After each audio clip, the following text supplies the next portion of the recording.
Okay, I am live and I will be seeing shortly. It says I'm live. I don't know why it starts out at 41 seconds when you start this silly thing, but it always, like when you hit the live button, it starts to move pretty quick. I think it's because you're in idle mode or something. But anyways, I am the only one in here right now, and I did a shout out to Mercer today, but I'm just going to go ahead go into the random rant for Saturday, July 19th, 2025. And I did see the sad news.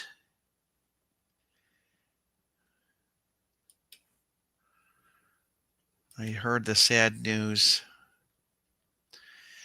By the way, I'm in authenticate mode. If you want to get on here, you have to authenticate who you are before I let you into the chat. Um, but anyways, the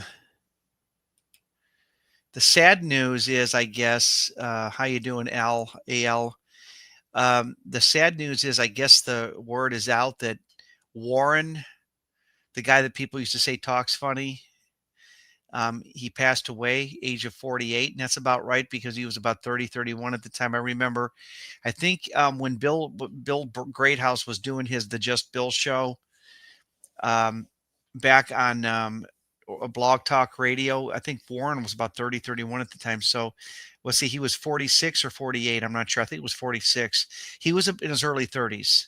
That was about 2010. I remember that. So, yeah, sad news that he had to pass away, and I'm very sad about it because Warren was irritating as hell. He would do that, but you could never refute anything that he said. That's the funny thing with Warren. Everything he complained about was spot on. I mean, if you go into the blogs, and I hope Bill Greathouse saved the archives because Warren had to be the best caller. He was consistent. He never turned against the TFL movement. Dwayne turned against it. I mean, there was a fight, a fall. Warren is the only guy that Bill ever had on his show that never changed the script. He was consistent. The script was there. Like, he never said, "Oh, I regret all that stuff I said. I was 100% wrong." I mean, almost everybody in the incel TFL movement has always, at some point, completely did a 180, and it's like you learn the truth, and how do you unlearn the truth? And Warren never deviated from everything that he said. He was spot on with his assertions of what was going on. Um, he was not so much in the prediction business, but he did predict that what we would wind up being is a bunch of inbreds because the bad boys would hog all the women. And so I really liked it about Warren. And Warren, God bless the guy. I'm hoping that his death was not something that was obviously taken by himself, but I don't know the story, and it's not my. But Warren was spot on, and he might have came across as autistic and high strung, and I mean, he'd stutter his words, but he really was a consistent person in the sense that he did not deviate from the script. And there's a lot of people who called on Bill's show. There was a black guy that used to call Bill's show all the time, and he completely did a 180 on Bill. And in fact, he was a nerdy black guy that used to call Bill's show, and he was spot on with his assertions of what was going on with the TFL. And then he completely did a 180, completely did a 180 on Bill. And I guess, like, I don't know how you learn the truth. This is the thing that I liked about Warren. Warren swallowed the black pill when it came to the True Force Loneliness and never deviated from the script. And this black guy that was on Bill's show, he was a nerdy black guy who had observed a lot of, he lived with his parents, but he was very, very observant of the world. Then he all of a sudden could completely attack Bill, and he did a complete about face. So it's sad. Yeah. Tell me about it. Um, and anyways, yeah, Bill Greathouse comes in here. He's going to have to get he could download the app for this thing. It's just called StreamYard. You can once you get the link, you can go right in. But the link thing, it's on your. I'm sure by now Bill has no longer has a flip phone unless he stayed with it. So, anyways, yeah, it's kind of sad. It would have been neat to have Warren on here. Warren was a pretty cool dude. Yeah, he Dark Pills with Mercer. I don't believe this is you. Is this really you, Dark Pills with Mercer? No, this is probably a troll. I'm going to be honest with you. Someone who knows how to play games here. I don't know how I would prove it. I've been summoned. I want to believe you, Mercer, but I'm going to have to click and visit your channel and make sure. Let's see. Put yourself. No, I can't time you out, but I could. Um, I've been summoned. It's probably some nerdy, some troll here, but I can find out real quick if it's you, Mercer, or Mercer. All I would have to do is click the link here, but the only problem, hold on, show. No, I can't. How do I undo that? Yeah, dark pill. How do I undo that?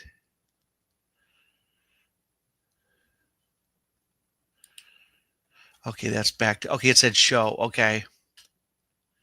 I'm not afraid to talk about Vention at all. I'll talk about him any day. Yeah, it said, I left a comment on your video back on me. Click the link. Well, I could click the link and let you right in here. Mercer, I don't know if, let me go in real quick here. Just give me a second here, because I'll tell you right now, I'll know if it's you right now. Give me just 1 second here. I'll know if it's you. Because I actually have to, I can't authenticate it's you. There's an authentication feature on this StreamYard thing. And that a YouTube studio. I'll go right into here and look at my videos and see who's on here.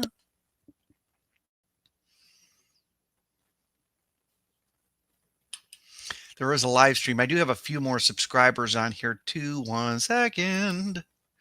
Yeah, there is a live stream moving on here. Let me see if I can see the link and if I can see you in here, and then I will know if it's you, Mercer. Hold on.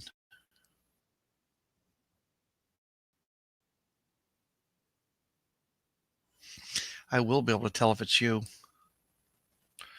Okay, I will know if it's you.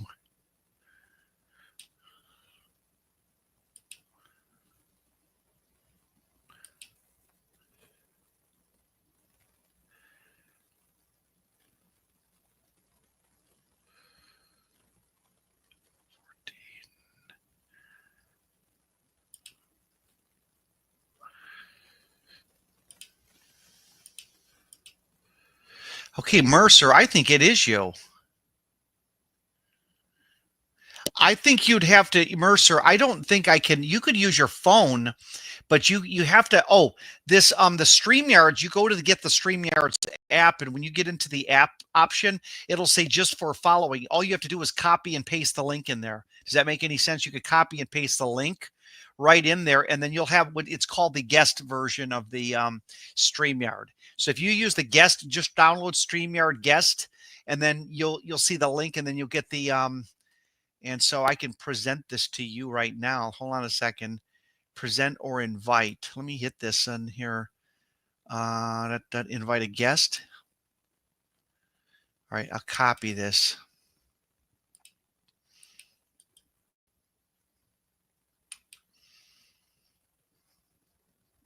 Okay, so what I just did is I just copied and pasted this in here. Now that is the invite link. So what you would do if you do want to come in here, Mercer, Dark Pills with Mercer, can I use my phone on StreamYards or is it just the PC? That's what his question is. That's awesome.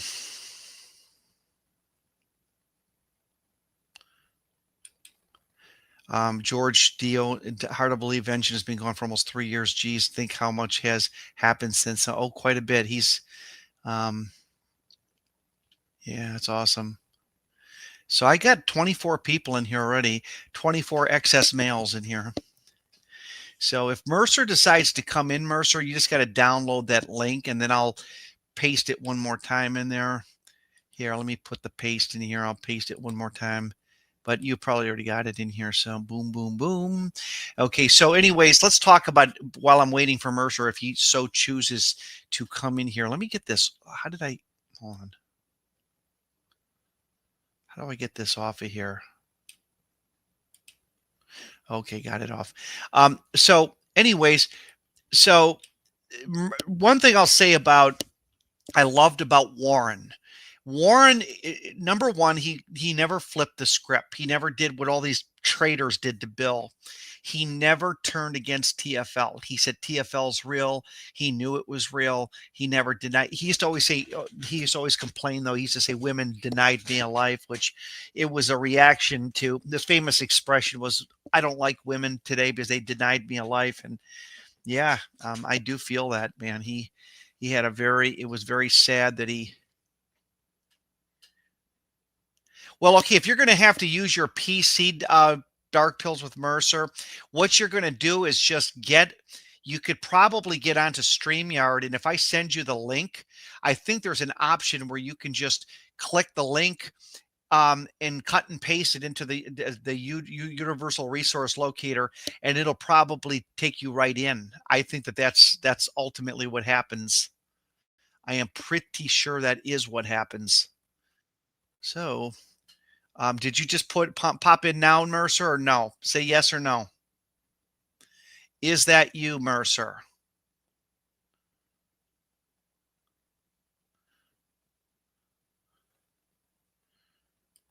Is that you, Mercer, or no? I need to know if this is not, make sure this is not some troll trying to pop in here. Let me see. Okay, so let me know if that's you, Mercer, because if it's not you, and it's some Aspergian troll who's mentally ill trying to just throw porn on my computer.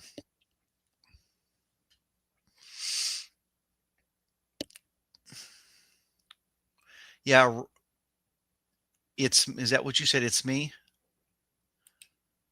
Let me go to channel. I got to make sure it's you. I've got to make sure this is you. Okay, I'm gonna assume it's you, and if it's not you, I'm gonna be annoyed. Hey, how you doing?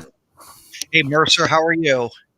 Not too bad, not too bad. Oh, I guess good for are you. there people calling in pretending to be me? No, there's weirdos that know how to copy and paste exact icons like yours. And what these low life mentally ill losers do is, as soon as I let them in, they pop porn into my. One guy was masturbating one time, and I had Oh a delete. man, Yeah, it's horrible. It's there.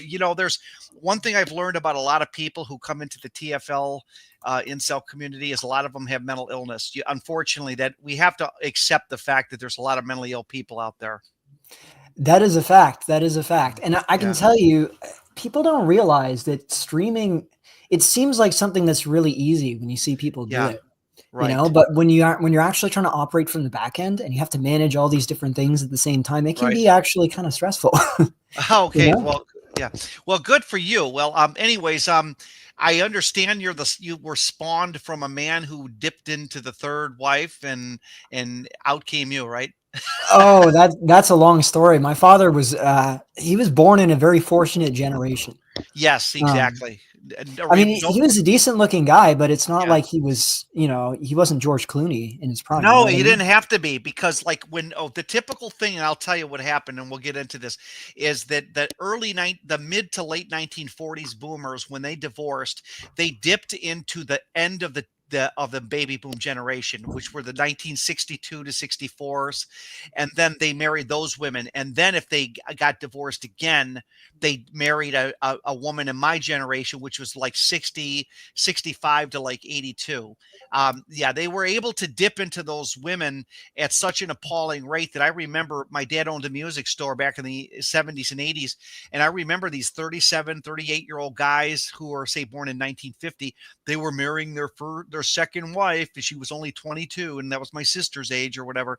And yeah, these guys cleaned up. They were disgusting, but they never realized that was the beginning of the demographic slaughter, because I remember trying to date in the 80s or the 90s after I got out of the service, and man, it was bad. Even people say, "Oh, the 90s were great." No, the 90s sucked too. Go ahead.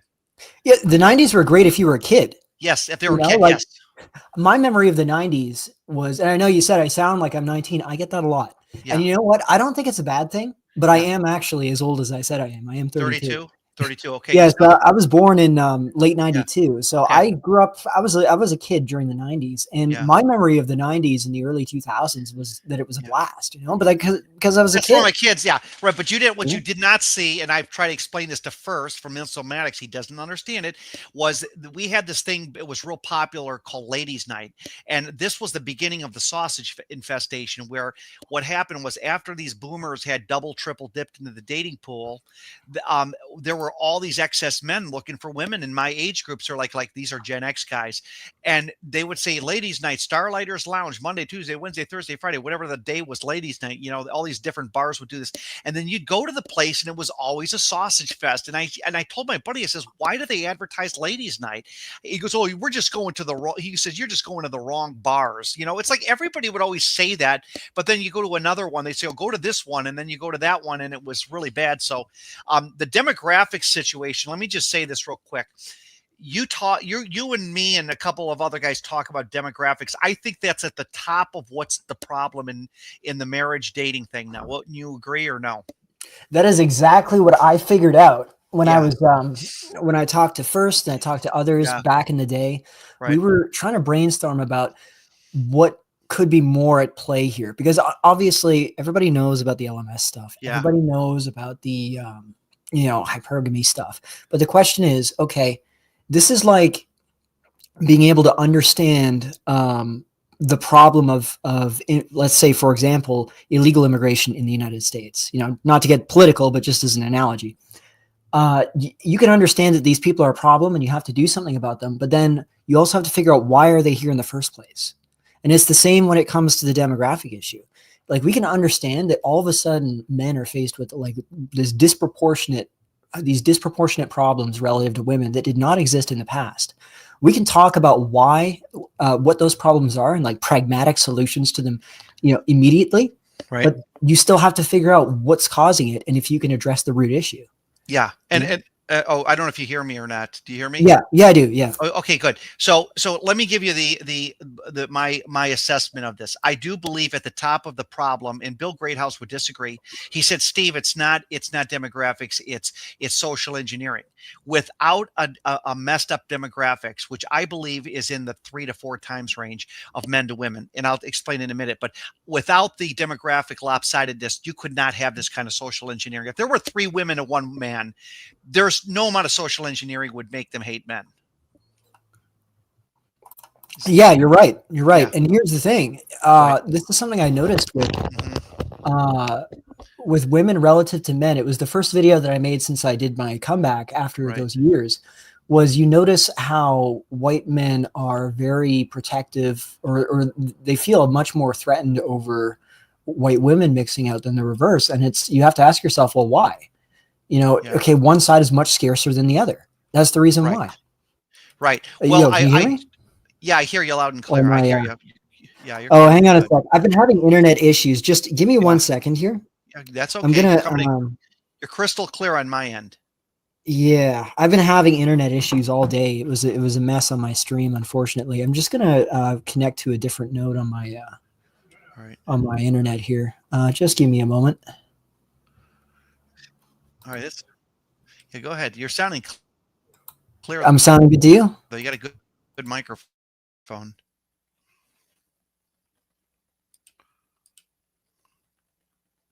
Drunk Hulk, it looks like he wants to come in here. There we go. All right, can you hear me loud and clear? Yeah, go ahead. Okay, so yeah, you're right. And here's the thing: is that you're observing what the competition feels like for singles. Yes, and you do observe this also in the data. We have the self-reporting data showing that for at least when you look at younger men, Right. like 30 and under, you're looking at a difference between singleness for men and women that's upwards of 30%. You know, Right. there's 30, like twice as many men are single as women. Well, It's like 34 versus 63 or something along those lines. Right. So let me just throw this in here. A woman named Sherry Cooper in 2001, there was an NPR show in December, shortly after 9/11 happened. And Sherry Cooper is an economist they interviewed on this NPR interview. And she said that the demographics were screwed up mostly by, there's two factors. Well, the main factor she mentioned was boomers triple dipping, double dipping. But she said by 2010, there would be twice as many single men competing for single women. She was spot on. We're 15 years into it. I believe we're more like at 3 to 4 to men. So how do we prove this point? Most single men are like double amputees. They don't come out in public. They don't show up at places by themselves, just like blind people and handicapped people generally don't go places. I mean, most time when you go out to a carnival or a county fair, it's all able-bodied people with children, able-bodied people with children. But that doesn't prove that most people are able-bodied with children. It just proves that those are the people that get out and show themselves, because the winners are the ones that go out in society. But yet I happen to know 2 to 3 guys in my neighborhood who have good jobs, and guess what? They're always home alone. They're always got the Domino's pizza or something coming in there. Listen, I'm telling you, I think that the reason why we don't see these single men out there is because they generally don't go out in public, and not in a conventional way that we would see like couples go out in public. Do you know what I'm saying? Like go somewhere by yourself and you'll see nothing but guys and a girl, guy and a girl, guy and a girl, guy and a girl. But that's not the norm. That's the exception to the rules. What I'm saying.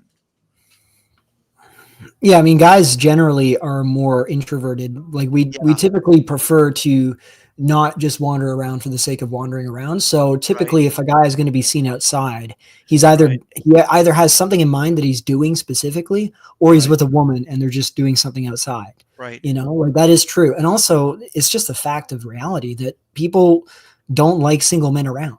You know, and to be quite honest with you, and single men don't want to be known to be around if they feel uncomfortable. But go ahead, finish your thought. Yeah, you're right. But I can tell you from the perspective of how Canada has just radically shifted in terms of demographics over the past couple of years, I can understand that perspective, because now we have like hordes of single Indian men roaming around in Canada. Yes.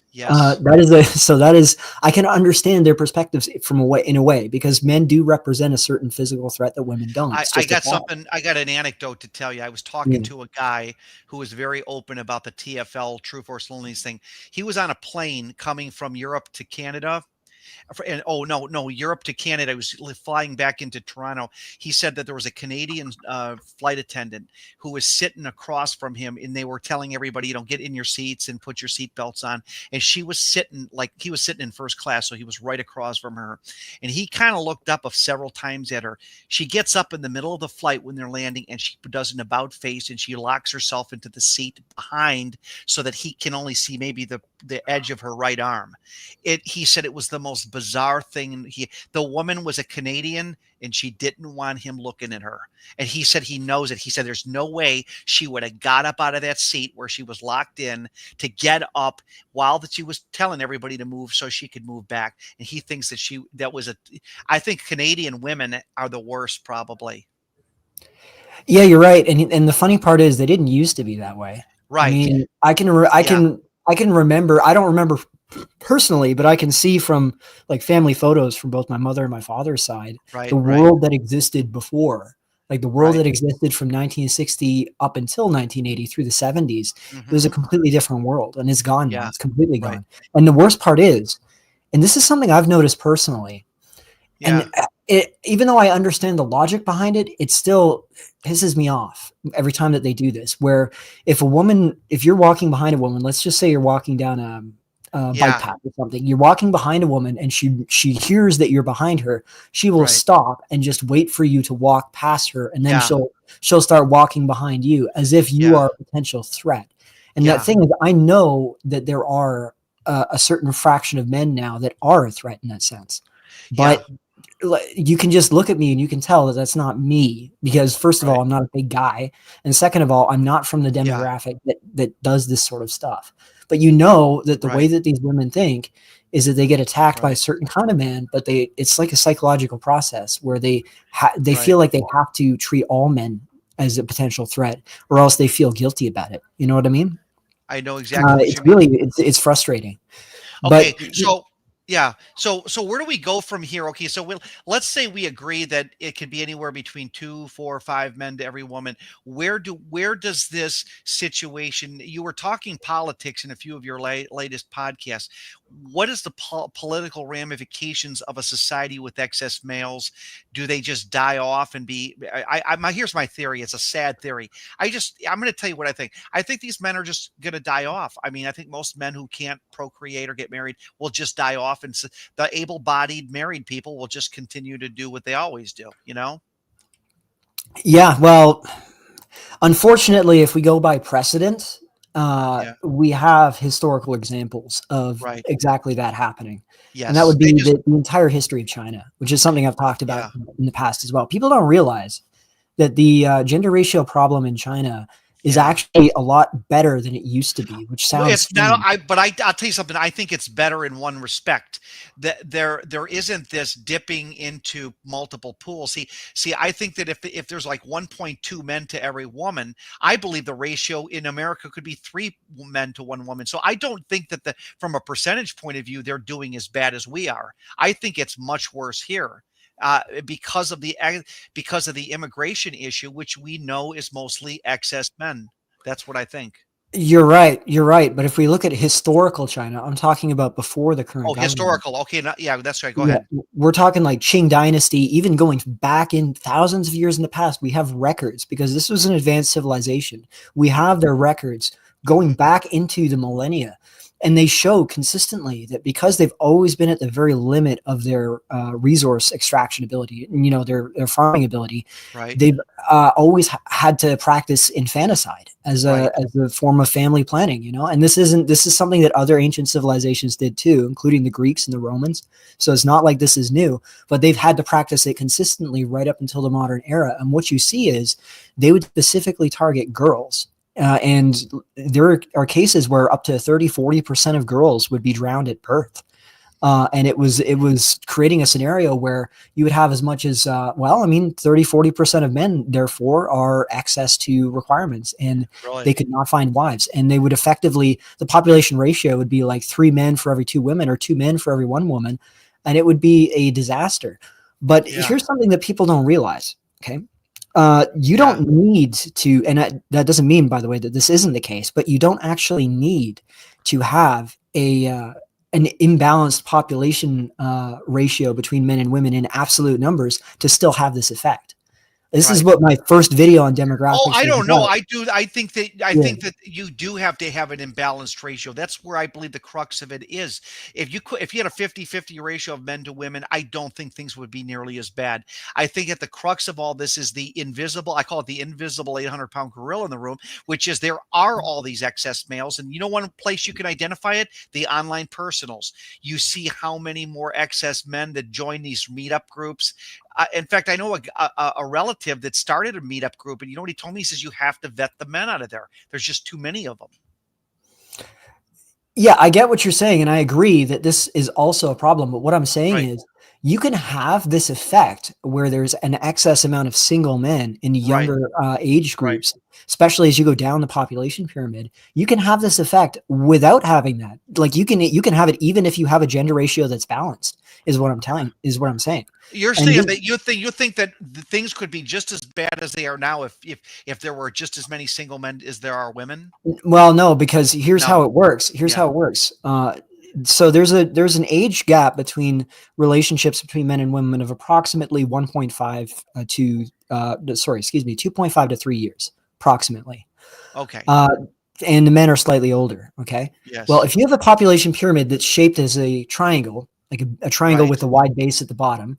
Yes. That means that if you were to separate that population pyramid into like 5-year blocks, you can then, and this is what I did in my demographics video originally, you can then take these 5-year blocks and you can overlay the slightly older block over the female slightly younger block, and you can see what the ratio of men would be competing for these women.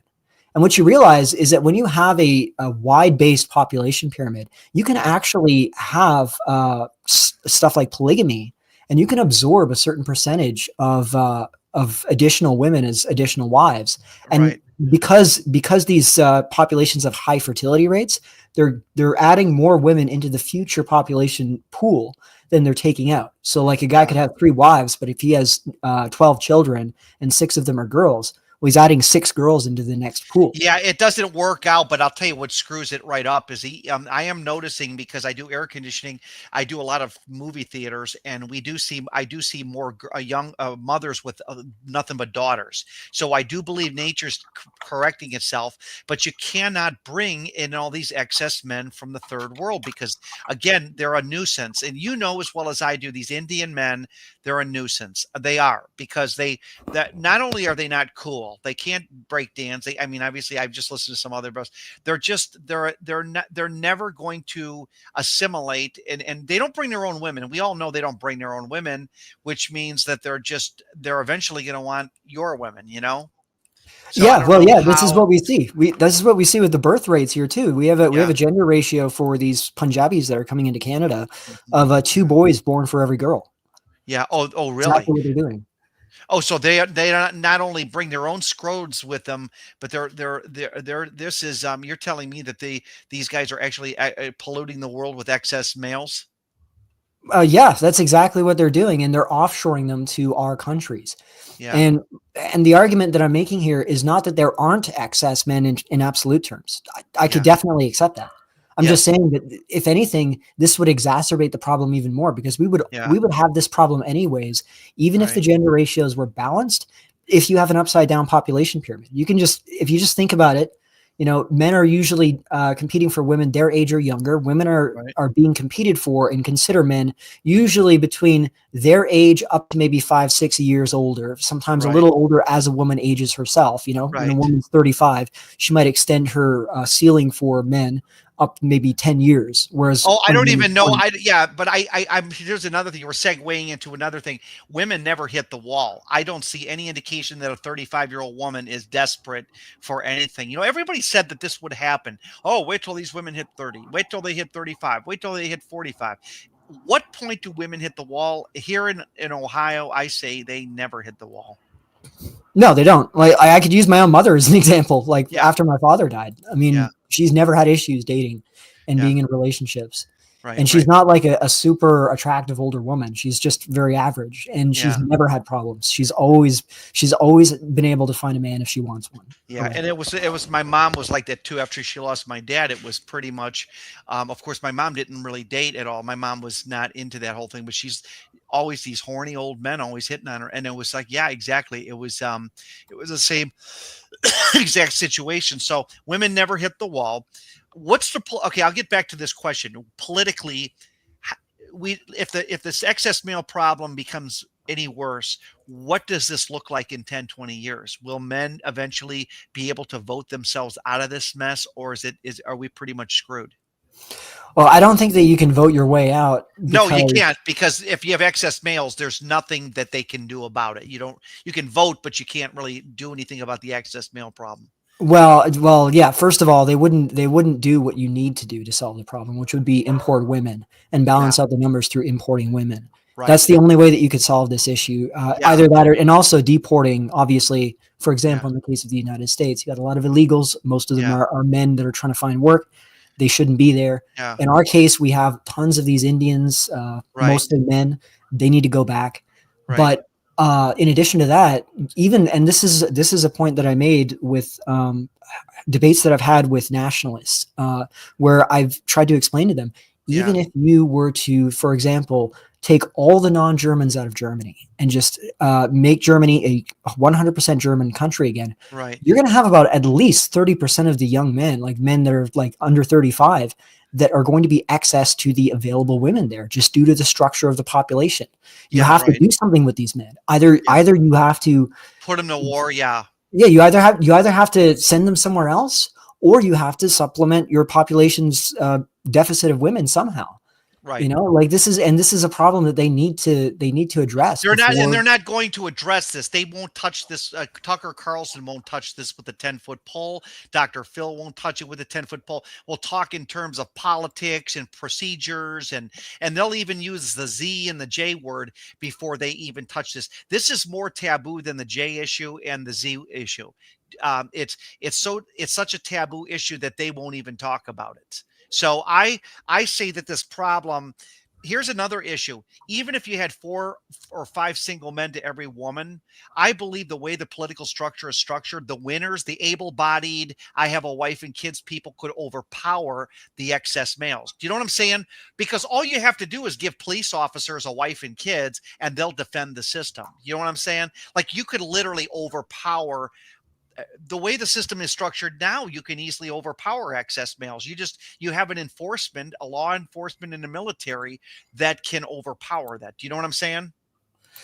Yeah, no, you're 100% right. And Right. another factor is men are just more tribalistic. They're less innately cooperative You're than women right. on average. It's just a fact of reality. I wish it Right. wasn't this way. Yeah, Women because have, what's that? oh no, I said a single guy that lives next door, or let's say 3 doors down from you, who's in the same situation, he'll just ignore you and won't talk to you. And if you bring up the issue of excess men, they're like, I don't know what you're talking about, dude.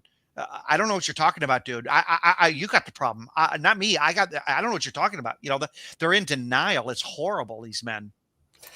Yeah, it's also one of these things that you have to understand demographics. You have to understand how population pyramids work to be able to Right. explain this. And the thing is, this isn't new. As you mentioned, that Right. there have been demographers that have talked about this for a while. There was originally in the 1960s, there was a concept called the marriage squeeze that they talked about with baby boomer women, Right. which Right. was the opposite situation, where Right. because the population, there was the baby boom and there was a huge bulge of young people and a much slimmer proportion of older people, older Right. men specifically. Yeah. We're talking about how the marriage age difference for men and women is decreasing, and there's fewer women that are getting married at the times that their mothers did relative to in the past. And it's because there is a much wider the population pyramid is much wider at the part where these younger women are than where these men that are slightly older would be marrying them. So they're Right. fully aware of this. They understand They understand it, but they're not going to address this because, like I said, they'll criticize a political socio group called the Z's. I won't mention their names, and they'll say these Z's are running our policy, but they won't absolutely talk about this issue. And to me, I believe that the excess male population is the crux of where all this insanity is going to happen, because they're already talking about cutting off men from the welfare rolls via they're going to make force a man or a woman, I guess, but it's usually men that are, like, say, collecting disability and getting food stamps. They're going to say, now you got to physically work. That's what this is, a war against single men, in my opinion. It really is, because the guys like Todd Thundercock who get neat bucks, now they're going to have to work 20 hours a week to get their neat bucks. You know what I'm saying? That might be Oh the yeah, case. yeah. And the thing is the way that the economy is going, Yeah. it's going to reach a point where there's no work available. Like this is what's happening Right. in Canada. We have Right. a youth unemployment rate. Youth being, we're not even talking like 18 to 24. We're talking like 35 and under.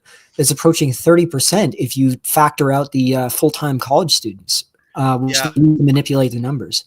Yeah. The Right. situation is incredible, and the problem is you have to understand the structure of how our countries function, because they're liberal countries. They see their own men as the biggest single threat, because male ethnocentrism is basically, they see fascism, they see Nazism, Yeah. they see racism. Yeah. This is why, if you look at how Western countries are structured, it's basically this coalition of women and then other minority groups that are focused around keeping the majority population of men as pacified and weakened as possible. Yeah, is it done on a conscious level, do you think, or is it an unconscious? I say it's conscious. I think because if you brought up the TFL, True Force Loneliness Epidemic, which I like the term TFL because it doesn't make you look like some evil incel, but I call it TFLers. I think women are cognizant of what's happening. I don't believe that they're totally oblivious to it. They have to know that there's these excess men out there. Well, yeah. Here's the funny thing: is that if you see what happened in with Ukraine, with the Ukrainian women that were flooding Yes. into Eastern Europe, Yep. Poland specifically, Yeah. there was polls that were done about, oh, these women might stay permanently. What's your opinion on that? And every group except for Polish women, specifically Polish women 35 and under, were majority fine with it. But the Polish Yeah. women were majority opposed to it. So they Yeah. Right. understand what their interests are. Even if they Yeah. don't consciously think about it, they Yeah. understand it on a subconscious level. Yeah. That's the same thing why female-only immigration would never work, because they would use the term sexual exploitation, and it's a real crazy society. But why do you think our leaders don't care about the welfare of men? Like if men psychologically are 3 to 4 times more likely to kill themselves, do the leaders not address the male crisis? It's seen as Jeff Galloway will say, "Me, well, let's see." He's a J, by the way. He's half J. He's of the opinion that you need to just kind of man up and be you got to just get your man up there. Well, a lot of these guys that are in positions of power that could change things, they're Right. in a class where it doesn't really affect them. So they're Right. thinking, well, why should I be concerned? Right. This is a conversation I've had with, again, just to bring it back to nationalism and nationalists who will talk about the immigration issue, and they'll also talk about the woman issue and stuff. But I try to explain to them, you can't convince these people from these wealthy, powerful backgrounds to support your Right. cause when they are currently benefiting massively Right. from the situation as it is. They get their quality of life gets relatively better as you get poorer, because Right. that means that there are more women that will be available to them due to the overall standard of living falling. Whereas these Right. guys retain their wealth because they hold assets. Right. The I asset see. holding class, these people, they're only concerned about how to perpetuate their own lifestyle. Right. So women are not interested. Okay, so you're saying that the people that run Madison Avenue and the people that are in the political scene, they at some level, the people in the Congress and the Senate, they have to be aware of this problem, because there's no way this could. What is it? 435 members of the Congress, and then you got the Senate. There's 100 members of the Senate, and not one of them is aware of the demographic issue. I don't believe that bullshit. No way. There is something that they're just not addressing. It's Well, they're probably aware that there's a problem, but I guarantee you most of them haven't even bothered to look into it extensively. Like, this is what right. I've noticed with this, especially this generation that we're talking about, because these are mostly baby boomers and even Yeah, older. isn't that funny too? That let me interject here. I was born in 1970, so here's the deal here. These people, my generation, born between 65 and 82, they are almost zero representation in the Congress and the Senate. It skipped from boomers being elected at age 25, 30, all the way to now the younger millennials. That's how much of a skip there was. Isn't that crazy? Yeah, go ahead. Yeah, it is. I mean, part of that is also demographic, because the Right. millennials were largely the children of the boomers. Like, my mother was born Yeah. in 62. I was an Yeah. example of that, right? So it was kind of like a double bulge in Gen X. Really, Yeah. okay, Gen X, people talk about how Gen X still managed to squeak by economically relative Yeah. to millennials, but Yeah. they don't realize that if you look at the shape of the population pyramid, they're basically in the opposite position that my father was in, because my father was on top of the baby boomer bulge. Oh, I see what you're Gen X saying. were, So, yeah, your dad was able to actually like really get into it, where he could marry a woman born in 62, and he was born in what, 41? yeah, he was born in 41. So he was able to basically, like, for a guy like me in my mid 50s, I'm 54, to even the thought of dating a 34-year-old, I'd have to go to a different country. There would be no 34-year-old that would date me unless she was horribly disfigured or something. Like, I'm saying that's how bad it is. And Yeah. I don't think it's even remotely. If I had a year to make it happen, I don't think I could make it happen. I really think, and I think that's what most men don't realize, that the inversion. Also, Sherry Cooper, in an interview 24 years ago, said that more men would be dating, men like 35 would be dating 50-year-old women, and we see this all the time now. I know a guy that married a single mother. She was 15 years his senior already, and he was a good-looking guy too. So that's Yeah. crazy. Yeah. You're seeing a lot of Zoomers, and Yeah. part of it is probably there's some psychological stuff there, but another factor is Zoomer men are just faced with a situation where as soon as Zoomer girls enter college and then really leave college. Once they enter the workforce, they are now fair game for basically guys that are throughout their 20s. Like a girl that's 22, she's fair game for pretty much any guy who's 30 and down, depending on how far up she's willing to go in terms of age. A lot of these girls, 32, 33 isn't that big of a deal for them if the guy's attractive otherwise. Yeah, and if he's got a big bank account, that'll help too. That money, you can't roll up the money.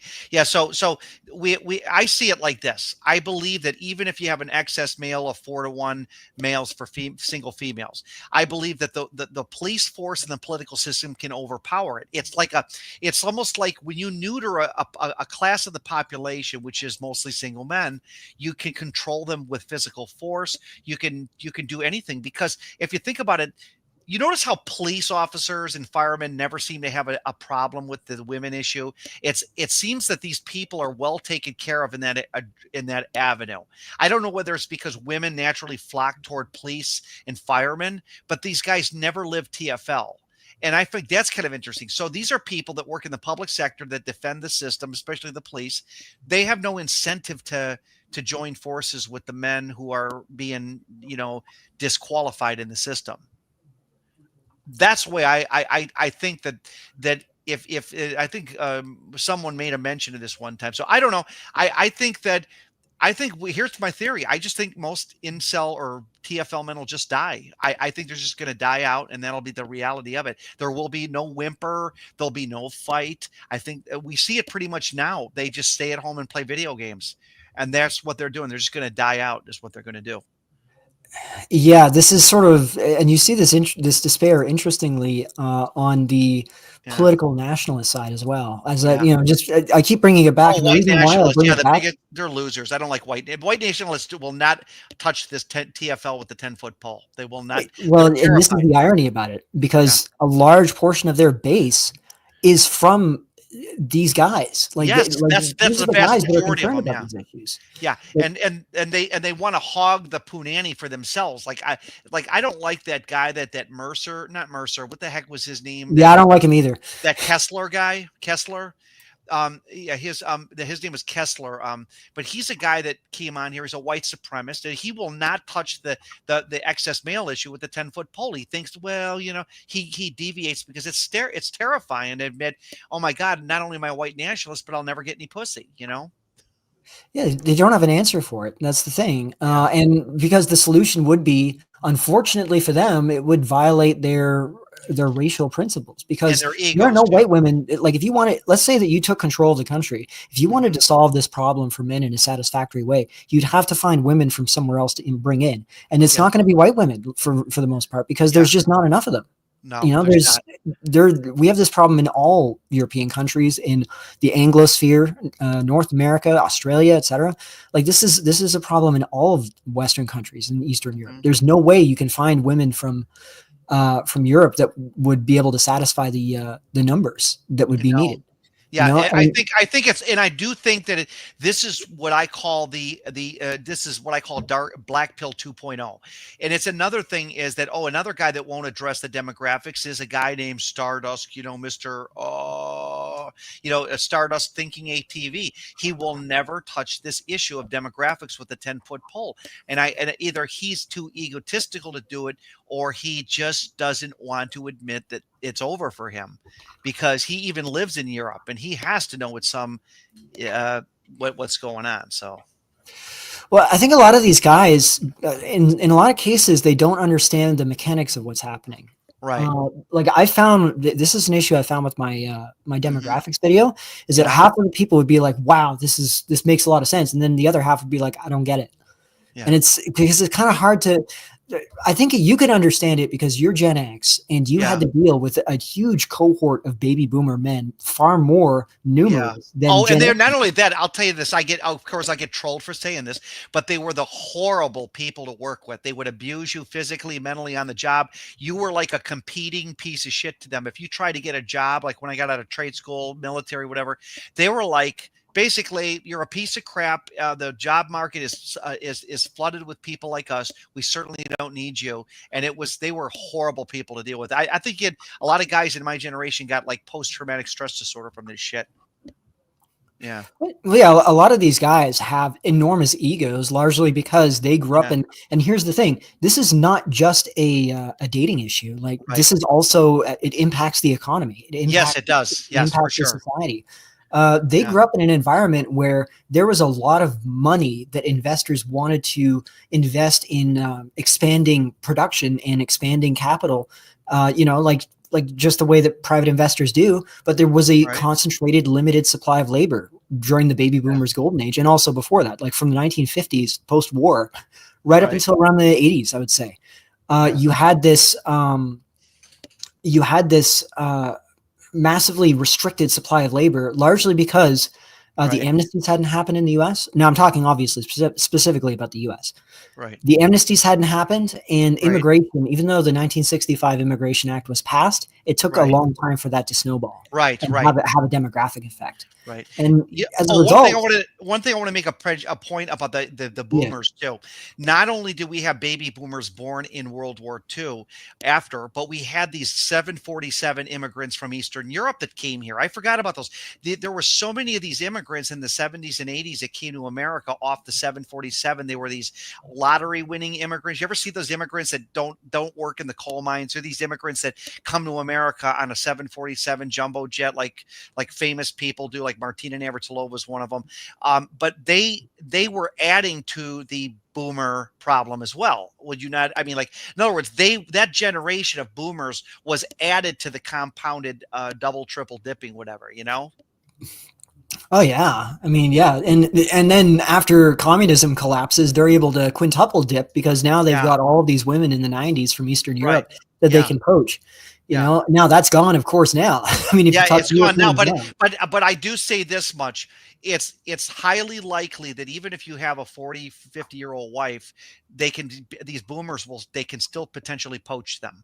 All they have to do is whip out. I know a boomer right now. Well, actually he's past boomer. He's more like 80, but he's got like $2.5 million. I mean, he now he's not into women or anything, but if he wanted to poach a woman, he could do it easily. So yes, you're right. I'm going to quote something that Mitchell was a Jewish guy I had. He's born in 1962. He said 12 years ago or 10 years ago, he said, Steve, this problem will not be solved in our lifetime.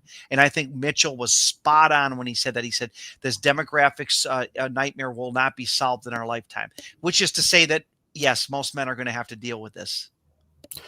it's going to get a lot worse too, because every country has dropped its birth rates quite dramatically Right. since COVID. It's been going on for a long time, but it's been accelerating, and now all these countries that men used to be able to escape to, like for example, even the rough around the edges countries, like in Latin America, Southeast Asia. I just did a stream on Southeast Asia. Right. Those countries are going to start having these demographic problems like we had. Like prior to the last few decades, countries like the Philippines, countries like Thailand, they had relatively young populations. So yes, they would be annoyed perhaps. They still do, and they still make a lot of babies. Yeah. Yeah, They still have a lot of kids, which is good. Yeah, but the thing is, Go like ahead. in the past, they were maybe a little annoyed at these foreigners that were coming in, these Westerners that were coming in, but it wasn't that big of an issue because the average age was so low in terms of the population. There was a lot of younger women to go around. Like there wasn't so much competition for them. Now, once these population pyramids get inverted, you're going to see these governments, and a lot of these governments are not democratic. And here's the thing, okay? This is sort of a paradox, but it's true.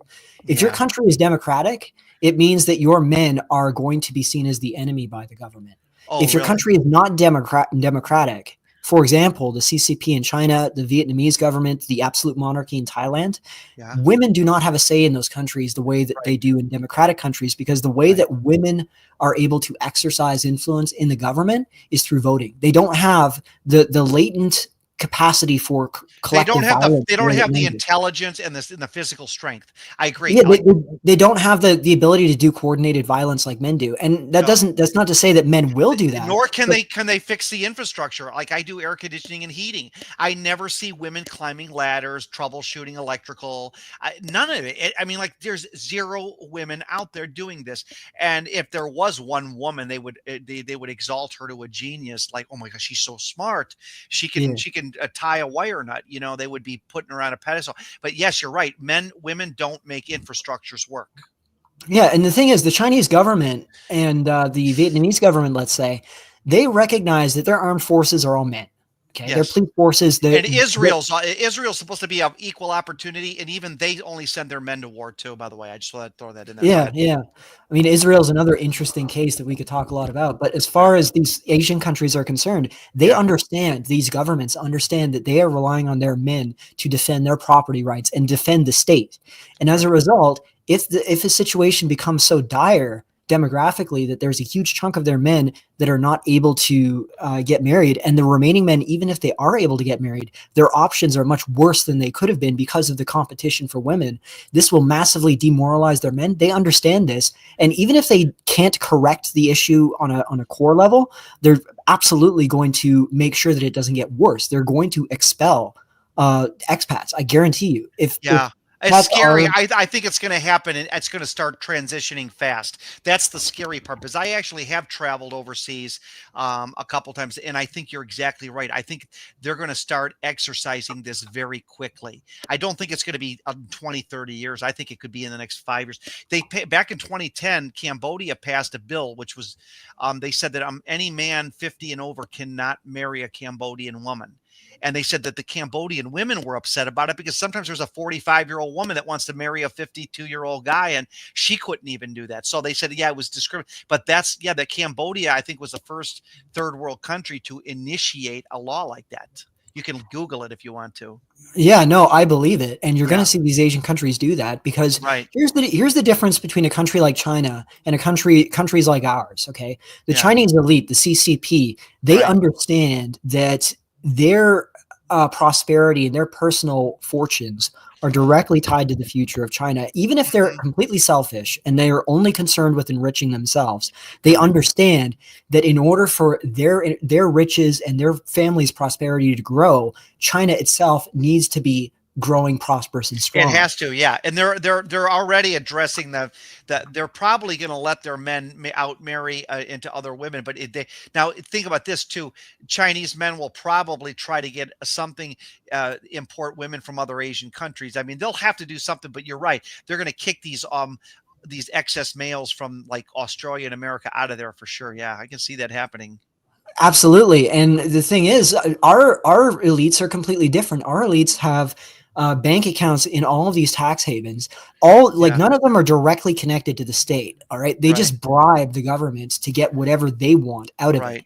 They're only privately concerned. They're not embedded in the government. They don't go down with the government the way that, for example, Saddam Hussein and his entire apparatus went down. He went down with the government, right? In other words, the elites that run America, if America falls, they'll find some other place to parasitize off of. Yeah, they'll just take off. And it's not just the Zeds. They're a big component. They're probably the single largest component. But it's an entire network of these people, and I would say the majority of them, if you actually look at their backgrounds, the majority of them are like Anglo wasps in the United States. We'll refer to our people. These are our elites that are doing this to us. It's not just these foreigners. Yeah, people want to blame the Albanians, but it's not just the Albanians. There's elites in positions that know exactly what they're doing. But it's so amazing how this stuff has crept. This TFL incel thing has crept into, like, there was an episode of Law and Order SVU someone referred me to, and they made mention of it. It was some psychotic white dude who was angry at the Stacys, and they're playing this shit. They're aware that this is going on, because their anonymous script writers are throwing this in the script and shit. So yes, you got all these excess males, and what are you going to do with them? But the question is the government going to make war on men to extract resources from them? What will they do with all these men, like, say, Todd Thundercock, that just don't want to work anymore? Do you think that they're going to force them to work, or what? Well, I think if the situation demands it, economically speaking, they're just going to let him be. Like, they're just going to let him cope. Like, why poke the bear? The only thing that would trigger them to react aggressively would be if women made a lot of noise about it, which is possible. Women might just do that. They might just make a lot of noise about. Oh, you're saying if women made noise about men being able to get free money? Yeah, or just like not participating as much. Like, they don't need to desire these men to be complaining to the government about them. They might just want these men to not be in any way comfortable.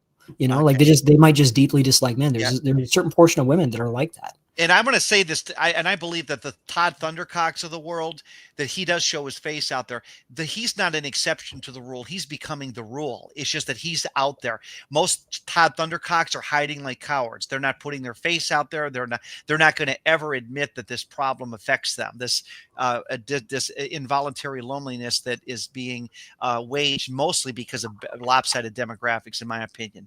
I mean, that's just it. So. Yeah, you know, this is why I've wanted to talk to you for a while, even though like I'm not like super up on other channels. I've been aware of you for a while because you also talked about this. I think before I did. Like, though you had the same observations I did, even though we slightly differ on our interpretation of the data, we're still seeing the same observation. Right. Well, I went by the observation, you know, they say seeing is believing. So seeing is believing would be that I go out in public and I see a guy and a girl, guy and a girl, guy and a girl. I went to the rib burn off saying a guy and a girl, guy and a girl. But that is not what is really happening. And oh, by the way, when you see a guy with a girl, you know what the term propinquity means? Propinquity, yeah, we used to talk about that back in the Insolmatics days. Yeah, this familiarity. They develop a familiarity, and this actually creates a certain attraction. So when you run into this Anglo hillbilly guy that says, well, me and Baba Sue, I've known her since she was 3 years old. And then we dated in high school and I lost my virginity to her. And then we broke up for a while, but then guess what? We hooked up again and now we're back together. Now we got a family. That's exactly, I think, what's all propinquity. If you question any guy in a girl situation, I'd say 8 to 9 times out of 10, they never met on a single site. They probably knew each other for years. So that is where this is. So dating through the personals almost never works long term. It might work hook up for a small minority of men, but the vast majority of men do not meet that way. And you don't meet women at the gym either. They're completely isolated. They have their own world they live in. Yeah, and you know what? This is another factor that people don't realize about how shrinking birth rates have caused this, because this is something you notice if you look at Hispanic families versus white families. You see there's way more cousins among the Hispanics than there are among whites. For whites, my God, low birth rates for generations. You know, and as a consequence, these extended families that we would form social networks with and that we would meet other people through, they're just completely gone. They've evaporated. And we've created this situation. A good example of this that's sort of isolated and on its own is Japan, because Japan is in the same boat. And you see that they have to hire people to act as their relatives during marriages and funerals and whatever, you know, because they don't have the family members anymore. You know, we're in the same boat. Yeah, and what else does Japan have as a problem? What else is Japan famous for? Oh, okay. Well, let's see. They're famous. You said they have a low population. Is one of them, right? Yeah, low birth rates. Now, I think they've been given a harder rap than they deserve as far as the fertility goes. Now that we can see the apocalypse that's going on in Korea and China, but they still have had low fertility for a long time, and they've had a high rate of celibacy, a high rate of singleness. So do the women in Japan find their men repulsively sexually, or I don't even think Japanese women engage in normal sexual intercourse. I don't think it's very common. You know, I've had conversations with Japanese guys, including like Japanese Americans, Japanese Canadians, and there is this general, the way that relationships are seen there is, it is rather transactional. You know, they don't have the sort of lovey-dovey stuff, for better or worse, that we have. At the same time, you know, they're still managing to hold on to a fertility rate that's not, you know, below 1. You know, it's like 1.3. It's something. It's not a catastrophe like we're seeing in other parts of Asia.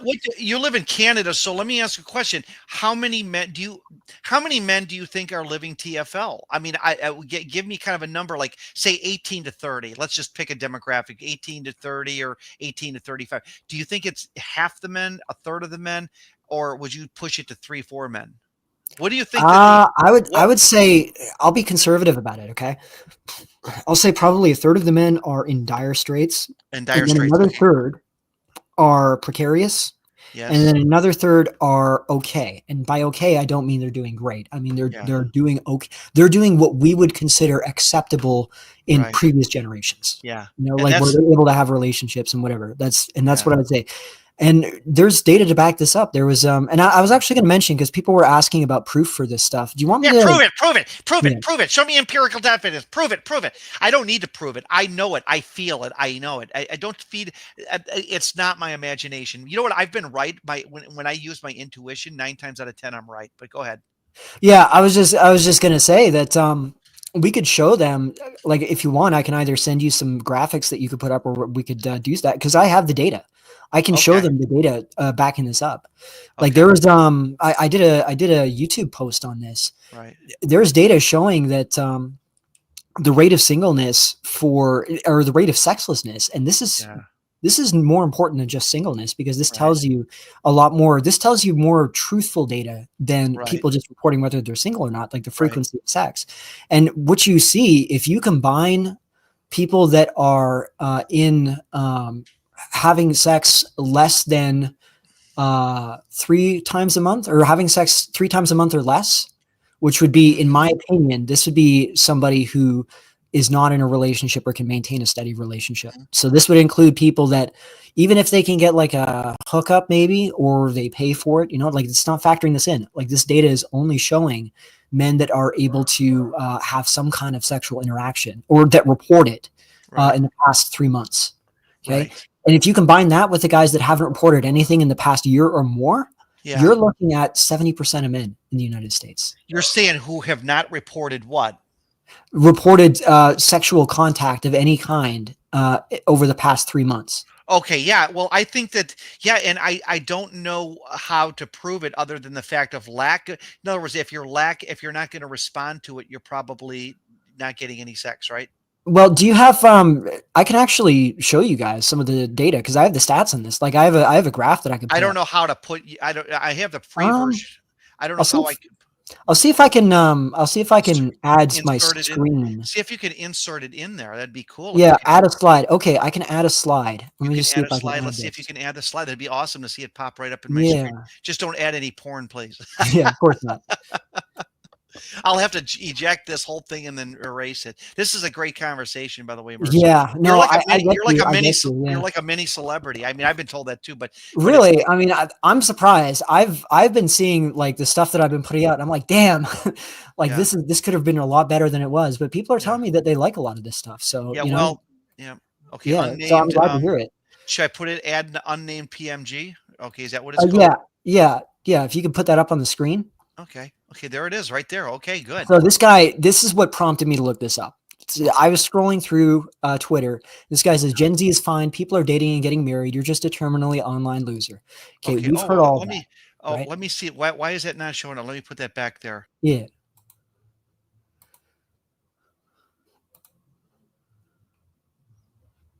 Okay. You are just a terminally online loser. Okay, so let's look at the sexlessness is rising by every measure. This data point here. Look at the massive spike after 2018. And remember, this is looking at self-reporting. Okay, men self-report up, women self-report down. So if anything, this is the most conservative estimate. And if you look at for the males, which are the continuous lines, you see if you combine no sex ever, so that's about 10%, no sex in the last year, that's about 24%, say 23%. So now we're already at 33%. And then no sex in the last 3 months, that's about 35%. So we're looking at almost 70% of men. We're looking at 2/3 of men who are reporting no sex in the last 3 months or more or longer. And this is any kind of sex. They didn't specify it, no sex within the context of a relationship. So this is guys that went to escorts. This is guys that managed to get a hookup with like a horrifying woman, let's say somehow, like the numbers are actually unbelievable. Like it's hard to believe this. And this is guys aged 22 to 34. So this is excluding teenagers. This is like post-college up into like my age bracket.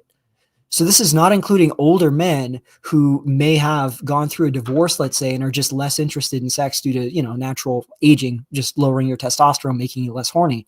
This is prime age men. This is supposed to be the prime of your life, allegedly. And these are the numbers that we're looking at.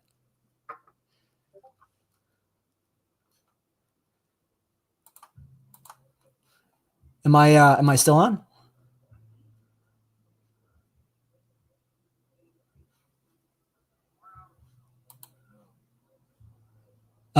If you're talking, I can't hear you. Just a sec.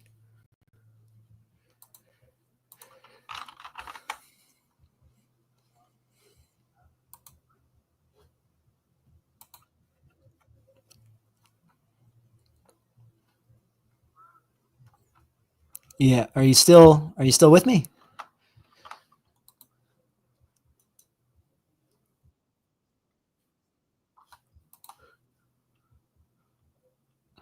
Oh no, we lost him. Oh, that's all right. I'll try and keep it going. Yeah, so the data that you saw there, we're talking at least 2/3, absolute minimum 2/3. Okay. And probably, I would say it's probably closer to 75% if we're talking more realistic numbers, if we factor in everything else. And yeah, I'm just being asked now. I'll go ahead. Do you hear me now? Yeah, I can hear you. Okay, yeah. good. I pulled the microphone out of here. I'm wearing a headset that's a USB headset. So yes, everything you said, I heard every word you said, by the way, just to let you know. Okay, good. Do you have anything to comment on that? Yes, I have a question. I was going to say it to you, but you didn't hear me. When someone says to you, "It sounds to me like Mercer, you got the problem." Sounds to me like you got the problem. I don't. My kids are dating. They're all doing very well. It sounds to me like you got the problem. How do you know that it's not you that's got the problem? Do you just use stats, or would you ever discuss this with normies, or is this just a taboo subject to discuss, not to discuss? I mean, who can you really talk to about this that'll actually give you the time, right? Like you can talk to guys that are in our age bracket or like between your age and say really young, let's say like 20-year-olds. Yeah, right. The ones that are interested and that can understand what we're saying will hear it out and they'll be like, yeah, that makes sense. Yeah, but if we're talking about the people that actually can influence things or that, whose opinion might hold more weight in society, it just goes in one ear and out the other. Women don't really want to hear this. Men are older men that are not dealing with this issue. They're not really concerned about it either because it just doesn't affect them. It's just how people are, Yeah, it's like people that are doing financially very well. It doesn't affect me. So your house got broken into by the guy on the other side. Well, I had a situation years ago where I was violated by somebody who lived on the opposite side of me, and the other person who lived on the other side of me said, like, well, this don't affect me. In other words, are you fucking crazy? But that's the psychology of most people, Yeah. You know what's funny about that? Yeah. I had this conversation with some Canadians before, and they're like, why is it that no one seems to care about this situation that's happening in Canada? I'm talking the demographic situation. Yeah, demographics. And I'm like, nobody wants to stand up and be the guy that gets his legs cut off, or that gets his head cut off because he's the first one to stand up. Like no one wants to be that guy. Right. And, to be unfortunate about it, and I think this is something I already mentioned, unfortunately, people that are concerned about this, typically they're more on the right wing, and right wingers are just not the kind of people that are sort of idealistic and ideological and that are willing to sort of sacrifice for the cause. You know what I mean? Like right wingers tend to be a lot more pragmatic, a lot more cynical. Right. And men as well in general are more cynical than women. So it's very difficult for us. Even if you can explain this, they'll be thinking, how do I get out of this situation? Well, I don't even think it's a right wing, left wing issue because you could be a liberal guy and be pro gay rights and still fight for this issue or talk about it. I don't necessarily think, in fact, most right wing guys that are pro Trump supporters don't even address the single male problem at all. They don't even touch it. When has Donald Trump ever addressed the unmarried single male problem? Never. He's never addressed it. He never will address it. Yeah, I'm talking more like the kind of guys that would be interested in hearing a pro male point of view or a point of view that's interested in men's issues. Generally speaking, the left doesn't support that. Okay. Do you know they will be heavily focused on Okay, I got you. feminism? I got your demographic. Yeah, this is what I'm isn't aren't these Yeah. numbers crazy? Okay. And this has been multiple years now. This is the first survey was in 2019, second survey 2022. This is completely absurd. And look at the older age brackets for women. This is really what got my gears turning. I was like, Mm-hmm. okay, it would make sense. Maybe it's like a red pill thing where the older men are getting with younger women, like because they have money, and that's what's causing it. But that you would expect if that were true, the 30 to 49 bracket would be much more singles for women. But it's Right. not. There's Right. less. It's Yeah. lower. Whereas Yeah. for men, it's 25%. Whereas for women, it's 17%. How do you Right. explain that? Yeah, it seems like there's something weird, if the Census Bureau took a census of all the people, they could come up with some truths and half truths, but there's no way to qualify all these anomalies because I mean, is there a definite way to prove what is the definition of single? I guess if you could get honest men to admit, see, this is another thing with these statistics where they said they asked so many men if they had sex, you're only getting a selection of people who are willing to talk about this issue. But what if that the majority of men that they polled are reliant about getting sex in the first place? They could raise the numbers even higher and say, well, only 1/3 of men are not getting sex. It could be 80% of men. You know what I'm saying? It could be higher. So I don't know. Yeah, it's plausible. It's plausible that it could be even Yeah. higher than that. And just to answer the question, by the way, Vegan Doll says when they say single, does that mean legally married or just saying that they're single? It's saying Yeah. that they're single, not in a relationship or Right. marriage or Right. cohabiting. Okay. I That's what see. it means. Yeah. So you could say that it's a rather vague statistic, but Right. it does measure up with the sexlessness rate. Like if you want to go Right. back to the sexlessness slide, you could Mm-hmm. compare the rates of celibacy for men versus women, and you Mm-hmm. can see that just like with the singleness chart, you're seeing approximately around a 30% gap. Mm-hmm. You Right. could if you consider that there's 30% excess men relative to women that are Right. single in this age bracket, in this like 35 and under age bracket, and that there's no reason to assume, based on the data, that this does not also scale up the population pyramid to older demographics right up until the baby boomers. Mm-hmm. Uh, therein lies your answer. This is what's causing it. Right. You know. Right. Okay. So the future is if we were to solve this problem, there's no solution because the political system won't address it. Police officers don't have a problem getting laid and getting a wife. It seems that I never hear of a TFL police officer. They all seem to be able to get. There's always this groupie of girls that go around cops. So cops always have they have like a family fraternal order. So I don't think we can say that TFL would ever affect cops, or would it? Could law enforcement be affected by true forced loneliness or incel, or do you think they're a group of people that, because these are the people that protect the system and defend it for the rich people? So apparently they're well taken care of. I'm assuming. Yeah, I mean, it's a stable job, right? And it Yeah, tends to be and associated. It's associated with physical presence and authority. Cops right, also are somewhat selected for. They tend to be usually on the taller end, right? And they usually yeah, tend to be physically imposing. right, That goes with the job.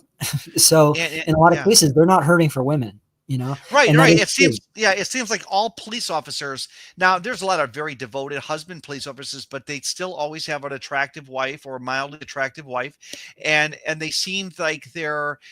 So here's my point: is that if you use the monetary system and tell the police, well, we'll give you a raise or you'll keep your pension if, because I can see the way the wealthy operate. They operate through physical presence.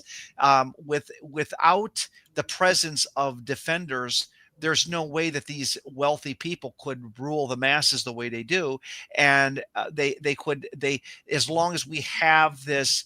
I mean, this gets segues into the whole ignoring the problems with people, is that everything is defended at the point of a gun, which means that the politicians have no incentive to really address these issues. They'll just continue to collect their salary, and that's just the way it is. Yes, and well, here's the thing: is that there's never going to be a situation where you're going to see men organize along celibacy lines. Like that's not really a Oh political God, no, identity. that would be humiliating to the nth degree for sure. Yeah. Oops, let me get you back in.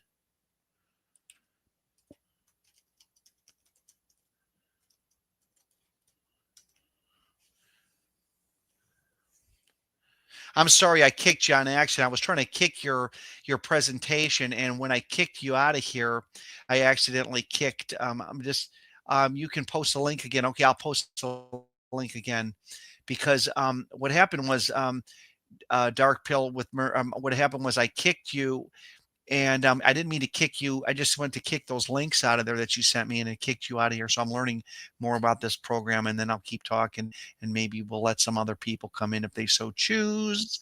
There we go. Anastasia. Okay, good. All right, you're back. Good. Okay. Okay, so I'm sorry I kicked you. So we observed this. Okay, the futuristic. If Mercer was going to write a science fictional novel about the next decade, what would in a decade this world look like, according to Mercer? Well, it's not going to be a pretty place. It's going to be a dystopia. You know, just so you guys know. All right, it's not going to be.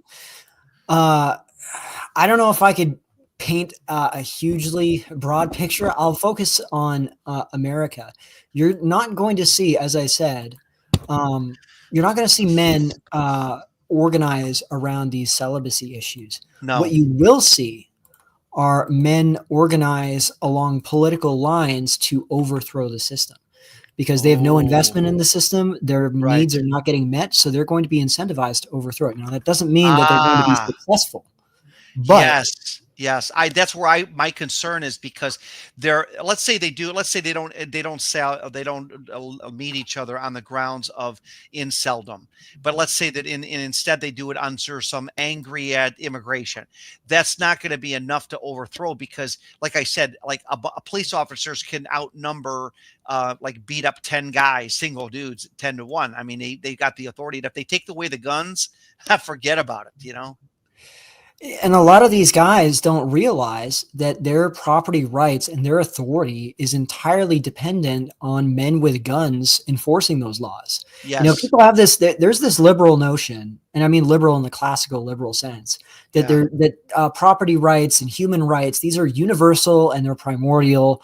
They've always existed. And it's like, no, bro, like your rights, your freedoms are enforced by the tribe that you're a part of. Yes. And if you get kicked out of that tribe, you are now subject to the law of the jungle. Okay. Like we drop Elon Musk, we drop Jeff Bezos in the jungles, the Congo jungle. We'll see how far his billions gets him. Okay. Right. You're saying he's going to end up in someone's pot, So okay. So what are you saying about Jeff Bezos again? What did they do? They dropped, or not Bezos, but what's his name? Elon Musk. Have they given up on him or what? Oh, Elon Musk. He's a really oddball. I really don't know what to make of him, to be quite honest with you. I suspect that he is going to he's into this libertarian stuff because it benefits him personally. He has these ideas that he wants to go to Mars. He wants to do the space colonization. I think that's really cool. Mm-hmm. What I would do is, if I was part of some sort of movement that wanted to get funding to get into the US government, I would tell Elon, I'd be like, listen, we're not ideological capitalists. We will just give you like a state monopoly to do this shit and go to Mars and whatever, if you finance us to get into power. Like I would have like no ethical, I wouldn't be ethical about it. I'd be like, listen, we want to get in power. We want to get what we want done. So if you help us do that, we'll give you what you want. That's how I would do it. Maybe somebody will do that, But anyways, I wanted to post this Korea thing because it's interesting. This is actually an example of what happened. And I wish in my original graphics video that I had talked about Korea more, because South Korea has gone through an apocalypse since COVID, really. Like its birth rate has completely collapsed. There's basically a civil war between the men and the women that's playing out in politics to a greater extent than any other country on earth. You have basically a president that got elected as an incel president. Now he's kind of like Trump in that he's not really representing the people that voted for him in an adequate way because they're just not organized. They're not, it was more like an incoherent protest vote. But the fact that he was able to win by appealing to the disaffected young men and their frustrations with feminism and women's rights, like women's rights as interpreted in South Korea right now, it demonstrates that there's political energy there. And we could see this getting harnessed in the future. Right. I see what you're saying. So in other words, you're saying that he didn't run on the incel platform, but he's addressing the very problem, which is men living incel. Exactly. He's addressing they didn't talk specifically about incels. They talked about feminism. That's what their focus was. They were focusing on feminism. We're going to abolish the Ministry of Women. But see, abolishing feminism, this gets back to the demographics. Even if women became devoted to marriage, I still think you're going to have too many excess men that can't get a woman, because this demographic, this is why I love Mitchell. Mitchell's this Jewish guy I knew, and I talked to him occasionally, and he said that, Steve, this won't be solved in our lifetime, meaning that he thinks that no matter what we try to do with this, even if the politics were geared toward women marrying and being loyal, there's still going to be these excess men that can't find anybody. And then this segues into, would these men now going to put them to war now, send them to war? I don't think you can get men to fight a war. First of all, most men today have nothing to believe in. So why would you send them to war when they already think, why the heck would I fight this stupid war in the first place, Yeah. That's what I was saying. When that whole Iran-Israel kerfuffle happened, I was like, listen, there will never be a ground war, because and it's not that the US doesn't have the firepower, but they are completely bereft of morale. Like the fighting age men don't have any morale to fight, and you would have to do a ground war in order to win that war in Iran. They would lose, and they would not even lose in a close way. It would be absolutely catastrophic. What, the Americans would lose it? The Americans would lose. Yeah, they would be able to decimate Iran. They could turn Iran into a smoking ruin, but they could not actually win that war, and they would lose. And the reason why I say that is that we have precedent. The Saudis and the Yemenis, the Houthis, went to war about 6-7 years ago.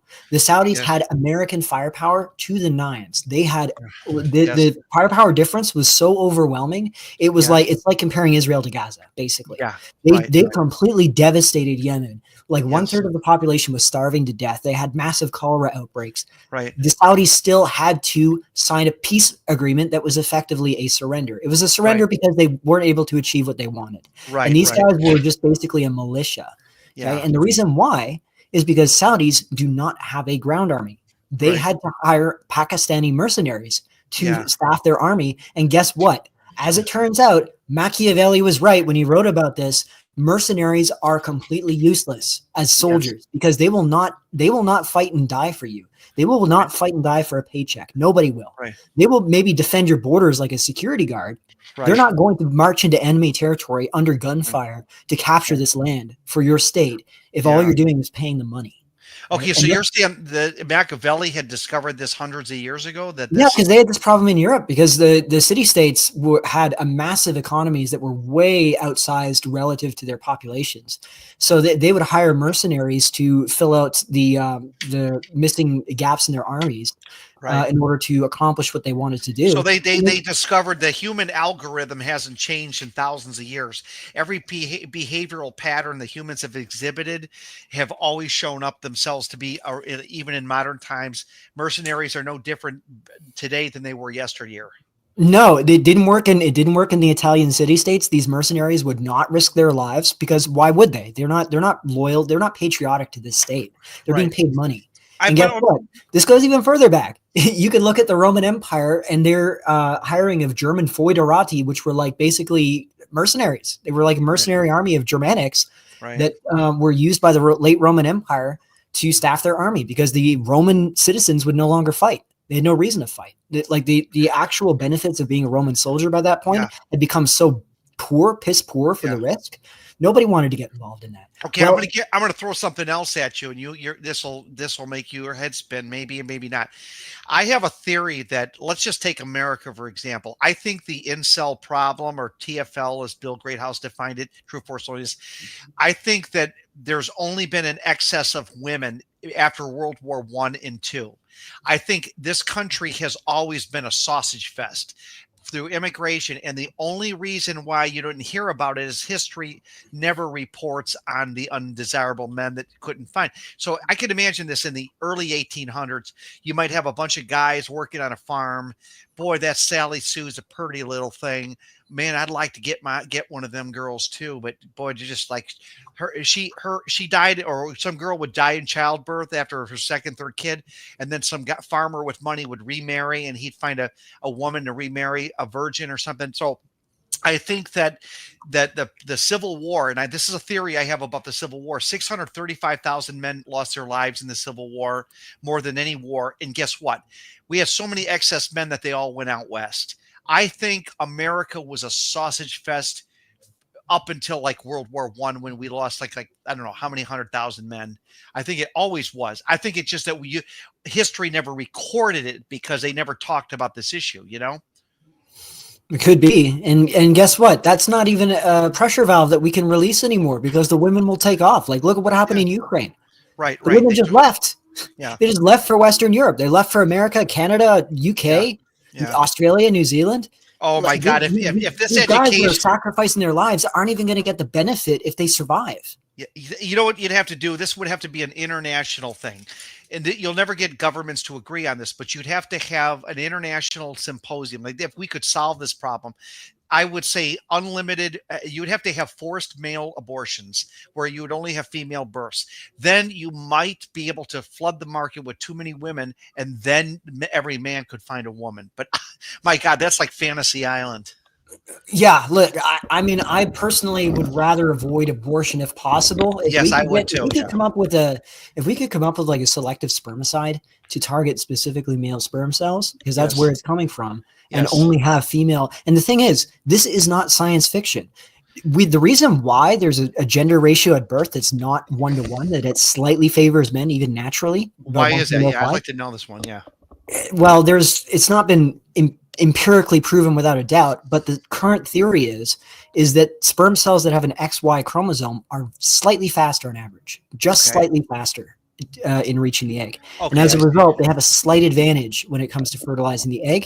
As such, you get a gender ratio that's somewhat imbalanced. Right. But the difference is very small, but it's still there. But then here's another question. Why does this gender ratio somewhat favor 50-50 regardless? Why can't there be 90-10 women? I mean, why does nature have it that more ultimately more men are born than women? Why not? Why you think, I mean, like, why wouldn't it just favor one? I guess if it's a 50-50, something's got to give, right? It's got to be close to 50-50. Well, I would say for most of human history, if we're not talking about natural or unnatural female infanticide, which would happen not just in China, as I said, it happened in Greece, it happened in Rome. That did also happen. But if we're setting that aside, and we're looking at just the natural gender ratio at birth, boys are overrepresented in almost. In the majority of maladies, whether it's physical or mental, if we're talking about like genetic conditions and anomalies. Like Asperger's syndrome for sure. Yeah, autism, and also congenital issues. Like if you look up like random genetic conditions, like something like put in some name and then syndrome, and you click it, odds are it's going to have a disproportionate number of boys that have these conditions relative to girls, and that does add up. And then also you add on to that the mental health issues are more prevalent for boys, especially autism. These things are selective elements. And also boys just are more likely to die violently, over historical time periods. I mean, there was always, generally speaking, a relative abundance of women relative to men in Europe, because Europe was under constant wartime situation, like nonstop war. People don't realize Europe was perpetually at war. There's pretty much not a single time until the modern era. Do you think having excess males creates the problem? Or see, I think Abraham Lincoln, who he hated physical work, by the way, even though he grew up in a poor family. I think that he read the writing on the wall, and I think he saw that the excess male problem in America would have led to some sort of revolutionary, and he wanted to control the situation. Because, I mean, if 635,000 men died in this war, and then they said, go west, young men, and all these scrodes, all these excess males go west, there had to be an excess of males in the 1800s. I don't believe it was 50-50. I don't think Daniel Boone could find a woman as easy as you could think. The Amish people are the only people that kept everything at an equilibrium. You know what I'm saying? I think that they did a very good job of it too.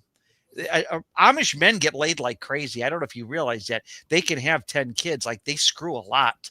Yeah, yeah. I see. We don't really have Amish up here, but we have Mennonites, and Yeah. they're very similar. And yeah, I They mean, love sex. Now they may do it with one person, but they get laid a lot.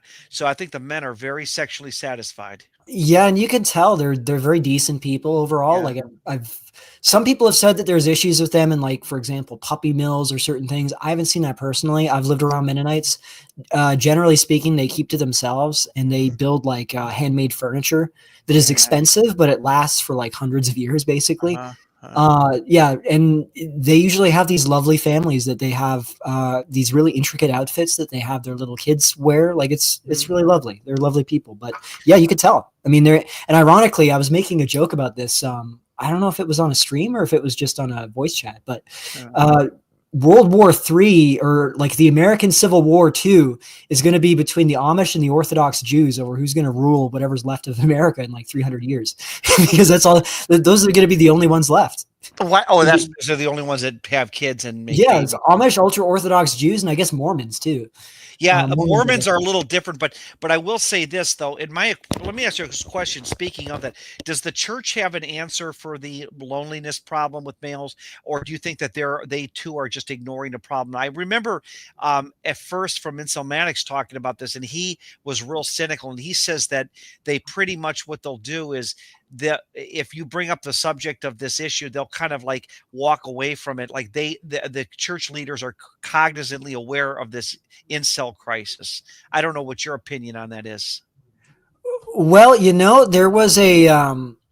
there was some articles that were coming out about the Catholic revival that was happening, and then when you Yeah. look into it, you realize, oh, there's a Catholic revival of traditional Catholics, and then if you look into it, it's all young men.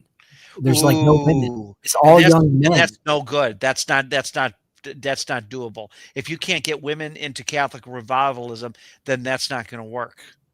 Yeah, and here's the thing: is we're talking about Catholics they have a centralized hierarchical system. They don't have to rely on tithes from their parishioners. It's not like a free market like what you would see with Protestants, right? Right. Protestants are even worse off because with the structure of the Protestant church, it's decentralized. Churches are generally autonomous and Right. they're required to be self-sufficient on their parishioners for donations. Well, who goes to churches? It's Yeah. primarily women. And women are also I going to be don't the know. ones Wait, to wait, wait. decide When you say the scapegoat. women primarily go, but not single women, I don't know Well, what you no, mean. no. Like we're talking like if there's a married couple, it's Right. generally speaking, it's going to be the woman that is more involved in the church. She's I going to be okay, I more. see, because I don't see any churches where there's an overabundance of single women. I don't see No, them. no, no, not single women. Like we're talking married women. Like those are the Yeah. ones that control the purse strings. Right. They're the ones that decide which churches they attend and therefore where the tithes are going. The men are just usually dragged along in a lot of cases because Yeah. a lot of these churches just don't appeal to them. Like they don't give them, and the church pastors understand their audience. They're going to tell the women what they want to hear. They're going to give them a version of the Bible that resonates with their what they want the Bible to be. Because if not, the women are just going to leave and they're going to Right. take their husbands with them. They're going to take their families and they're going to take their tithes. Yeah, right. You're The right. Protestants are in a brutal situation. Catholics are sort of similar because the Catholic hierarchy, these are older men that are celibate Mhm. by vows. Like they're not involved in dating and relationships. They don't understand what's going on from the insider perspective. Right. They know about as much as boomers do. Right. There are more traditional Catholics and like Orthodox, etc., Right. that are a little better when it comes to culture war stuff. Right. But in general, when it comes to women's stuff, they just don't have the vocabulary for it. And I've noticed this too. I went to visit a friend who was in an AA meeting. I'm not a member of AA, but it's the same thing at AA. It's just mostly excess males. It's like disheveled males. You got some women that go there. They're all beat up. They're really beat up looking. But like you don't have any pretty girls that go to AA meetings. It's like, and if there is a woman that it goes to AA, she's already met her husband there and she's taken off the market quick. Like Oh yeah, I can tell you a story about it's that. I have a excess. half It's sister all on my these things father's like side. who Well, these Narcotics Anonymous, excess males. It's not because there's more male drug addicts. There's a lot of female drug addicts. It does not appeal for women to go to these things like AA. It's mostly a male dominated.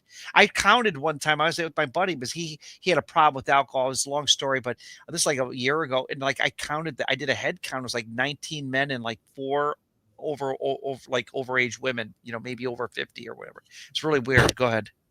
Yeah, no, it's interesting because I have a bit of inside experience with this. My sister on my father's side, my older sister from his previous marriage, she is exactly what you described. She was in her mid-30s, I think, when she went to Alcoholics Anonymous, or early mid-30s. And she was like a stunner. Like, she's like 8 out of 10. Yeah. My father's first, actually, no, this was the woman he had an affair with, actually. That's their daughter, basically their love child. Yeah. She was French and he's French. So my sister was like a classical French beauty. Yeah. And she, like, I remember seeing a picture of her when she graduated high school, and literally like supermodel tier. Like, I'm sure you know what I'm talking about. You've seen these kind of. She's your half sister, right? Yeah, continental Western European, and she's always been able to get anything that she wanted out of men. Anything, yeah, anything, including alcoholics, and like she is able to do. She was an extremely problematic alcoholic. Like, she had severe problems, but when she went to Alcoholics Anonymous, not only did she already have a boyfriend who was. And remember, she's in her 30s at this time. This is a guy that she previously dated when she was in high school, that she matched up with again and ended up marrying despite having this severe alcohol problem and being in her 30s. Yeah. This guy has his own house. He's a successful radio host in Canada. I don't know if he still does it, but at the time he was a radio host. So, and he was making good money. And yeah, and you see this with ex-porn stars too. There's girls that have done porn for like real famous porn stars, and they always find some guy that will take them in, and they can get married and have a. There was a couple of porn stars I saw, and I followed up on their lives. You see them, maybe they were from the late 90s, early 2000, whatever, but they're like married, they have a family, 4 beautiful kids. It's like, how in the world, like, women have there's no consequence for their bad decisions. Isn't that really hard to believe that people that bully people, say a guy that bullied you in high school is probably doing very well. A person that bullied you or a woman that was horrible to you as a kid, she's doing very well. Like, there's no justice, I guess. And we're always meant to believe that there's some sort of retribution, but it never happens, Oh yeah, I mean, I saw it firsthand. My sister was a total basket case. I mean, I'm not going to say she was evil, but she had all sorts of problems, and she never had to worry about problems that if an average-looking guy had, he'd be kicked to the curb. Yeah, yeah, he would have already died. Yeah, and like, that was the reason why she was in Alcoholics Anonymous, is because her drinking problem was so severe, it was literally killing her. That's how bad it was. And whereas for men, what you see with men that have to go to Alcoholics Anonymous, they usually, the situations are not as severe, but it's severe enough that it's making the rest of their lives impossible. And it's not a big, but it's also the ratio. But you're not going to meet a woman at alcohol. If you're a recovering alcoholic, don't plan on meeting a single woman who's also. It's so unrealistic because it's a sausage fest even at Alcoholics Anonymous meetings. Well, that's the funny story about that, because my sister also met a guy at this Alcoholics Anonymous place that became basically her orbiter, who would follow her around and drive her places if she wanted to. She didn't feel like driving. I'm not joking. This guy basically did whatever she wanted. Yeah. And he got nothing out of it. Nothing out of it. Didn't get even a hand job or nothing. Yeah, no. I mean, this guy was like maybe 5'9", and he was older. He was in his 50s or 40s at the time. Yeah. Whereas the guy that my sister was with and eventually married, he's like 6'5", and he's, like, as I said, a radio host, so pretty well known. Mm-hmm. This is what they can get away with. Yeah, and I saw this.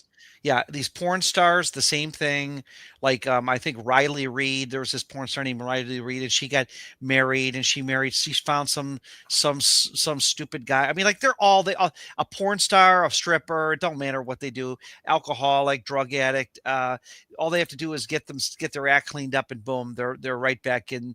And of course, they can thank Jesus for it, but the ugly guy can't do that. I don't know. I think you're right. It's going to take some sort of political movement to get men to revolt against the system. How that's going to look, I don't know. I see that it'll be crushed.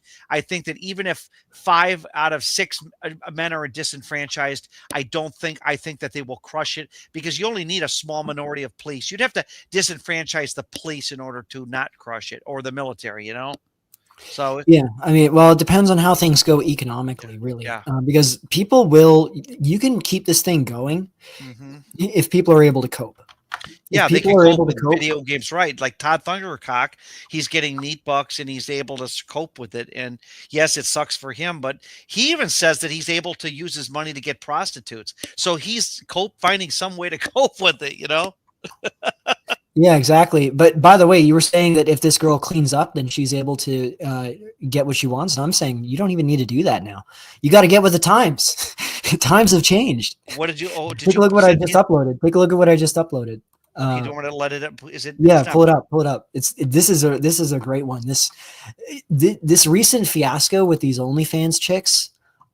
It's the gift that keeps on giving. So what? This What is chick, this? What is this? this chick is the one who did the sleeping with 1,000 men in 48 hours or something. And he's with her now. Is he? Is this her Yeah, boy? this is a guy who's no. This is a wedding ring. This is an engagement ring. And he's giving her but she's sleeping in the picture. Yeah, so this is a picture that I guess he took in the morning. Oh So wow. this is a guy who's marrying this chick.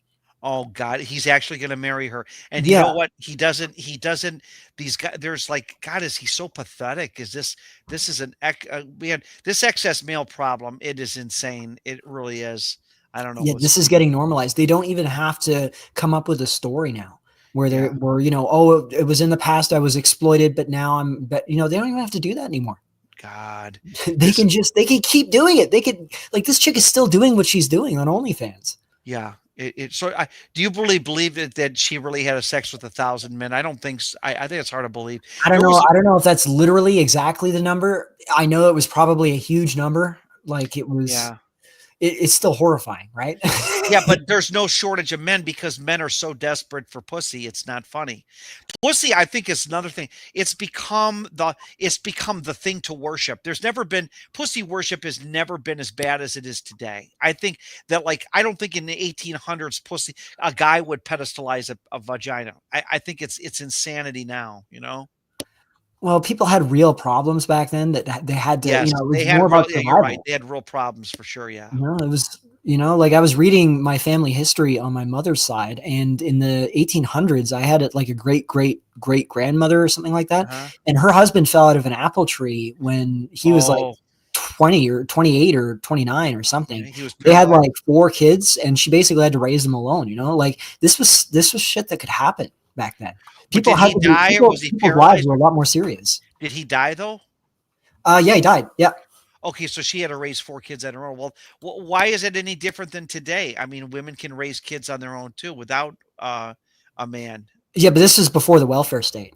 Oh, I So this see. was so she had to work full time, like she was a school Oh, teacher, and she also had to take care of all these kids. It was a difficult existence, like just in general for people at the yeah. time. Oh my People had a God. different way of thinking back then. They sure did. Yeah. You I know, like it, the you have this is any something other you see with like third world populations too, in some cases. By the way, right. Yeah, this guy is like so he's going to marry this girl. I wonder if she accepted. She probably did. maybe I don't know. Maybe she's got multiple candidates. You Yeah. know. It's the highest bidder, yeah, for sure. Yeah, it's a sad reality, but then again, you're right. I think first Eventsomatics said that basically people can just cope. I think coping is the only way that people are going to get through all this.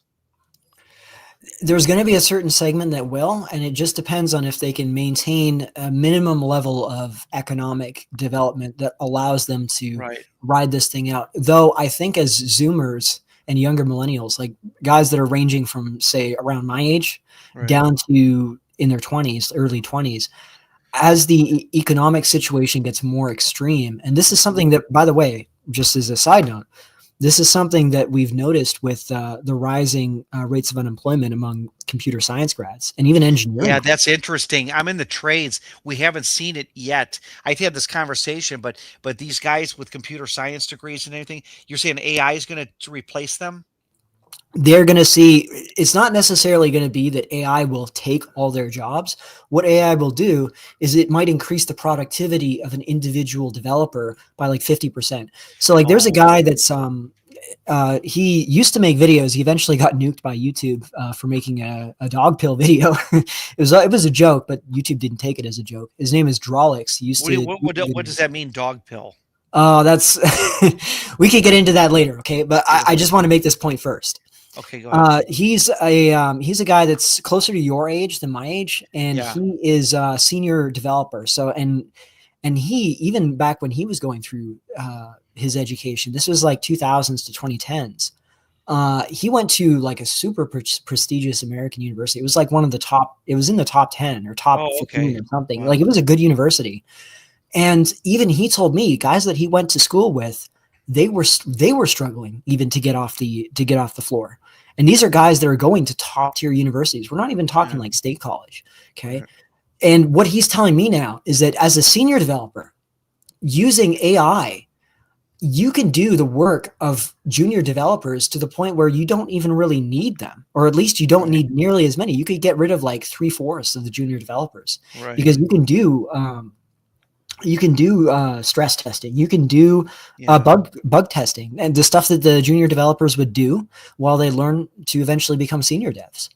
Right. And he's saying like, this is what's going to happen. They're going to cut the ladder off at the bottom. It's already started. Like they've already been doing this with H-1Bs. It's just going to accelerate. So H-1B1 visas, do you see an end to it? Well, not that the damage hasn't been done, but do you see they're still going to bring in all these H-1B1 men from the third world? See, the problem is you can't expect the right wing, the Republicans, to do anything beneficial for working people. Like, white working class people. And I consider working class to be anybody who has to earn a paycheck. Right. You know, if working is not optional for you, you are part of the working class. You might be a high tier wagey.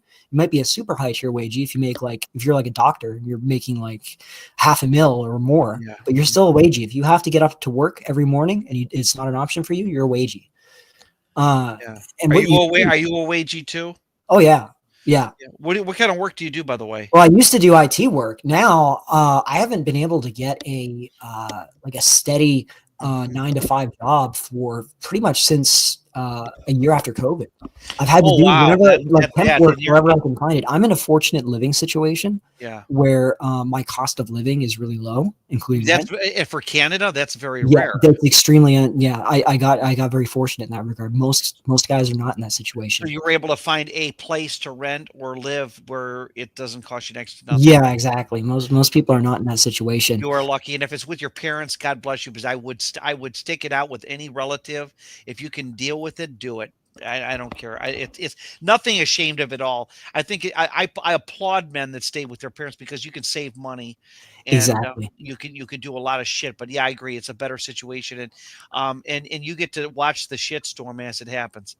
Yeah, well, and here's the thing with what Drawlix was noticing in his industry. It's almost like he got the last boat out. Him and the guys, and even guys that were in his cohort, still didn't make it through. You know, there was a good chunk of them that didn't, but of the ones that did, it's now reaching the point where these careers, you're actually seeing psychology majors that are having lower unemployment rates than these computer science grads. And this is going to be a qualitatively different situation. How so? About how things were in the late 2000s with millennials that after the recession, like millennials that had like psychology, sociology degrees, you know what I mean? Like these degrees that are not really directly useful. But the idea was you get any college degree and they'll let you into like white collar management. You'll be able to get into the white collar bureaucracy. all that got cut off and flushed down the toilet after the 2008 financial crisis, when there was no more money left to spend on this stuff. And an entire generation of these men, and mostly women, actually disproportionately women with these degrees, now were saddled with debt and no career to pay it off with. Now, the thing is, you could tell these women and these men, like these guys, but women never women seem to, even though women may get into debt, it's not enough to affect their social life. If a woman's decent looking, she's always going to have some scrotal sac that's going to come into her life and help her out. I mean, that's, if you could marry an attractive woman, an 8 out of 10 that was just straddled in debt, but she would be willing to screw you and be loyal, I think most guys would take that offer. I hate to say it, but they probably would. Well, the evidence suggests that you're correct. Yes. However, so a woman's got if she's an 8 out of 10, maybe she's got a low body count, and a lot of them do, believe it or not, there's still women out there. And let's say that she's willing to hook up with you and you're going to help pay her debts for the next 20 years. A lot of guys might take that offer. I really think most guys would. You're right. And on top of that, okay, you can say that, well, these white collar managerial positions or like paper shuffling positions. Okay, you can't really expect those as an efficient part of the economy, just because, it's like, okay, you get a psychology degree. There's only so many psychologists, right? You're expecting to transfer into some other employment. Right. You can't expect that as part of the economy. That was what they were told. And we're talking like the Occupy Wall Street generation. Right. And it was true, right? Like that's a fair argument to make. Right. You cannot tell these guys that are in computer science, that are in engineering, that have gone through these very difficult degrees with the expectation of getting something in this field. You can't tell them, oh, well, we've innovated something that has now made your jobs obsolete. 60% of your jobs are now completely obsolete because we invented a new technology. Tell them that? Is that what you said? You can't. You can't just say, okay, we've just automated away 60% of your work, and then we're also going to undercut you with these H-1Bs. Tough shit. You're just gonna have to deal with it. That's just how capitalism works. I get some guy and I talk that his name is Zane, but Zane isn't showing his face. And I got Zane. If you want me to, okay, Zane, are you there? Wave to me. I don't know if this guy wants to talk to me or not, but I don't know if is it rude for me to let someone else in, or do you want to hear somebody else's opinion, or what? Yeah, I'm fine with that. All right, I'll let this guy in. He's a black guy. I'll let him in here. He doesn't have to show his face on camera. Just be cool, Zane, because I'm going to be real upset if you. I almost don't want to let him in, but because I don't know who this guy is, but I'll let him in. Hold on. Okay, it said he was authenticated. Hold on a second. Let me let him in here. Maybe you can talk to him. Oh, I can just add to stage. Okay, Zane, come on in. Yeah, I'm here. I'm not going to do any crazy No, stuff. okay, good. I saw your face. I don't want to put your face out. Go ahead. Yeah, so I've been watching some Manosphere content for a while now, and your theory about the whole excess man, it seems the most like close to reality. But I just want to ask you this question though. Okay. You see a lot of Indian men are coming in with H-1B visas, but I just want to know, how is that affecting dating? Because I don't see a lot of women out here with just dating Indian guys. So I just want to know. Okay, I'll give you my answer, and Mercer can give his. When you have an excess male problem, the women don't have to be dating the men. Their mere presence makes it more competitive, because now if you flood the market with too many excess men, the women's their value, the fact that these excess men will show these girls attention changes it automatically. But go ahead, you want to give him an opinion? Mercer, he's saying if women aren't dating these excess pajeets, do you think it can still cause a problem? Yes, it can, and I can tell you why. Okay, you don't need to be attractive to cause issues in the dating market. All you have to do, especially for these H-1Bs, is have money and be willing to throw the money around. So I remember talking for a little while, briefly, with this girl who was in California, a white woman, upper middle class, just talking about these issues. And she told me about her high school experience and her college experience. She would get invited to parties just to be there as a woman. And she would get invited onto boats by these multimillionaire guys, like Indians, whatever. no expectations, like no expectations of pay for play or whatever, you know what I mean? Like no sugar baby stuff. It's just literally like we're gonna pay you all this money just to exist around us. Yeah. That is a massive distorting effect in I definitely agree, because I just want to say this. You know how they have studies online that tell you that, you know, Black women are the least desired and all that stuff? That's not true. In reality, in the real world, what I see, there's a lot of men that the date market is just open. Every woman has the same value. It doesn't matter about race or anything. Oh yeah, for sure. I agree with that. They all have the same value, basically. Every woman has got some scrode that wants to bang her. Yeah. Oh yeah. Well, I can show you this in data, because I remember finding this this dating. I'll see if I can add it to so that you can see it. But I'll just explain it because it's pretty simple. There's data on dating apps and the dating app match rates between men and women, Black and white, like what their match rates are, and the match rates for oh, here it is. Here, just 1 second. I'm going to add it to the. Yep. If you add it, I'll put it up.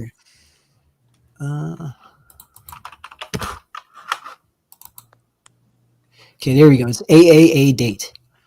AAA date. Okay, I will look you right at. Okay. Yeah. Okay, I'll put this up right now. All right, go ahead. Okay, so you can see here that the match rate for white heterosexual men is 7.5%, and for Black heterosexual men is 5.19%. Okay, so you could say, okay, whites are doing better than Blacks in this regard, but it's a difference of less than 2.5. It's like 2.3% difference of match rate. So it's effectively it's negligible. It's barely matters at all. Look at Black women and white women, heterosexual. 54% match rate for white women, 44% match rate for Black women. It definitely, man, because even you know, I'm Black, I'm Caribbean American, and it seems like it's impossible to find like a Black woman, like a decent looking Black girlfriend. That seems impossible, man. I don't know where they get this statistic that says that there's way more Black women and a lot of Black men are in jail and economic. You know, it doesn't seem that way to me. It seems like the competition to get in your own race is very hard, you know. Yeah, it's not easy. And another thing, I will say this, I hope you don't take offense to this, Z, but a lot of people think Black men are doing very well in the dating scene. I think there's a lot of men not doing well in the Black community, and they don't understand this. They think, well, like that one guy who calls himself Hell by the Dashboard Light, he says, well, I don't know, I think Black men are doing very well. I says, I don't think so. A lot of them are struggling big time in this game. Yeah, for dating for Black men, it's very, very difficult. I don't know where I keep seeing online that they say Black men are dating white women a lot. I have not seen that in reality. It's anecdotal at best. It's 1 out of every 100 white women might have a Black boyfriend. It's like but here's the thing that I mentioned, Z, and this is important. Anytime you go out in public, people who are in relationships are more apt to physically be seen in public. So why don't you see crippled people missing limbs in public? Because they don't go out in public. Okay. Yeah. Well, only able-bodied people who are doing well economically and socially are out in public.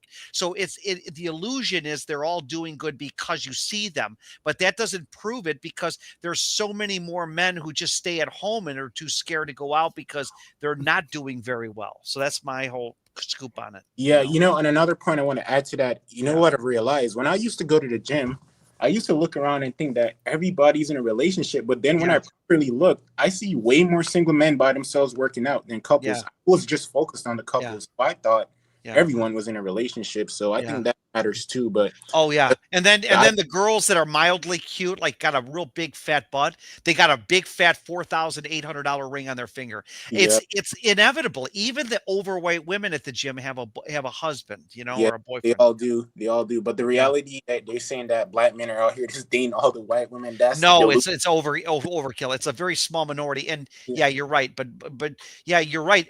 Black women are almost considered the same desirability as white women. So like, in other words, there is no hope for white men. Well, I'll just date Black women. Well, no, they're out in demand too, you know? Very high demand. I be seeing them. I'm like, wow, man. It's almost seeing as if they're like another species or something. It's like, it seems hard to get them, man. It's not. Oh, man. I can tell you that. A lot of my friends too are single, you know, and they're decent looking guys. Well, I always say that, like, Yeah, there's just too many. But I think that the sad reality is that I always believed that there was always been more excess men than women, and I think the reason why it appeared that way for like guys after back in World War I, this is in the 1920s, there was a major sexual revolution, and it all happened. It was all preceded by a bunch of men dying in World War I. Men were dying like by the millions in all this European and American country, and then all these men come back from the war, and there's all these women who are horny as hell and I want to get some dick, and they're dancing in the streets, and this women went crazy. And so then you had that like 1920s, the roaring 20s, the 1930s, like the prohibition alcohol. Then men went to war and fought, more men died, and guess there were more women out there. I mean, it was never ending. It was a cycle of men dying for 50 years of dying, and you had an excess amount of women. But that's not the norm. That was an exception to the rule, I think, when a lot of people online, they say that the 60s and the 70s was a golden age for dating. You're just telling me that the only reason it seemed that way is because men died. Yeah, right. Exactly. Okay. You're right. Yeah. When you add excess men into the pool, and I think that what has happened is I mentioned the Civil War when Abraham Lincoln started the war in 1861. My honest opinion is that there were so many excess men in the country.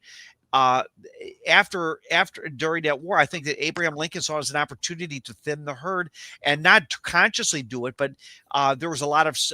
But think about this: 635,000 men died in the Civil War, and there were still too many excess men in the country. They all went west. It's crazy.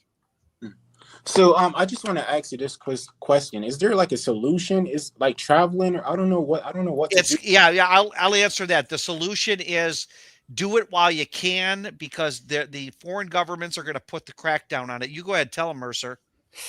Yeah, I have a feeling that they are going to do that. I think just due to the demographic situation, African countries, I mean, in Africa, will be the last to do this because they will have the least need due to the average age of their countries being so low. Like, they're not going to have this problem for much longer compared to us. They'll have other problems, but that's not going to be one of them. As far as what the typical strategy is, which is going to, like, as I said, I just did a stream on Southeast Asia where we talked about this stuff. That's eventually those options are going to dry up because a lot of men, I have a friend that he travels too, and he said there's a lot of men in these countries, like Colombia, Thailand. He said it's a lot of expats there. So he said don't get your hopes up, because it might get oversaturated in like a year or two. So it's yeah. But and a good example of this would be Dominican Republic has been overrun with passport bros. Yes. And they are extremely dumb with how they deal with these women. They will throw money at them to the extent that now not only is the situation really bad for the local men, and they are really pissed off. And these are not countries that you can just exist in safely and not worry about anything. Like, you can get robbed, you can get even kidnapped, shit can happen to you. And a lot of these men in these countries are just gonna be like, we're not going to tolerate these foreign dudes coming over and blowing their money on our women and making life worse for us. They're gonna eventually do something about it. All of that stems because of the excess men in America. Men got so used in America to spoiling women that they think that mentality they could just carry to other countries, but the other dudes don't really have the problems we have. So it creates an issue where the women start becoming like westernized, I believe. So. Exactly. And the funny thing is, just to recap it on the black thing. Okay, so the evidence does show that relative to other races of women, black women are apparently doing worse, but it's relative to other races of women. As you saw from the Tinder stats, the differences are really not that big. It's like 44 versus 54%, whereas men are both in the single digits. And white men are just barely over the 5% mark relative. Like, it's a difference of 2%. It's like nothing, effectively. I knew it was bad when dudes my age, 24, were hitting on my 53-year-old mom, man. I knew it was that bad. I was like, wow, that's crazy. My mother's told me the same thing.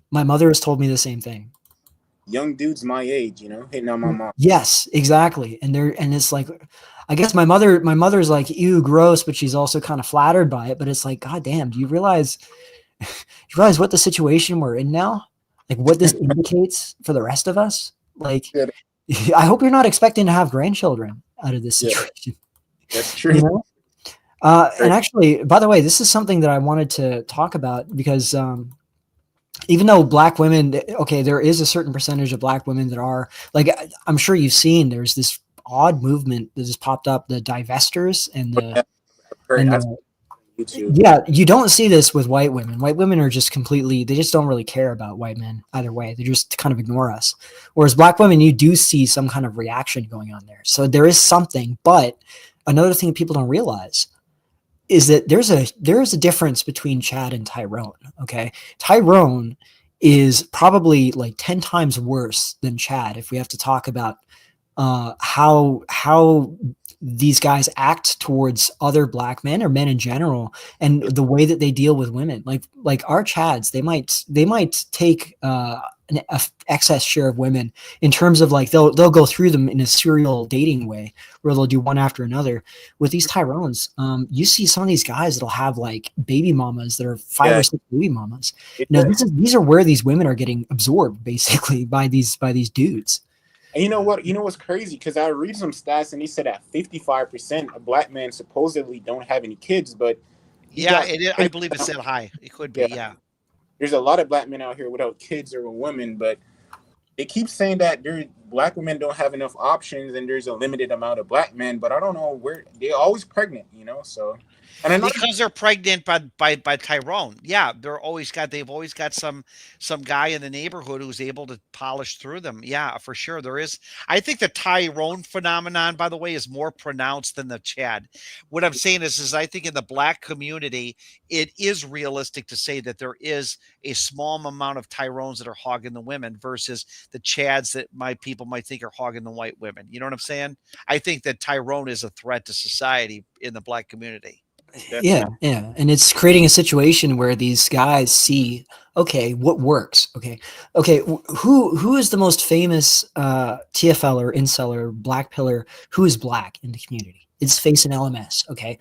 Other than him being, I think 6'3" and being like, he looks kind of like Jay-Z. Like, have you guys seen his famous? I haven't seen a Face and LMS. You've actually seen his face? Yeah, there's a selfie that was confirmed that it's him. I mean, he's ugly. He's not lying. He's ugly, but here's the thing is that he looks kind of like Jay-Z. Well, what's the difference between him and Jay-Z? Okay. Money. Other than the money, is that if you listen to him talk, he's like, you wouldn't know, I don't mean this in like an insulting way, but you wouldn't know that he's black based on how he talks. Like, he talks in a way that like, he's very well spoken. He doesn't talk in a way that seems like, aggressive or hood, or, you know what I mean? Right. And you realize that these are the kind of guys, and I think he also has a job in IT. These are the kind of guys that black women are not interested in. And it doesn't matter if they make money. It doesn't matter if they have a degree. Yeah. There's something about black women. And what's weird is that they will tolerate white men who are, or other races of men who are like, have this sort of nerdy way of doing things, like where they're in IT and they talk, they're well-spoken, whatever. They'll tolerate that with other races of men. They will not tolerate it with black men. It's a very peculiar thing that you see with black women. So they'll put up with a nerdy, like a Poindexter from Revenge of the Nerds. But if it's not necessarily a super nerd, but you know what I mean? Like, they'll tolerate, like, if Face and LMS was white or even maybe Asian, and he had the same stats all around, he could probably date a black woman if that's what he was willing to do, because they don't have the same standards when it comes to those sort of behaviors. It's like, if you're a black man, you have to behave in a certain way. And if you don't fit that stereotype, you're not going to get anything from these women. I wonder what causes that, because in evolution, women are supposed to like men who have resources, stability, and stuff like that. So why in our community is that it's flipped? It makes no sense. I think part of that is, that's a good question, actually. That's a really good question. I hadn't thought about the why.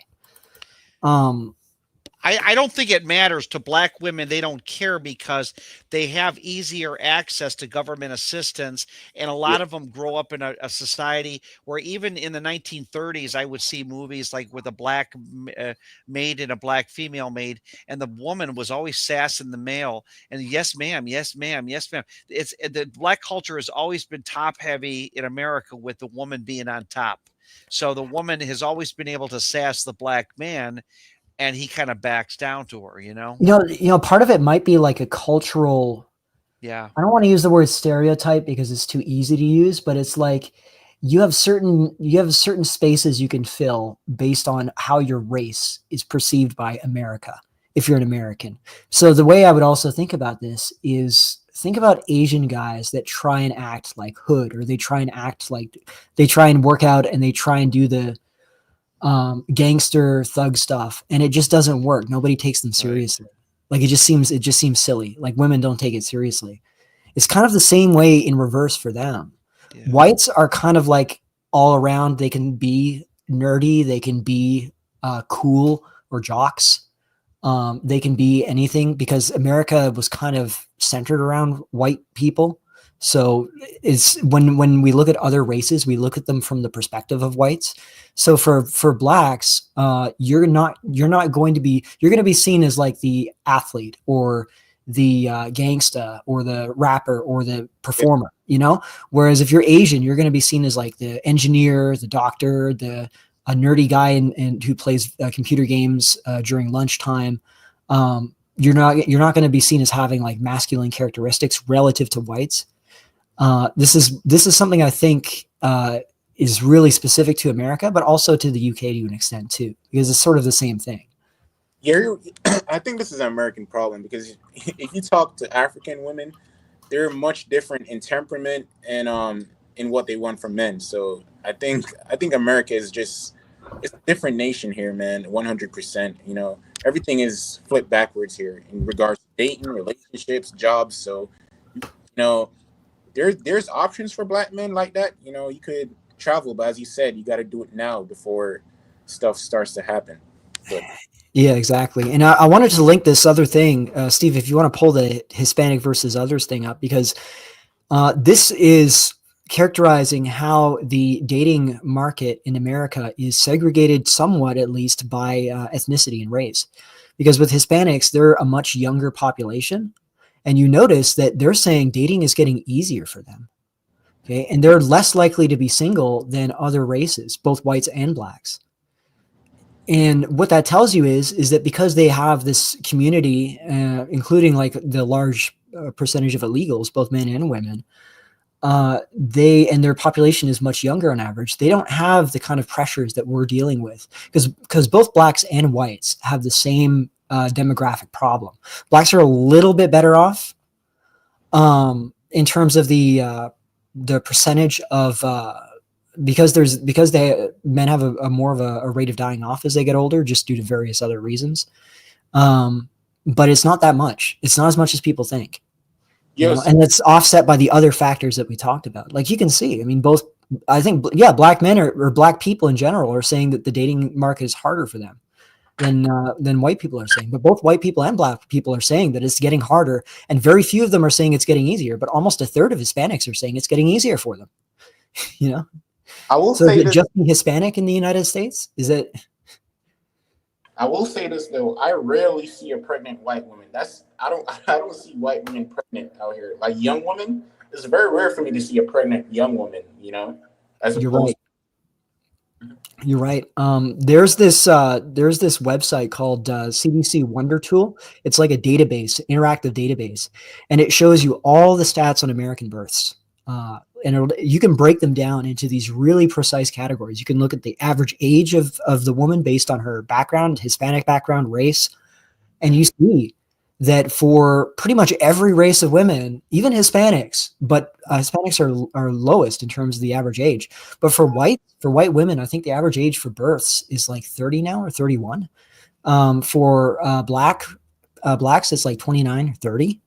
For Hispanics, it's around 26. So it's significantly lower for Hispanics. And this is having a massive impact because if you start having children at a later date, because the fertility window is only so large, that means that the time when you can stop having children is going to be a lot shorter than if you had started having kids at, say, 23 or 24. And actually, this question, I know there's excess men in the country, but doesn't this affect women in some type of bad way the older they get? Because if they're going to put off having kids and stuff like that because they got so many options around them, doesn't it affect them later? Because I know every one of us do need a partner. So I just want to know, are there any like side effects for women, you know? Because it can't be good for you just having so many options. There got to be some type of con to that, you know? Yeah, spoiled for choice, right? I mean, yeah, you could say maybe in the long run they would have issues with it, but in the short run, yeah, not really. I mean, there's a big issue with women just not having children at all, and a lot of women will end up regretting that. But that's going to be something they find out after it's too late. So it's not even really going to matter, you know. It's not something you can correct. Yeah, that's very interesting what's going on. Man, I don't know what to tell you, man. Like, the only thing I could see you could really do right now is travel or try to compete. But competing is just so hard. Like, where do you even find these women at, you know? They're, like, hard to find. You can't go outside. The dating apps are oversaturated. You can't approach at the gym. Nowhere. It just seems like it's all off base, you know? I don't know what to tell men to do. No, you're right. I mean, if you're in America, you do have a relative advantage compared to a lot of other places. You know, even though America is still bad in terms of how it was in earlier times, like it's a lot worse than it was even 10 years ago, it still is better than Canada or, you know, Australia or the UK or Europe right now. So you still have opportunities to get out and do something else.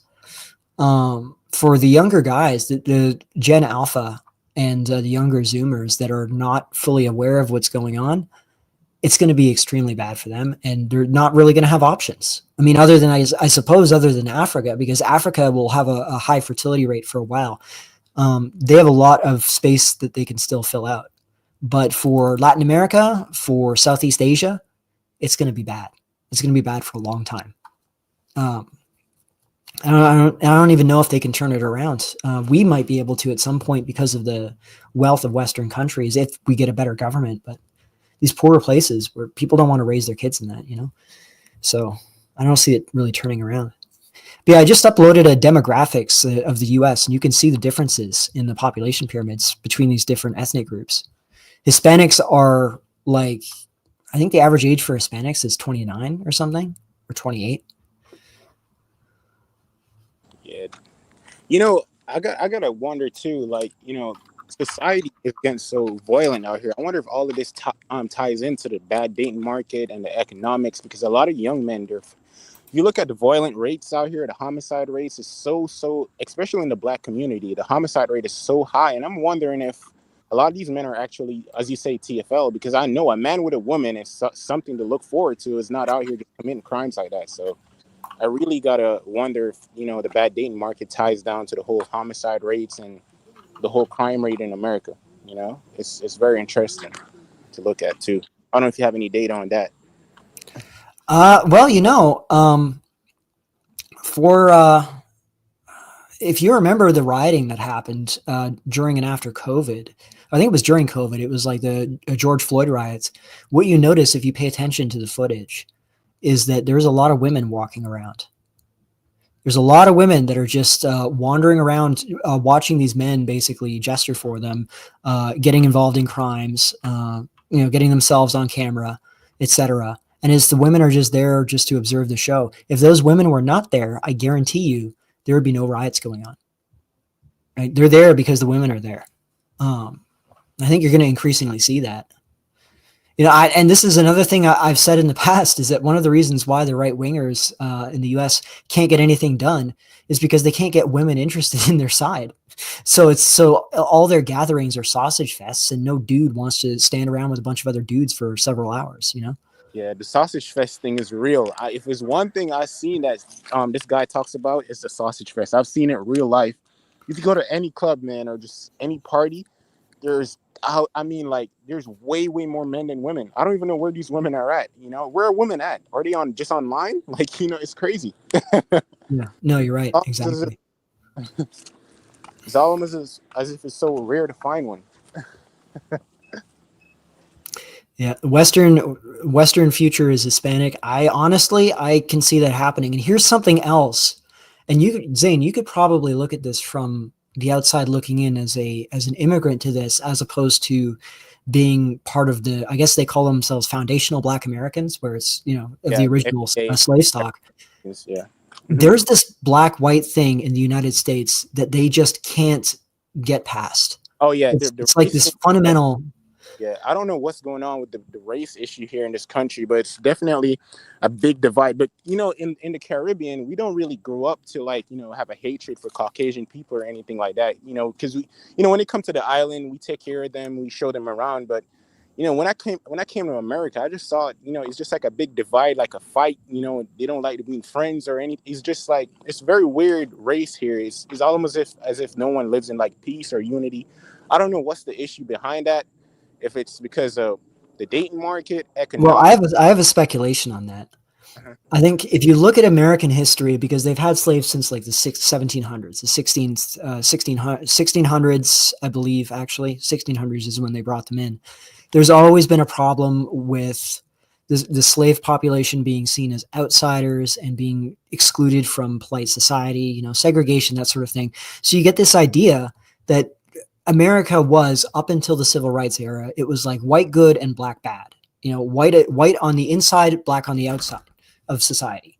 And then what you see is with the civil rights era is that got inverted morally, where now it's the black people, black foundational Americans are now like the moral characters central to the United States identity. You know, the civil rights era and equality, etc.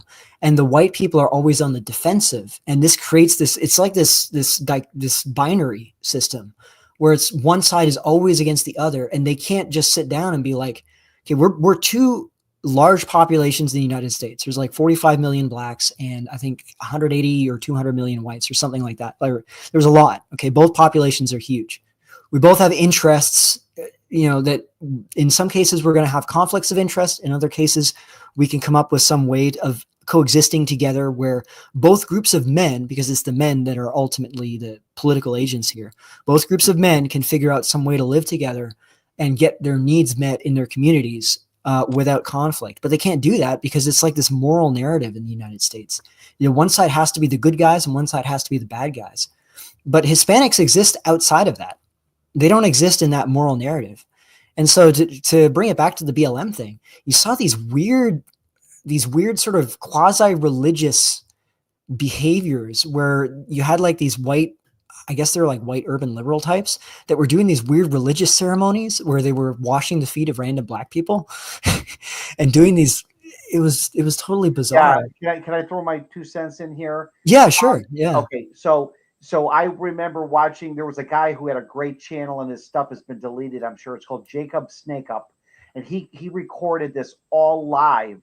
And he had like 12, 15 different people in different cities walking around with their cell phones when the riots were going on. And I remember a bunch of these, even a black guy walked up to a white girl, and was telling her, oh, you know, it's just want to tell you how pretty you are and beautiful. I admire. There, a lot of guys were simping to women in these videos. Like they were telling them, you're so courageous for being out here, because that's the only way these men could get any attention was to talk to women who are part of the George Floyd riots. So yeah, there was simpery was through the roof. 100%, I believe that. A lot of men turned out because women came out in full force. Because women, I don't know if you call it virtue signaling or what, but women like to turn out for events, you know, relating to politics and rallying and stuff like that. So a lot of men just turned out solely for the purpose of trying to get some cat. Yeah, you know? there was a perfect opportunity for people to simp to women, because a lot of men. And here's another thing: that guy who was that 17-year-old kid, Rittenhouse. He was a 17-year-old incel kid, and he was. And I'll tell you, they said he was going to school for Mercer. He wanted to go to school at 18. He was 17 at the time. Wanted to go to school for nursing. He was only there because he was a single male who didn't have a woman, and he brought his gun there just in the event that he'd have to use it. But the point was, he was only there probably just to meet women. I really think that that's exactly what he was thinking, that if I get out here and I, assuming I don't have to use this gun, I'm going to get some pussy tonight. I really think that's what he was doing there. And you know what? You know what's crazy too? Talking about this, I think a lot of single men came out there too, and they had a lot of anger pent up in them, and it caused destruction around the country. Because if you see, a lot of places got raided, burnt down. I don't think these are healthy-minded men in good relationships doing all that damage. So no. It was a way that they could virtue signal to the women, and it really was bad. It really but those women were like goofy as hell, because we actually in my town had a George Floyd riot, not riot, but like a demonstration all these small towns were having them, and it was hilarious. And they were trying to get the police to get on their hands and knees and beg for forgiveness. And I remember in this town I was in that the cops wouldn't have any of it, but it was funny but that was a weird time. It was like the George Floyd riots were only 5 years ago, but it seems like a different time period. You know what I'm saying? It was weird. All that stuff. Yeah, go ahead. I never seen anything like that before, man. George Floyd almost seemed as if it was planned or something. I can't tell you. It's a very weird. But it showed the simpery of what men would do, and this incel TFL crisis is not. I do think that we're going to start seeing weird shit like this as the years go by. Now, I think that at some point these incel men are just going to die out. But Mercer seems to think that they could be a political force to reckon with. Yeah, it remains to be seen. But the difference is that if you look at how the Hispanics dealt with these riots, they were just out full force with guns. And they were basically saying, like, we're just going to blow your heads off if you come in our neighborhoods. And as a result, they didn't go in the neighborhoods. So they're outside of this weird narrative around race that the white Americans and black Americans are just consumed with. Yeah, this is what's really paralyzed. You make a great point about the white-black dynamic. Even if you're of Polish descent and you had nothing to do with slavery, whites are always in a position to defend themselves being white, where Hispanics are in their own universe. Like I was in a restaurant the other day and I was doing some service work, and the Hispanic girls were listening to this Hispanic pop music. And of all the American bands, they live in their own ecosystem. They have their own ecosystem, and they don't feel a need to apologize to any group for being who they are, Yeah, and I think that as time goes on and they become a larger and larger fraction of the population, I'm going to see if I can find this, because there was this really mind-blowing graph showing the size of the population cohorts compared to each other, like just on a graph. And as you get to the youngest age groups, you're looking at less than 2-to-1 ratio between whites and Hispanics. As they become a larger and larger fraction of the U.S. population, you're going to start seeing that narrative break down over time. And this will eventually allow Americans to be political again, like to do politics properly without this massive disruption field that the race narrative creates. Hey, I don't want to be a conspiracy theorist here, but do you believe the reason why Donald Trump is so big on this ICE thing is because he believes that Hispanic people are going to replace whites? Because he's coming out with all these policies. Well, I could give you my opinion on that. First of all, there was a guy by the name of Lawrence he's a guy that's a critic of of Trump. He's on MSNBC. Trump is not deporting as many people as you think. He's only deporting maybe 1/10 or 1/25 of the population. He's just making himself. I think he's a ruse. He's part of the big economic order. He's got these dumb fucking white Southern hillbillies thinking, oh, he's gonna send these people back. It's all fantasy. It's just made for window dressings. The vast majority of these illegals are staying here. That's my picture on it.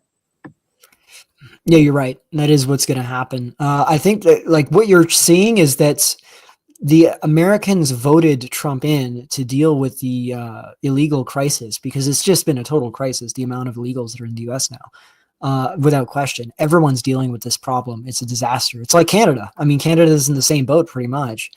But the people that actually donated money to him, who he's truly beholden to, are not concerned with this. And in fact, there's a lot of them that benefit directly from these from these people in their country, because they are owners of farms, they own hotels, they employ these illegals and save a lot of money on it.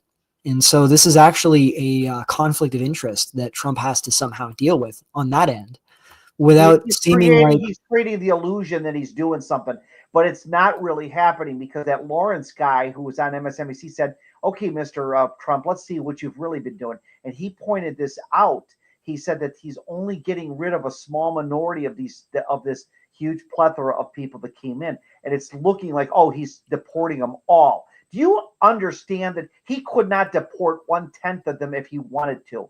So this is all just political theater of him deporting the illegals. And so, yes, it's true that there is a group called ICE going around arresting people, but it's a minority of people. It's not the majority. It's not 80% of them. It's maybe 10% or less. I don't even think that they could deport 10% of these people. There's too many of them. It would be astronomical hard. How are you going to catch these people, you know? Very, very hard to do that. Yeah. Right. But they show it up in the media, though, make it seem as if that's what's happening. But behind the scenes, we know it's almost impossible to do that. Support all of them. Yeah. When Trump says, he's going to scold and reprimand Benjamin Netanyahu, that's all window dressings. It's not. This is all theater. Everything that's coming out of this Trump administration, whether it's the illegal aliens, whether it's the wars, it's all theater. So when I hear Trump say he supports Putin or he's against Putin, we don't know what he believes, but I think the agenda, the New World Order, or the elitist agenda with hegemony of power is just going to continue. And Trump is just somebody there to make you think you have a choice when you really don't. So. No, you're right. And I found what I was looking for, by the way. Here, I'll show you what I'm talking about. No, the thing is that they're in a weird situation that, if you guys remember, or if any of you have seen the first couple of videos that I've done, I talked about Robert Dabney, who was against giving women the right to vote. And one of the things that he talked about is that this is a problem with democracy, where the conservative side that's opposed to enfranchising this or that group of people, they're not going to risk taking a strong stance against this, because if the other side wins, the voters that just got enfranchised will remember who was opposing giving them the right to vote. And so it creates this feedback loop where future voters are always on the minds of these right wingers. And they like what you see with Republicans is they're always terrified of alienating Hispanics or other immigrants that are increasingly becoming a larger and larger portion of the population by opposing immigration or supporting, like, for example, white interests in any way, or explicitly naming whites as a group that has interests. And this is sort of a feedback loop, because it's a self-fulfilling prophecy. As a result, because you can't talk about immigration due to those fears, you get increased immigration because there's no way of opposing it. This is what happened in Canada. It was a constant ratchet upwards and upwards and upwards, with no way of putting a barrier, even just stopping the growth of immigration. Just saying, like, let's just keep it at this level. This has been a crisis in democracy pretty much since the beginning, and yeah, this is demonstrating what I was talking about here. You can see, look at the ratios. Like what you're seeing here with the millions here is basically a ratio. It's a less than 2-to-1 ratio for Hispanics to whites, and then for blacks, I mean, blacks don't have as over top heavy a population pyramid as whites, but you can still see that they're sort of flat as well. And increasingly, there's a lot of African immigrants that are coming in that are not being counted due to them identifying as black. Like, you don't see them as like Hispanic or Asian, right? They don't separate blacks that are descended from slaves from the African immigrants, or, for example, Afro-Caribbeans. So we don't even know what fraction of the black population is of immigrant descent. It's going to transform America politically at some point, and they're going to get out of this race thing. And it's probably going to be led by people that are just ethnically not of white ancestry, either entirely or partially, and they're just going to not have the same problems. why is it that more men move from their countries? Why not women? Because if America's, the great country for opportunities, I would think that a lot of women would like to come here too. But it seems that there's a lot of excess men coming into the country, which doesn't make any sense. I don't Well, understand. I can answer that real simple. It's done by design. Men are the cheapest form of labor you can get, and if you need physical labor done, they can get men in here, and men are just more daring to take these risks because women are in other societies, especially Arabic society like the Middle East, are protected. They're not going to let they're going to get rid of their excess men before they're going to get rid of their excess or their not so excess women. Their women are protected and men are just expendable. And I think Middle Eastern society is even worse. I think they really treat excess men like crap over there. Yeah, you're exactly right. You're exactly right. Yeah, I could be wrong, but why would you want all your men to leave the country and go to Europe when they could stay? Because I think that there is an excess male problem even in these countries too. Yeah, I mean, think about legal versus illegal immigration. Illegal immigration is naturally going to select more for men because it's a high risk endeavor. It's also, there's a lot of hardship involved. I don't know if you guys ever saw the Darien Gap documentary that Bald and Bankrupt. He's one of these guys that goes over abroad and does like vlogs abroad. He did one where he crossed the Darien Gap with another guy, and it was grueling. It was like life threatening, basically. Like women by and large are not going to take those risks compared to men. Right. You're right. 100%. Yeah. And then if you look at the H-1B side of things, disproportionately, those are going to be men that are in like STEM fields. Those are what H-1Bs target. Women are usually not in those fields. They'll take them if they can because it makes their numbers look better for employing women, but the numbers are just not there. It's going to be like 80% male, 20% female in those fields. So you get it from both ends. So what's the future for male versus female work? Will women always have an advantage in the work field? Like you see, women that are nurses are making over $100,000 a year.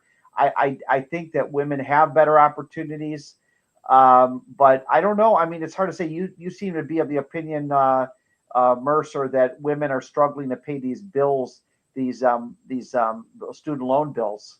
But like the female porn star, there's always a guy that will marry them. Yep, 100%. I have her sister, and on her Hinge account, that's a dating app.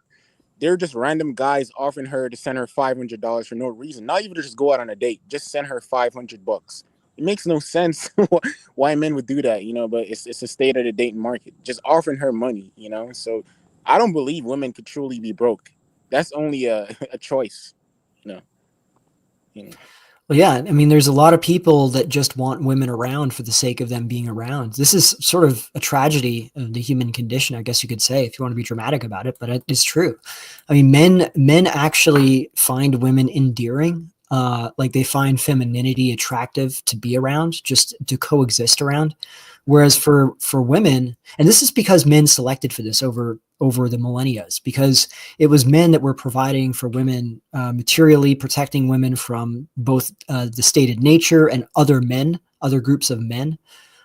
So the selection when it came to being cooperative and dealing with men, it was all on the female side that the selection was happening there. Whereas for women needed men that were reliable and useful. That was really so men evolved to find women desirable, and women evolved to find men useful or not useful. And now that we've liberated the economy, we don't have these male heavy jobs anymore, or at least they're increasingly becoming more obsolete.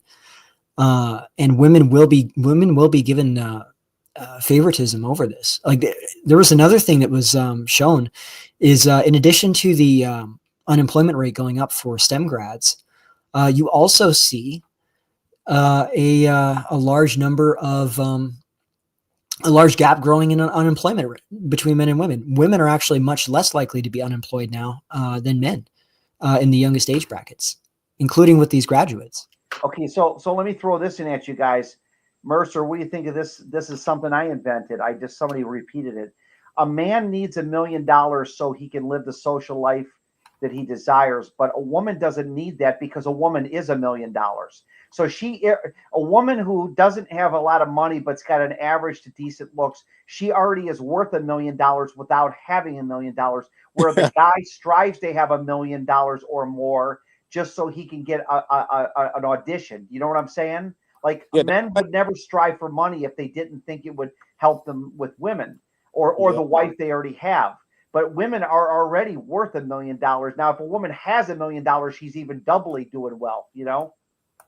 That's why men pitch to other men to keep on self-improving, go to the gym, make more money, is because our value is not innate, you know? Women's value is innate, it seems.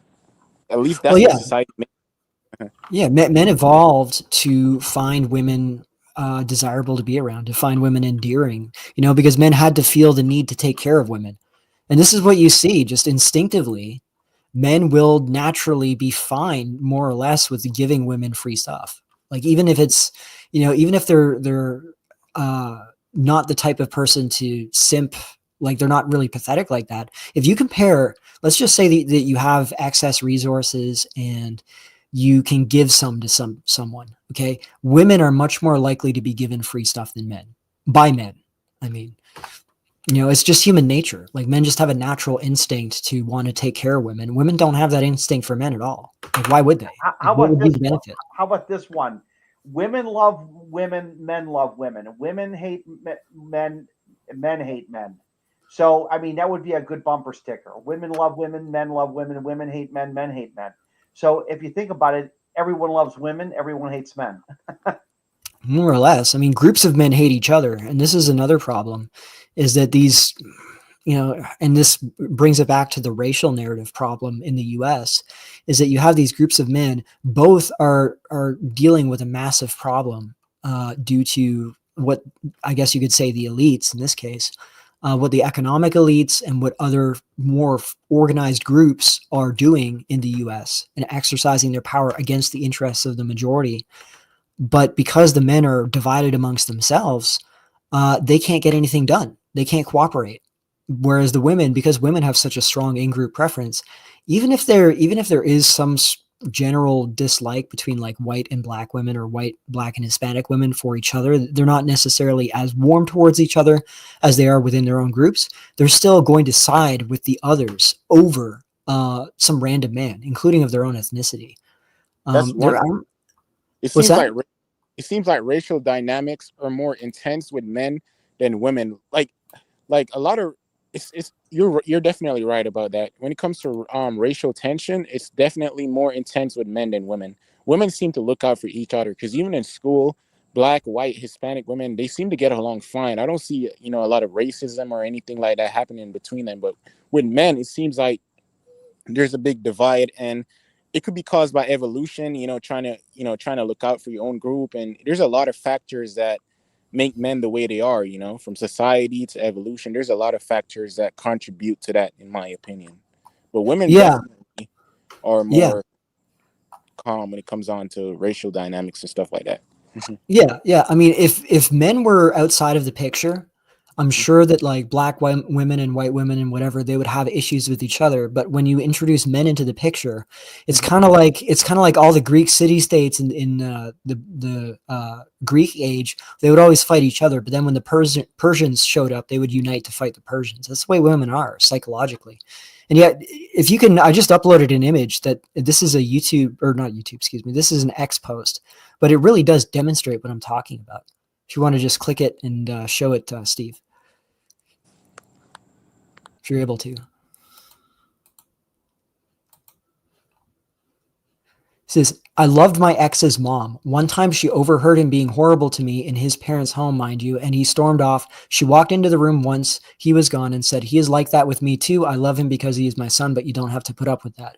And it's replying to, my ex's mom just liked my Instagram post with my new man. Thanks for the support, girly. Like, this is, even if the story that this woman is saying is true, like that, her boyfriend was badly behaved. Could you imagine this in reverse? where a man would side with some random ex-boyfriend of his daughter over his daughter? Yeah, well, let me give you my 2 cents there. This woman the mother is virtue signaling, and it's a very virtuous signal to do is for her to say, I support even though she's my ex daughter-in-law, I still support her, or whatever, my ex or my son's ex-girlfriend, I support her. So it's kind of a form of virtue signaling she's doing. Do you follow what I'm saying? Oh, there's definitely that element, but it's important to note that you see these women are talking about their experiences with their ex's moms. Like Right. it's not the moms that are talking about it; it's the women that. Well, the had woman, to deal with but it. what she's complimenting her ex's mom, saying that she agrees with her ex or her mom because it makes her look like girl power. Like we're all in this together, girls. Even our exes, our ex boyfriend's mothers agree with us. It's kind of like a way to spite you and say, hey, look, we're all in this together, you know? Well, yeah, that's the way but I would say that it's genuine. I think that's the way that they are. Like they identify more with each other. And in a lot of ways, I mean, there's some psychological justifications for this. Like women, the way that women are in their psychology and in their emotions, they are able to attune with each other a lot better. I know that people will say things like, oh, women always hate each other. They always try and undermine each other. But if you compare how women deal with each other versus men, I mean, they are much more social with each other. Like their friendships between women matter way more than friendships between men. You know, like men tend to be much more pragmatic thinkers. Like the way I've thought about it, if you consider tribalism, the way that men are tribally, it's more like even if they don't like their own group, they still feel an obligation to get up and defend when the time comes. Like it's something that they have to do. It's a duty. Whereas for women, it's much more about the group that they feel attached to personally. You know, like they have a much stronger emotional resonance. Right. I see what you're saying, but also another theory is too, heard this about 10 years ago in the manosphere. There was some guy that had quoted this. The reason why women love their daughters' children more than their sons' children is they have better access to, if they're accessing the children through the daughter, there's a guarantee that they have access to those grandchildren. Whereas if it's the son's children, the woman can pull the plug and off them and say, no, I'm taking the kids and moving out of state, and you'll never see your grandkids again. Like they can be vicious to each other too. So there's the other reverse side of that too, that women prefer their daughters' children because the stronger access they have to those grandkids. You follow me? Yeah, that's a big factor. That is a big factor. My mom said that one time. She goes, women just love their daughters' kids more. And I didn't really understand what she meant by that. Now it all made sense to me. Yeah, no, that's a good point. Actually, I didn't think of it that way. I don't like you. It seems like that would be more pragmatic thinking than women typically are. But you know what? Women can often be very pragmatic thinkers, even if they don't consciously realize. They're very pragmatic. In fact, you know what? Women will invest 10 years in a guy if they think that he has the potential to go somewhere, and they're long-term thinkers. They're very pragmatic about things. But if they don't see that something's going somewhere, they'll drop you like a hot potato. It's really crazy. But I think that one of the things that might explain why women are pragmatic and why they get over a man's death easier is because on the plains, when a man would die in battle or he'd get eaten by a saber-toothed tiger, a woman had to be able to get on with life and move on.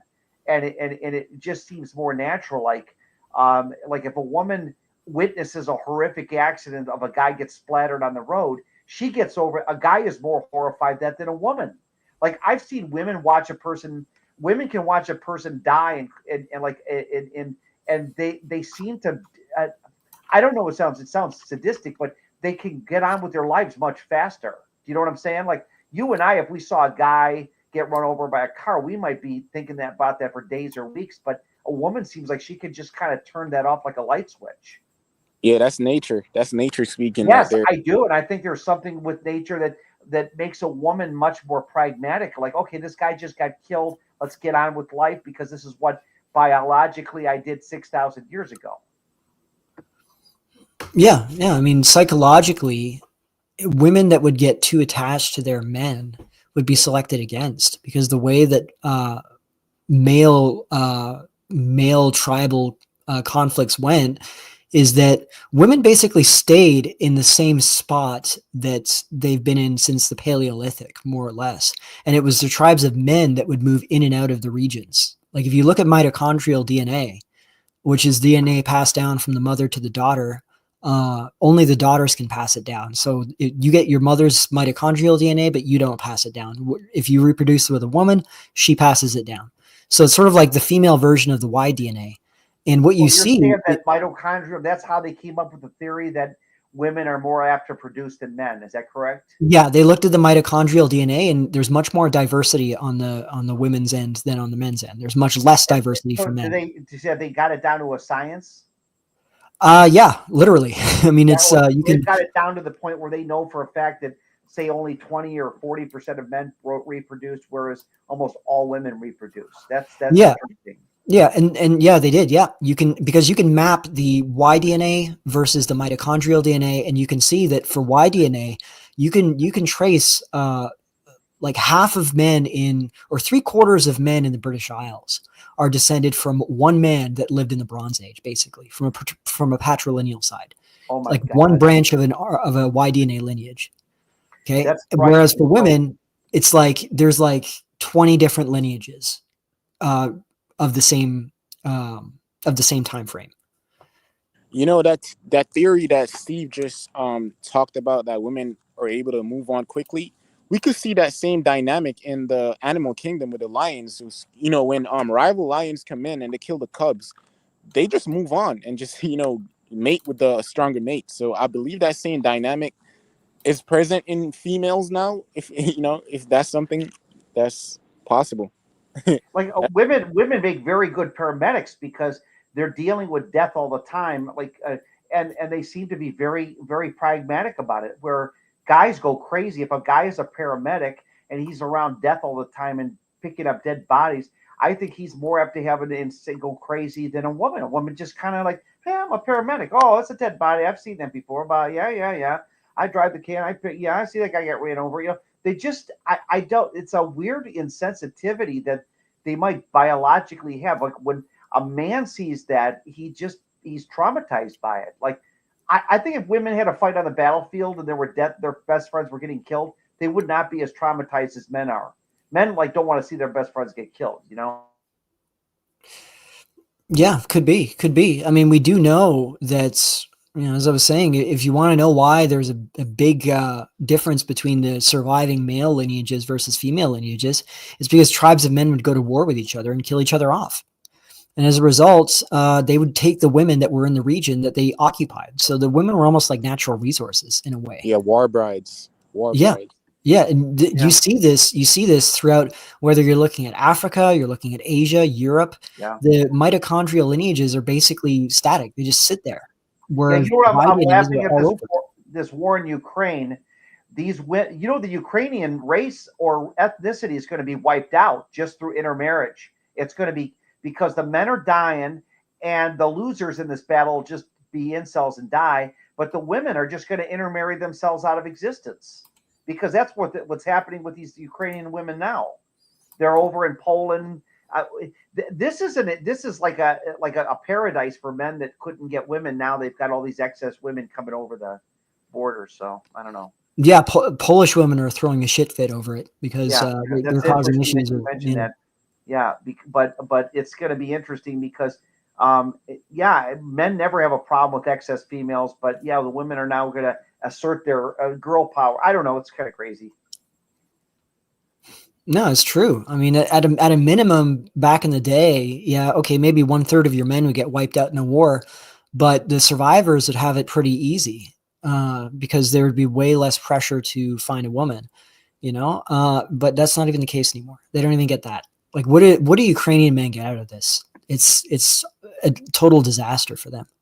This war in the Ukraine, this is all about. This is just a proxy war. This is what America does. They start a war and they need to push their hegemony of power through their elites. And they use Israel as their destructor for the Middle East.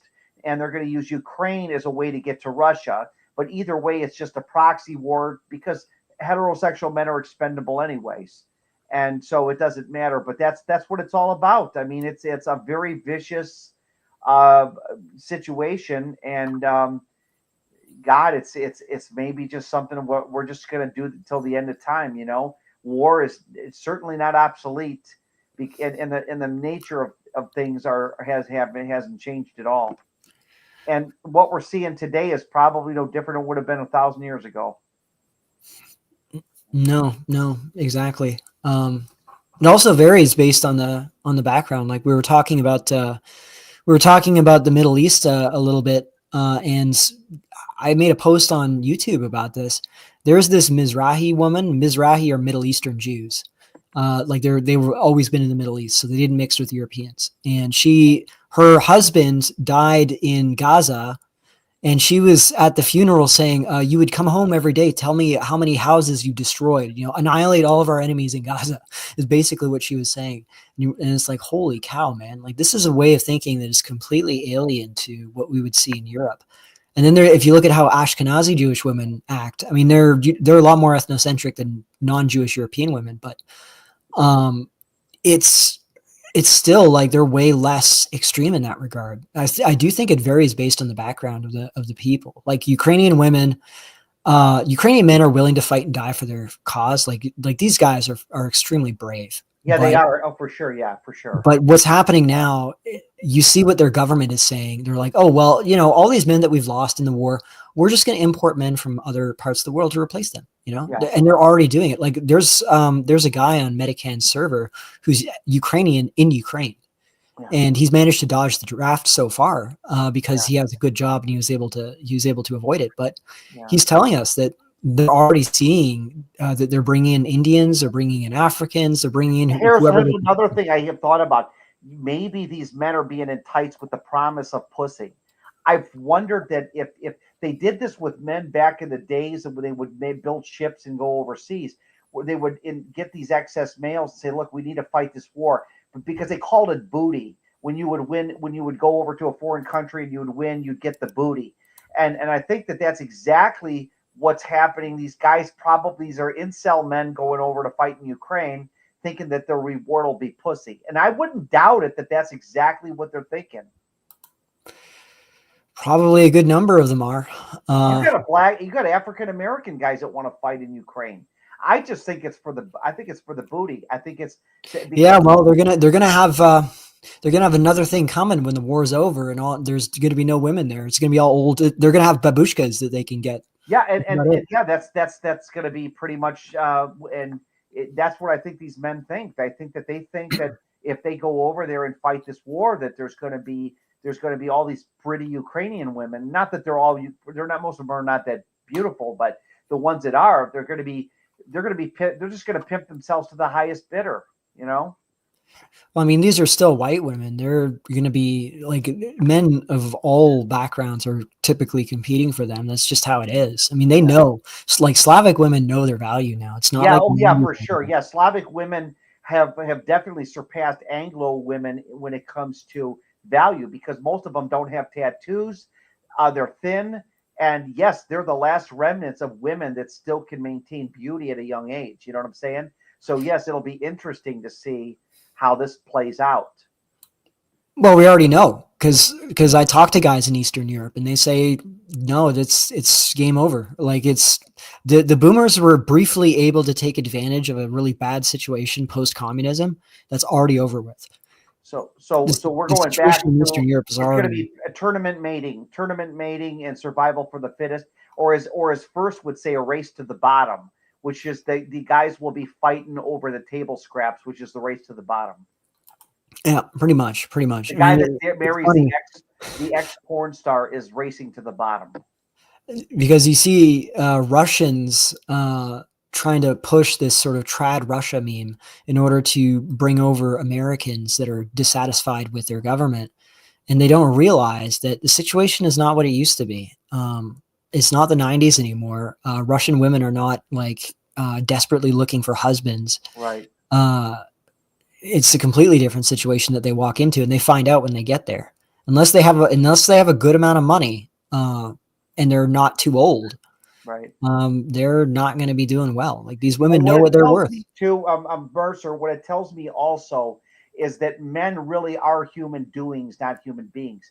Because a man's value is valued by what he can produce. Like, I'm very productive in my job. Now, I don't have a woman, but if I didn't, I'd be doubly in a worse situation, because it's a situation where men really have to prove their worth in terms of what they can do. Unless you're really good looking and you can be Chad Thundercock or whatever, and you can live in the back of your hatchback car and still get laid. And even that's very sporadic too, by the way. Guys that are homeless that can get women, that doesn't work long term. But my point is that a man is more of a human doing, and these women, these Slavic women, if you don't bring something to the table, you're not going to get into their life at all.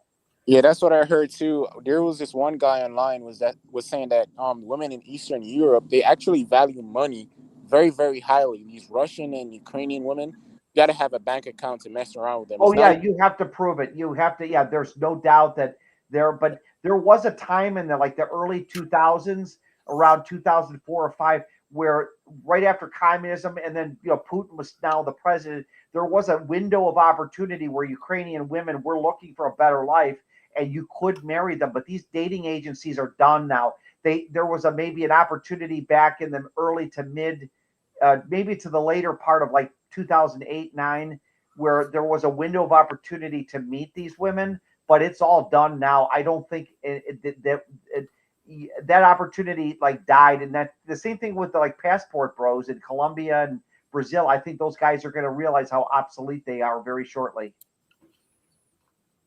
Oh yeah, a lot, because you got to realize too, a lot of these women also have a cell phone. They keep saying it's just a Western problem. This is going to spread all over the world. The phone gave women the capability to connect with different people, and they're realizing their value now, man. And you can't stop them. Women. You can't. There are no small towns in America where you might be able to move to.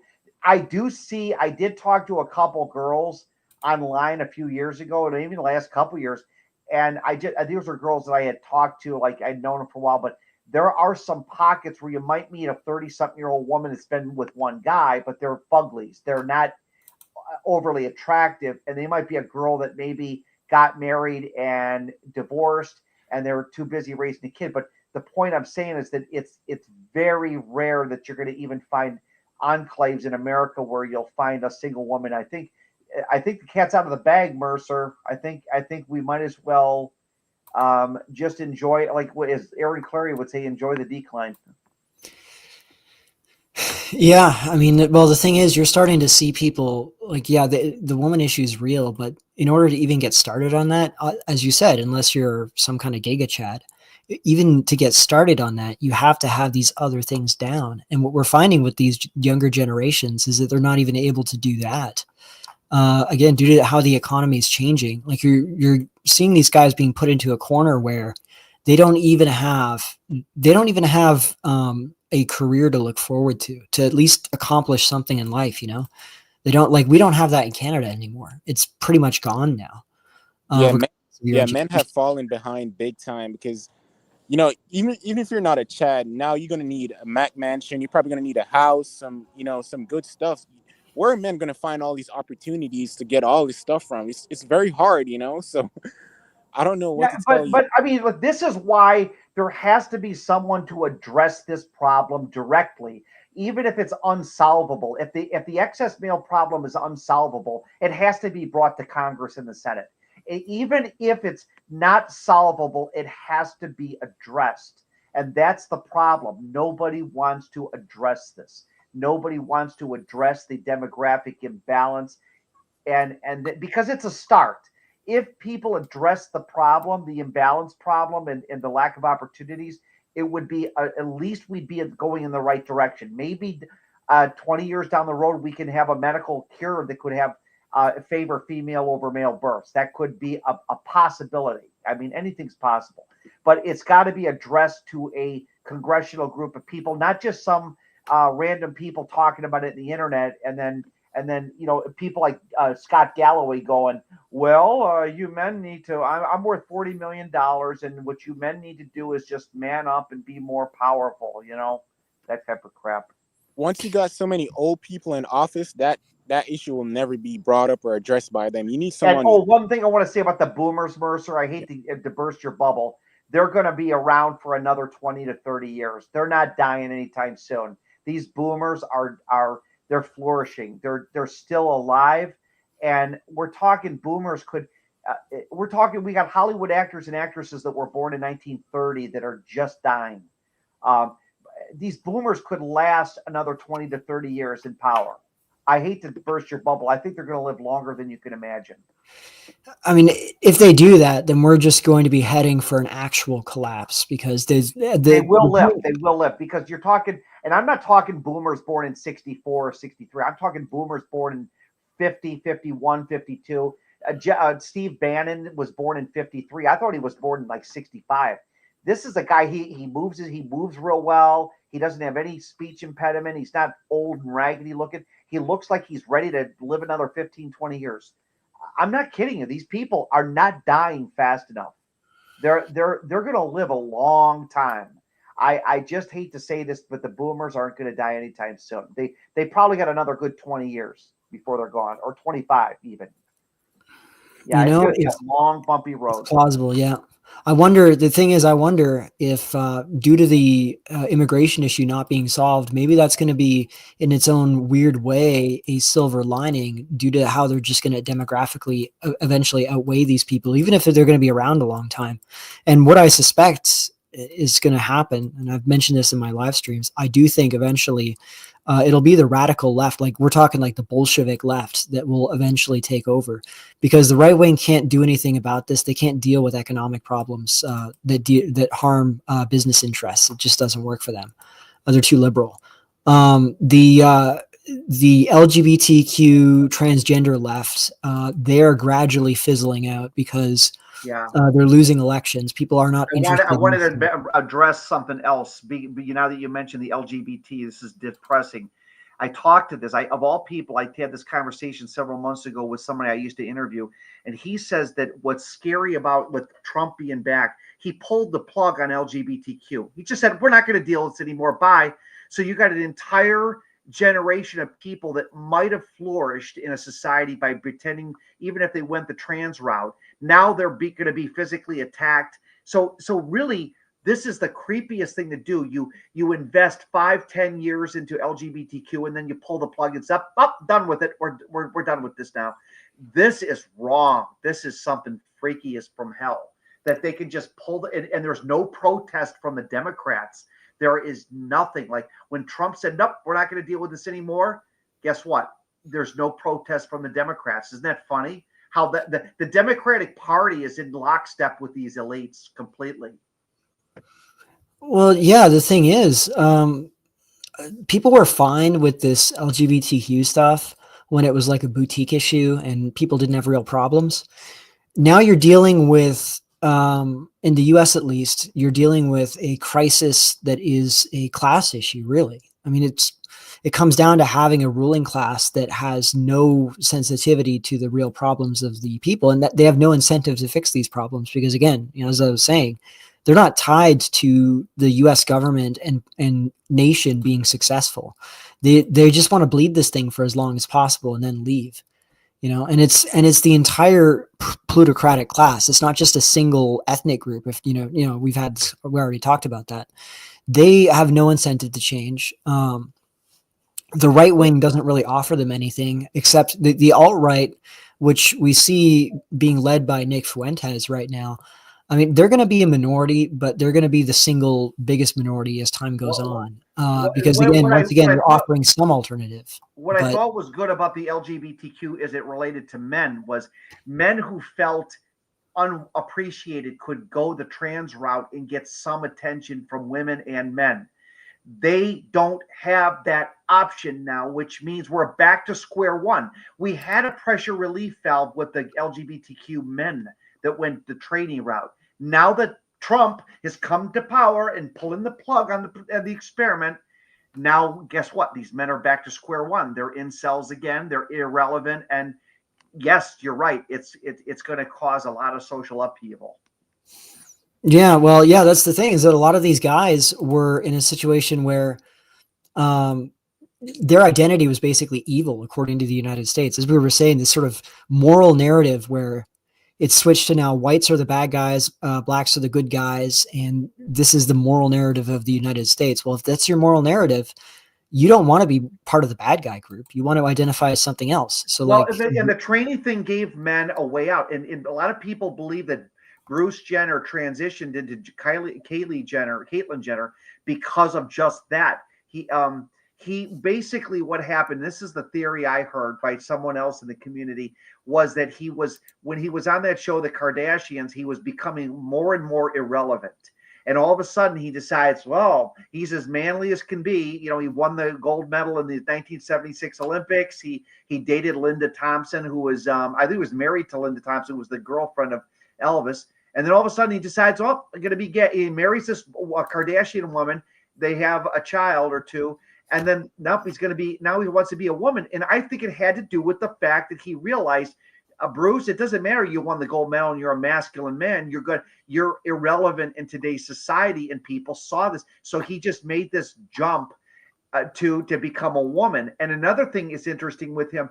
He has maintained that he doesn't support women transitioning to, or men transitioning to women and playing sports. So he wants to maintain the female narrative while he's a female. In other words, he seems to be, she, now I guess it's a she now, she seems to think now that she's a woman, that she can play these games where she can be irrelevant now. And this is what's happened. I think that now that they've pulled the plug on this experiment, it's really cruel, because now these men who are stuck with vaginas now, they're not relevant, and they're really going to be dealing with a lot of psychological problems now. Yeah, I mean, and it was also, to put it in a more, I suppose, in a more cynical, tactical sense, this was a really useful way of circumventing a lot of the official discrimination in employment and in other things. Absolutely. Where we were getting preferential treatment. Yes, you can identify as a woman. It acts as now, but now they want to do it. Oh, but it doesn't work. And so I thought, okay, the Democrats are going to go ballistic over this. They're going to be telling Trump, no, you can't do that. Well, guess what? Not a peep out of them. Nothing from Chuck Schumer. Mr. Chuck Schumer and all these high-ranking boomer politicians, not one of them raised their voice about this. This is crazy. So that's it. Yeah. So I mean, LGBTQ is pretty much over. I think the idea is we're just gonna set these people off the table because it's too much of a divisive issue, and you're gonna start seeing the class stuff emerge again. And the question is going to be, okay, with the LGBTQ stuff set aside, is it going to be class plus race that they're going to be approaching this with, or are they going to focus on the class, sort of like a Marxist class issue stuff? If they go with the Marxist class issue stuff, they could really, like, the far left could actually win massively in the United States, because the main thing that's keeping the whites productive, I guess you could say, or like the excluded white population, mostly men, from I would say it's a male thing at this point, and here's why. We have a black basically the excess white men from the left. But let me just make this. They feel personally by on a racial level, because they see it as like the critical race stuff. If they are able to somehow get around that, it'll be, and I'm not saying this is a good thing either per se. I mean, it's, communism didn't work in the Soviet Union. It's not going to work in the United States either. But I do see this coming. This is I will say this situation we're dealing with now is a very unique situation, because we can't say it's completely class. We can't say it's completely race. It's now something so bizarre, because I don't think the Russians in the Russian Revolution was very cut and dry. You had these elites that control 90% of the people were treated like crap. They were serfs. You had the intelligentsia, and then you had, of course, the Tsar and all this. This situation with males being disenfranchised is such a unique situation, because we can directly address it to an anti-male problem and an excess male problem at the same time, where before people wouldn't identify it. So you have to almost address these issues as they are. We have an excess male problem, which cannot be resolved short of a war. And if we do have an excess male problem, we need to discuss what is a man's obligation to society if he's an excess male? And I don't think politicians, like you said, are going to address this. They'll just I call it kicking the can down the road. That's what they're going to do. Hey, the biggest issue for me is that it's not even about dating. It's about employment. Because when you have, like, they say it's like 10 million men are unemployed. I think it's way, way higher than that. When you have so many unemployed men, they're bound to become deviants and become criminal minded, and that could create a huge problem for society. So they know how to deal with that. They'll use the shaming tactics. They'll create show episodes of Law and Order SVU where some angry person feels entitled, and then they'll get some stupid actor to play the role. It'll be some angry white male. They do this all the time. It's social engineering. They have the elites have their ammunition through the Richter scale. They know how to deal with this because I like when you watch those shows like Law and Order, the newer ones like the SVU. They deal with this male angst all the time, but they disguise it as crazy lunatics. But they are aware of these problems, but they're dealing with them through social engineering. And you have to be able to filter through that. I don't think enough people are intelligent enough to deal with this. People with Mercer, like your IQ, you're far and few. Yeah, well, the thing is, you're right that it's going to take a while for this to filter through, or people might not even realize it consciously, but people understand if their life goals are impossible to reach. I mean, there's going to be a certain subset of people that will just give up and be depressed. But there's also a good chunk that if they're offered something, anything, they're going to grasp for it. Like, I think this is what happened with Trump. The energy that was behind him was not created by him. It was almost like a lightning rod. It's like he showed up as a lightning rod. He started saying things that people thought were like, they read into it what they wanted to read into it. And he just immediately developed this devoted following of people that were, if he was the kind of guy who could be like a 20th century dictator kind of guy, if you know what I mean, like who would be able to lead a revolution, he could have overthrown the government. I think if he had people that would have been willing, like probably millions of people that would have been willing to fight and die. Yes, but he doesn't because he's part of the establishment. Oh yeah, no, the people are reading into it. Yeah. But I'm saying Trump hasn't given. Go ahead. I was just going to say, Trump is not that guy. It turns out that he was not that guy at all. I think actually, I don't even think he intended to win. I think his original plan was he wanted to be a close loser in the election and then write it off his bucket list as, oh, well, I ran against Hillary and I almost won, but I don't think he actually expected to win. And then he did win. And I think he was put in a situation where it's like, oh shit, what do I do now? Yeah, I think that's why things were so chaotic for him, because he didn't actually plan on winning, but he did. And it's eventually there's going to reach a point where there will be somebody who is going to do what the people want him to do. Like there's people that will say, and I tend to agree with the types that say, you'll never win over elites because the elite people are benefiting from the system. They have no reason to rock. Right, and that's the same reason why women will never try to go back to conservatism, because there's nothing to benefit. If you're benefiting from a system that's treating, if you have excess male immigration coming in the country and you're benefiting as a female, why would you want to protest that? You'd have to be a very altruistic woman to do that type of thing. So yes, I'd have to say that, but I will say, let me make this point about Trump and then I'll let the other Z talk. Trump has proven that he's done nothing to satiate the anger issue that a lot of anger that white people have, or conservatives in general have. So now that he's proven that he's a globalist and he's going to fight wars and do all this stuff, I already think that the MAGA people are divided. They're pretty much divided now.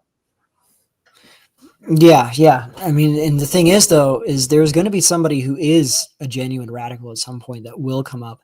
And if that person develops the same kind of following, it could be a real a real. I don't know if it'll be a successful revolution, but it'll be something huge. And I just don't see any movement in any other direction than more radicalism, more I shouldn't necessarily say leftism. It'll be anti-capitalism. You're going to see also some right wingers that adopt third position stuff. Eventually, because we're reaching a point where you're freezing out a large chunk of the population from the economy, and they're not going to be able to get anything done in their lives. Like if the alternative is, you just die. How can, yeah, how can you spread these messages and all these ideas you guys have to the wider public or society or even the government? Because these are things that need to be addressed. Because the government's already aware of them. It's the other people.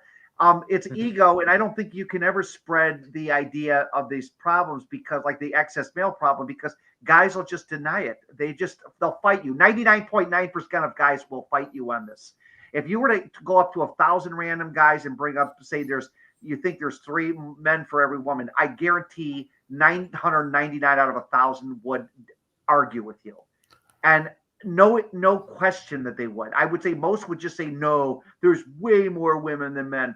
So you're at a loss either way. I think it's that small. I think it's there's shades of gray, but I think the vast majority of human beings are just their egos are too strong to admit that there's a problem that's not solvable. Yeah. Well, I would say there's this concept, and you're probably aware of it because you were around and aware when the Soviet Union collapsed, whereas most of us Absolutely. I remember when it happened, 91. I was in the Army, and I remember I watched it on TV live. Go ahead. Yeah. There's this concept called the preference cascade, where people have this view that they know they can't express publicly because it will get them in very hot water if they express it publicly. But everybody knows that it's true, but they don't say it because they know that they can't say it because of who's in control of the narrative. Well, as soon as there's any cracks in that foundation, there's an immediate wave that hits the population, and they all radically start shifting towards this alternative. Yes, it's very possible that the excess male issue or something similar to that will be addressed. Hey, by the way, speaking of excess, because me and you talk about this problem, Mercer, why has not Nick Fuentes talked about the excess male issue? He seems to deal with the political ramifications of feminism, but he really hasn't touched the excess male and what the ramifications are. So I don't know if Fuentes is aware of it, or maybe he's just a plant. Who knows? People only listen to people at the top. What's that, sorry? Yeah, people only listen to people at the top. If the people at the top could talk about this, you would see all the men come out. Yeah, you were right, man. Everywhere I go to sausage fests is this, is that, but they won't admit it if you're a regular civilian just tells them that. But if the people at the top could come out and just admit these issues, you see how many men would agree with it, So you're definitely right about that. No, you're right. And what I would say as far as Nick Fuentes goes, he knows exactly what's going on. It's interesting. I read a book by, and the hardcore anti-Semites will know about this guy. I read a book by a guy named Kevin McDonald called Separation and Its Discontents. I'll just leave it at that. I won't go too in detail about it. But one of the things he talks about is how there was a reaction against the Albanians in the late Roman Empire. Yeah, in the Albanian people, I know, I get it. Go ahead. Yeah, so they were the single most powerful group in the late Roman Empire. Interestingly, this was after they got driven out of Israel. Like Israel was destroyed by this point. Second Temple was destroyed. No, they got driven out of Albania. Yeah, exactly. Albania. They got driven out of Albania. But they managed to form this diaspora network, just, familiar. They became the single most powerful group. They would step on everyone else's toes in the Roman Empire because they were stronger than any other individual group. Right. But there was a reaction that was building, and it eventually started to coalesce in the Christian church. Right. The nascent Christian church. And what you saw was the sermons that the Christian pastors would come up with and the church fathers would be increasingly anti-Albanian. And we're talking like, we're not just talking like they killed our savior and we need to condemn their heresies and convert them. I'm talking like literally like genocidal language. Like we need to hunt them down and like burn them all. Like we're talking extremely violent language. And I wonder if this was their version of social engineering that worked, because if you think about it, you almost have to have, even if you're telling the truth about an issue, like Nick Fuentes won't touch the demographics thing, but there's got to be a way he can convey it to his audience that yes, there's too many excess scrodes out there, and that's the juxt of the top of the pyramid of the problem. Go ahead, keep continuing. Yeah. Well, I'm getting to that because it's a good point. Okay. What you saw is that they created this sort of identity that was anti-Albanian, but it was universalized as a religion, literally. Like that was the foundation of the Christian religion in the beginning, was opposing this group and eventually lobbying the Roman emperor, who was extremely reluctant to do anything because of how powerful this group was. Right. Eventually lobbying the Roman Empire to put increasingly anti-Albanian laws in place. Until eventually they got driven out of the empire effectively. Right. They got driven into Germany for the northern part of their population, or they got driven into the Middle East in the southern part of their population. Yeah. By the Eastern Roman Empire period, the Byzantine Empire period. Anyways, the point that I'm trying to get at here is one of the characteristics that he noted was that the men that became central figures in uniting the entire population against them were celibate as a rule. And they did not. And what Kevin McDonald speculated about was that it was like them trying to signal to the population that we're not doing this for selfish reasons. We're in this for the cause. I'm not going to take women. That's a very good thing. So in other words, you could see all these celibate men today, if you had the right leader, they could say, okay, so what? So I'm going to be an incel the rest of my life. I might as well fucking fuck you over and fight for the cause. Because that literally is what it would take. It would take a bunch of angry celibate men who say, okay, cut my balls off. I'm still fighting for the cause. And that would be the game changer right there. Then they could get the demographic thing back to normal. And then things could be, and then of course the elites and all that other stuff. But that's an arduous task. But you're right. All it would take is a small fissure in the system, and the rest could come tumbling down. Well, what's interesting about this is Nick Fuentes is an example of this. Yes. Now, he is not an ugly guy. Okay, he's short. Right, but he has made it clear that he is celibate. Am I correct? Yes. Now, there's a lot of speculation about his orientation. I don't know. I'm not going to speculate. I will speculate. Well, he might be, his orientation might just be on his mind, but he's still celibate. It doesn't matter what he's thinking. Yeah. I think he's straight. I think he's doing what he's doing because he's read this material and he realizes. He understands that if you're controlled by your schlong, that it's going to be a big problem.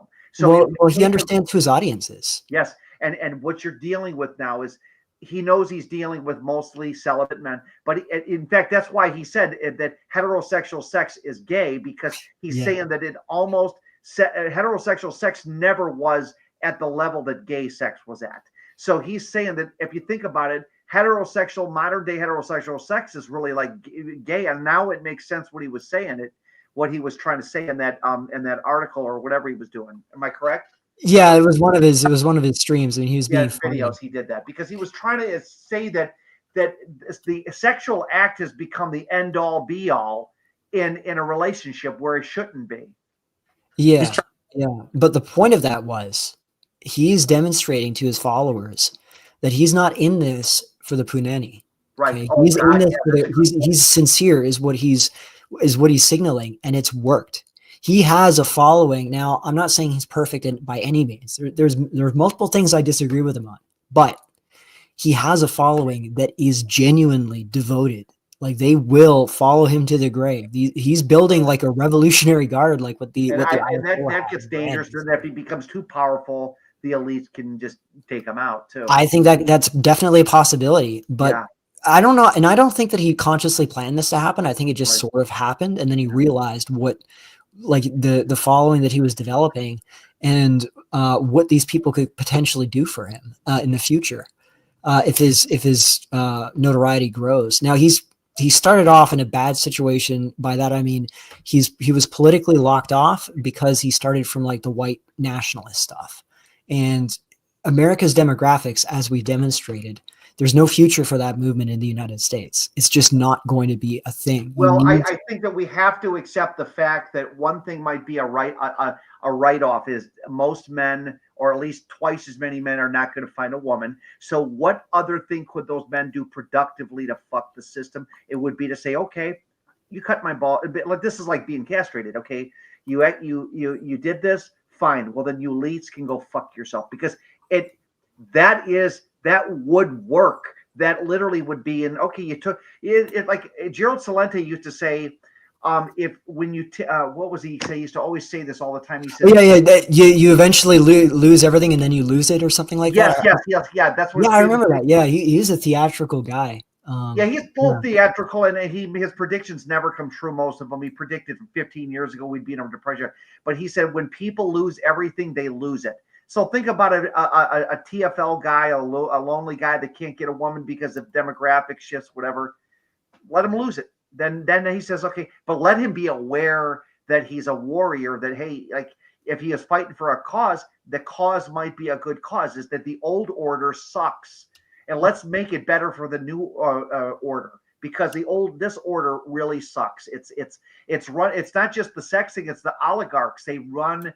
There's so much power these people have. This distribution of wealth is just insane. Like these billionaires, like there's more billionaires than you can shake a stick now.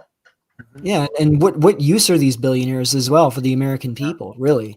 I mean, if we're talking about productive, these are not Henry Fords, right? Yeah. And the thing is, this is a little bit of a digression, but when you have a situation where labor is scarce, and therefore the cost of workers is very high, this actually causes business owners to have to be a lot more competitive, because they have to compete for workers. They have to be smarter. This is what you want. You want your business to be highly intelligent. In the trades, where in the 1970s, 80s, and 90s, oh my God, well, we can find more guys here. The unions are so desperate for people, they're picking them right off the street. They could never do that. They'd laugh at you. In 1997, if you told local such and such trade union, I want to get a job, they'd laugh and say, oh, you're not going to get a job. Now they're begging you to come there. So we already are in this labor crunch. Believe it or not, at least in my field, air conditioning, plumbing, or pipe fitting, whatever, there is a crunch on labor right now. And it's big. But you're right. It takes certain things like this for people to be more discerning and say, holy cow, we can't treat people like crap anymore, you know? Yeah. It's not like a one-to-one. It varies based on the fields, based on the field, right? You know, like that is true. We're talking like overall, what you're seeing is, if you want to have a business that scales up in terms of employees, you need to make sure that you're managing and you're training your employees, and you're maximizing the productivity of your employees because of the amount you have to pay them. If you have a massive glut of people that you can choose from, wages are so low that you can be a completely useless business owner that's very wasteful. And it's okay, because the wages are so low and the employees are so plentiful. And they treat you like, I lived it. I tell you, in the mid 90s, you were only about 5-6 years old, whatever. I lived the abuse. I had post-traumatic stress disorder for several years because of the abuse, because you were so expendable, and you're like, oh, you're just I can replace you, no problem. And finally, I saw the writing. I told these younger guys, you guys don't know how good you have it in the trades. Right now, back in the day, man, they treated you. And Aaron Clary's like around my age. He talked about this too. He said these boomers were horrible people as employers, and their parents, same thing. They were just like abusive, physically, mentally, the most abusive people. But tides will change, you know. You're right. Yeah, you're right. And the thing is that these younger generations are now dealing with this on a generational scale, including these highly educated ones that are now, you know, as I said, they're going through what the millennials who got the basket weaving degrees and were laughed at, which understandably in a lot of cases, but you know, they're having this experience now with STEM degrees, and it's due to a market change. This is due to the effect of capitalism, really. I mean, as useful as capitalism can be, this change, this productivity boost has rendered all of these guys obsolete. and they are going to be resentful of this, and they are going to identify. The only thing that we have to see change here, because these are these able-bodied people called politicians. You're still going to see all these old people like the Chuck Schumer stay in power as long. I mean, he's like barely 70, 72. They're going to probably try to squeeze it out till 85 or 90. I can see there's got to be a revolution where these people in power have got to be ejected out of these positions, these senators, because they are still controlling the purse strings. They still are. And I'm a Gen Xer. My generation was the first to get screwed. And I'm telling you, these people aren't going to quit. They're your school teachers. They were the bullies that pushed you around in high school because they were your teachers. They're still in power. And until somebody addresses this geriatric problem and what's going on, I mean, yeah, I think you're right. It's not going to, I think if you have enough disenfranchised men of all races, God, could you imagine if black men and Hispanic men all came together on one cause? Oh my God, that would be awful for them, you know? Yeah, yeah. And the thing is, they see a guy like Nick Fuentes, and they see that he's not using his position to get with women, which is a sign of sincerity. It's a natural, it's like a biological signal of sincerity. This is what Kevin McDonald was talking about. He's an evolutionary psychologist. Right. And this is, if you look at successful revolutions, this is one of the main characteristics, you know, including what happened in Germany. Is what is Mustache Man famous for? Well, he's famous for, having a private relationship with Eva Braun, but publicly he was not married. You know, like he presented himself as being devoted to the cause during his rise to power. Yeah, right. This is what you see is characteristic. We got to hope that we find somebody more rational and not divisive, because he was very divisive. He said that Slavs were all animals. Oh yes, yeah. I mean, it didn't end well. It didn't end well.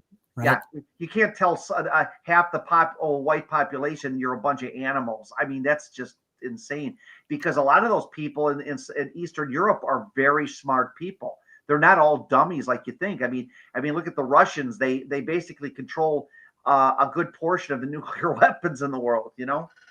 Yeah, I mean, I could go on about what happened in World War II and why it was a disaster. It was basically like he was a man that had the typical prejudices of a German of his time, and he turned that into foreign policy. And also, you can't have a racial supremacist viewpoint and then run a country with other governments that are going to take you seriously. Like, you can't start from the position that my race is the master race and you are all Untermenschen.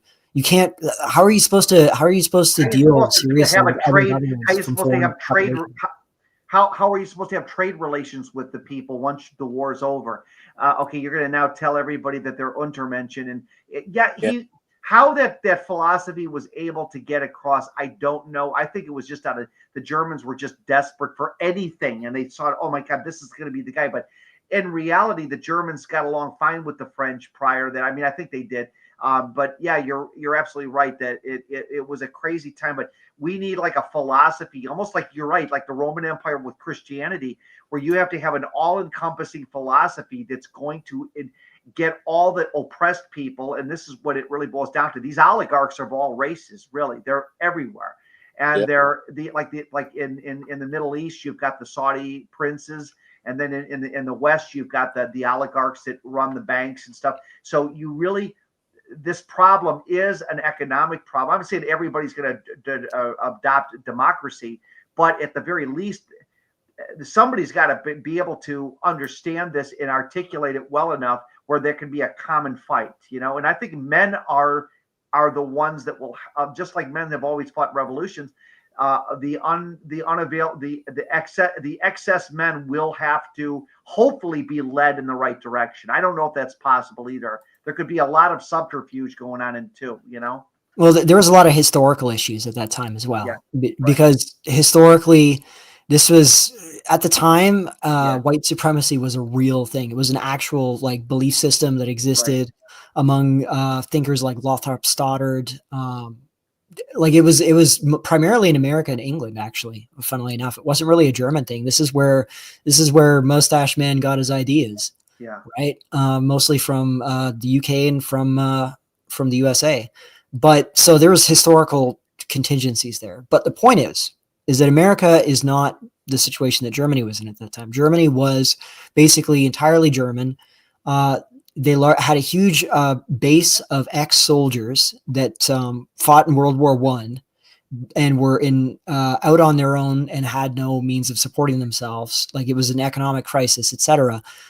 There were specific situations in Germany at that time that caused the things to evolve in that direction. This is not what the United States is right now. The United States, as I said, it resembles the Roman Empire, late Roman Empire, in a much more stronger fashion. Obviously, history doesn't repeat itself. It rhymes. It's not identical by any means, but it has elements in common. And what you see is... I'll tell you one thing is, this is why I used to agree with white nationalism. The problem I have with white nationalism, and I think Collective Dismal is talked about this too. He's in my chat, by the way, is white nationalism really is in denial about like the women issue. I mean, if you can't get, and I heard even a black guy on YouTube say this, if white nationalists can't even get 10% of their women to support their cause, they're a dead cause. It's like, so all these fringe causes, I don't know if they can really be successful, because they if you can't, maybe women aren't going to be necessary. Maybe it takes a patriarchal muscle to really overthrow it. You follow what I'm saying? Go ahead. I'm not going to be all in onto this nationalism, because the era they're living in right now is perfect for them. So they don't have like a motivation to fight or join anything. Life is good for them right now. It's mostly men that you know. You're 100% right. I made a video on this. I talked about this. This is exactly the case. White women have no incentive. Like, most women in general don't have an incentive to be nationalistic.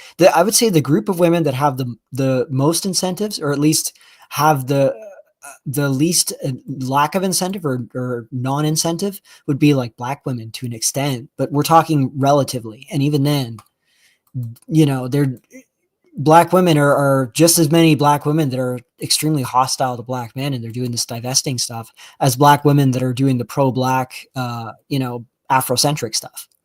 You know, it's a very divided community, you know, and you see the same thing with whites. Like, white women have no interest in this stuff. Hispanics are a bit different because they don't really fall into the race stuff the way that we do. As I said, you know, they don't have this binary between. They have their own ecosystem.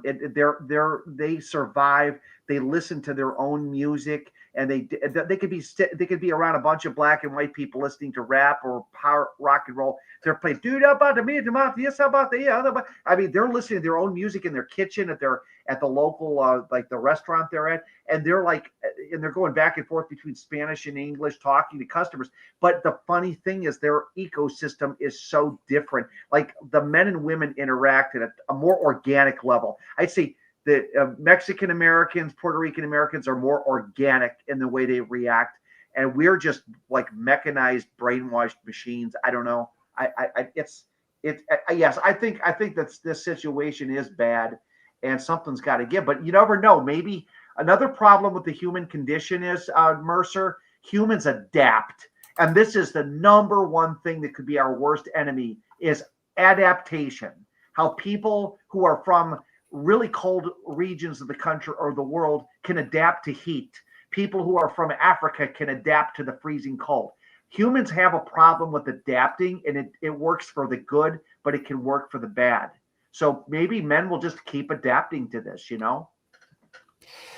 Yeah, I get what you mean there. But I would say to that is, if you look at how evolution works in that regard, adaptation happens when there is an ability to adapt. But if you're hit with something that doesn't allow you to continue on, regardless of how much strain it puts on you, if you're able to continue on and reproduce, you do have the opportunity to adapt and to evolve. So in other words, the breaking point could be enough men who cannot, on a biological level, spread their seed. Then it might make people say, I can't adapt to this anymore. Lights out. I could see that. Yeah, like what do they have to lose at that point? I mean, if you could say, okay, maybe we'll just make them really comfortable.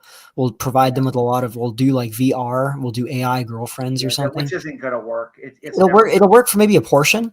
Yeah. But it's not going to work for all of them, and you don't need that many people to change things radically. Right. If you It have, takes just like it only takes when you think about I think I think it was hilarious because I think I heard one of these guys on here YouTube. I think it was Lamprey Milt.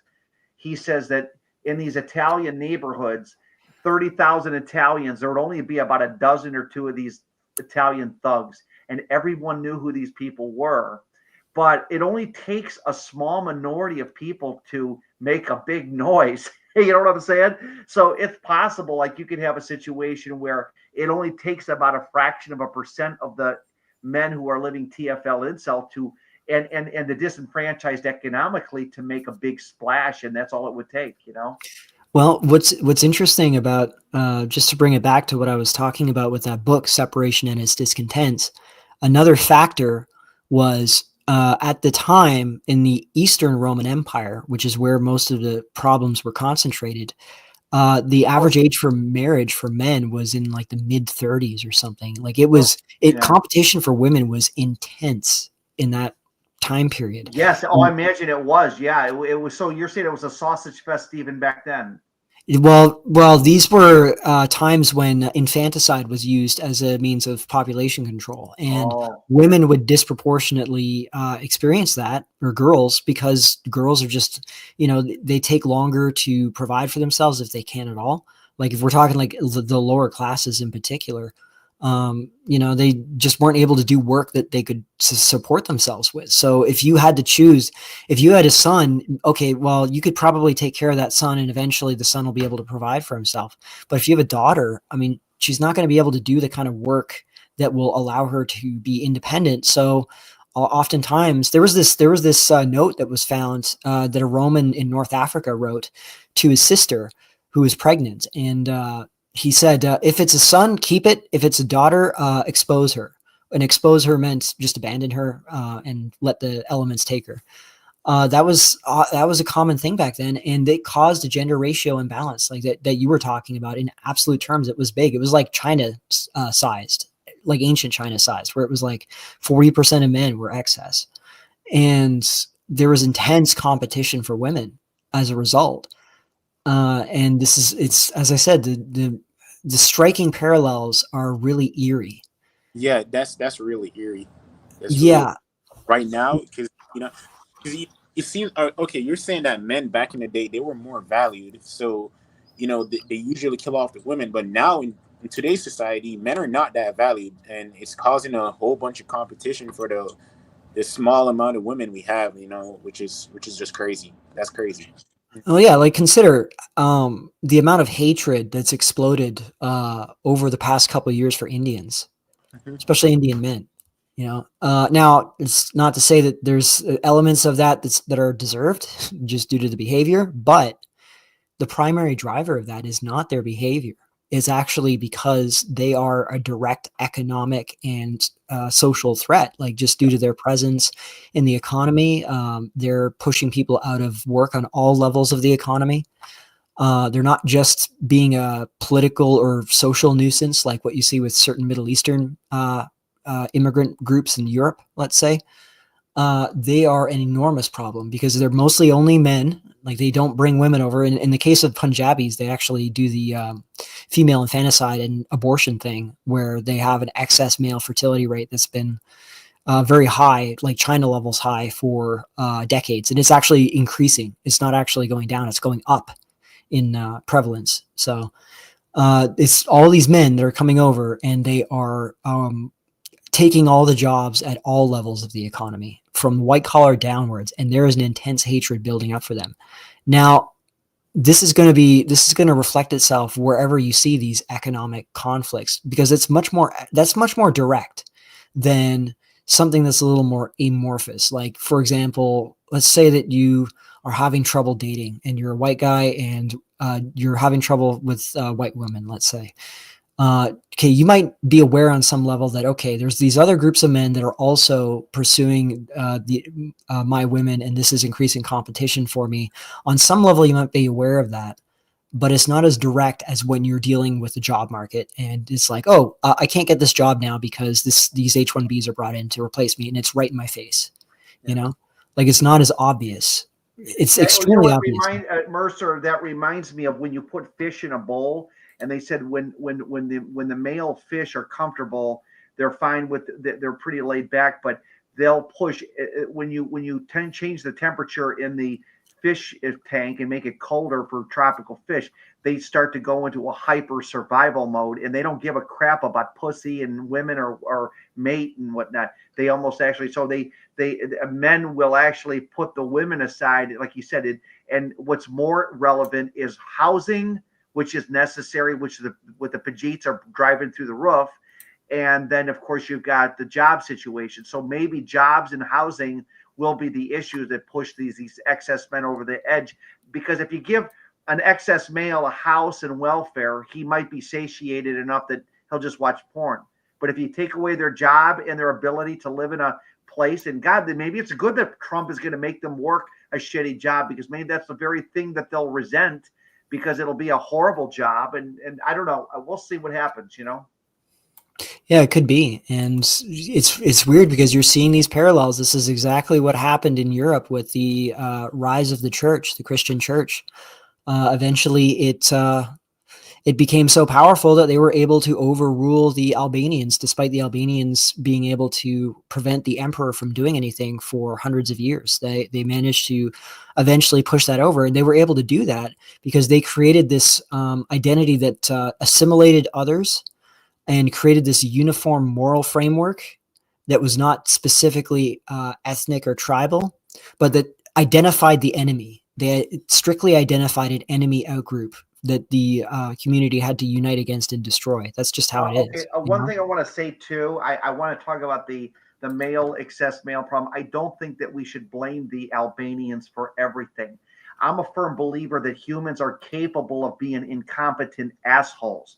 Humans are very short-sighted. So I tend to think of them as an issue, but not nearly as much of an issue as we do a very good job screwing up our own world. Would you not agree? In other words, humans being incompetent, we just are who we are.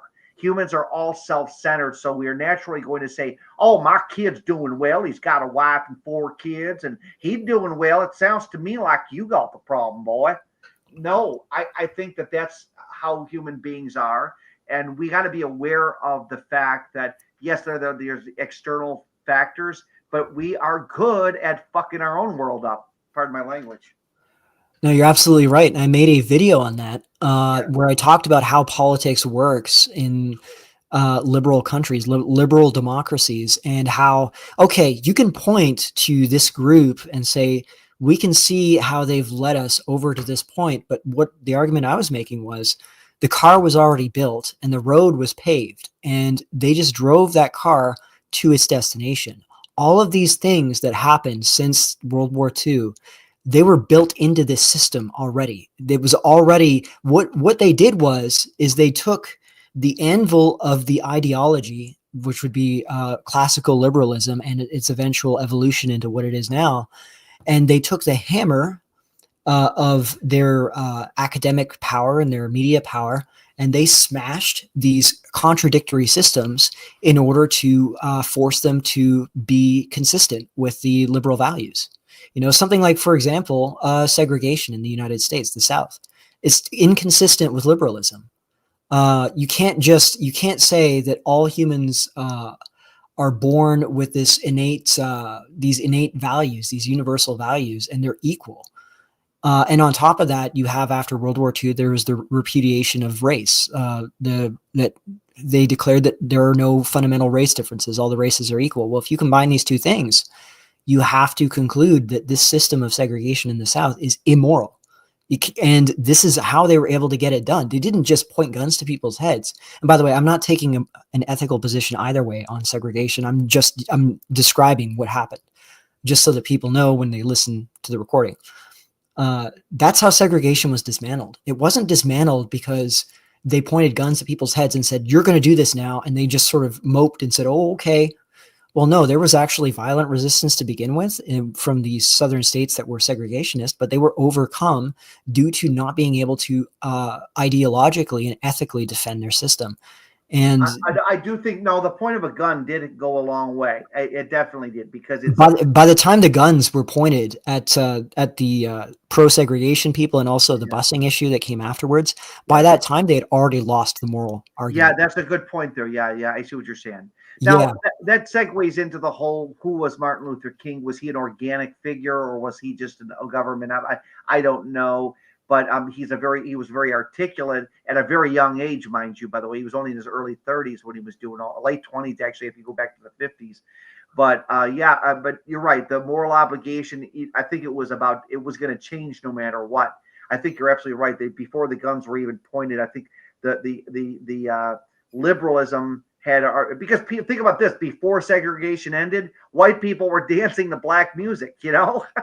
They were like getting into rock and roll and stuff. It was kind of like, and I don't really get any conspiracy, all that stuff, but yeah. But here, the issue we're dealing with, and I believe the crux of it is excess males combined with disenfranchisement. And what's it going to take? Well, who knows? It could, like I said, this could drag out another 50. If the boomer politicians stay in power, this could drag on for a while. But there could be a fissure in this thing. Like you said, all it takes is a crack in the system, and it could just come tumbling down. Yeah, and you know what? What's interesting about that is it kind of mirrors what happened to the Soviet Union, because if you look at what happened to the Soviet Union, it crashed right away. It was weird when it happened. It happened quick. It really didn't happen overnight. I mean, over a long period of time, it happened real quick. 89 is when the Berlin Wall fell, and then shortly after, Russia fell. Go ahead. Yeah, I just want to say this. It was good talking to you guys. I got to log off now, but very interesting conversations you guys got. I appreciate it. Dane, come back on here. Thank you. Yeah, it was great. It was a great contribution. Yeah. What's interesting about the Soviet Union is I'm actually more referring to its leadership. If you look at the Soviet leadership, they were not able to regenerate themselves. The same Soviet leaders that existed in the 1960s after Stalin were the ones that existed in the 1990s or 1980s. 1960, I think it was Khrushchev.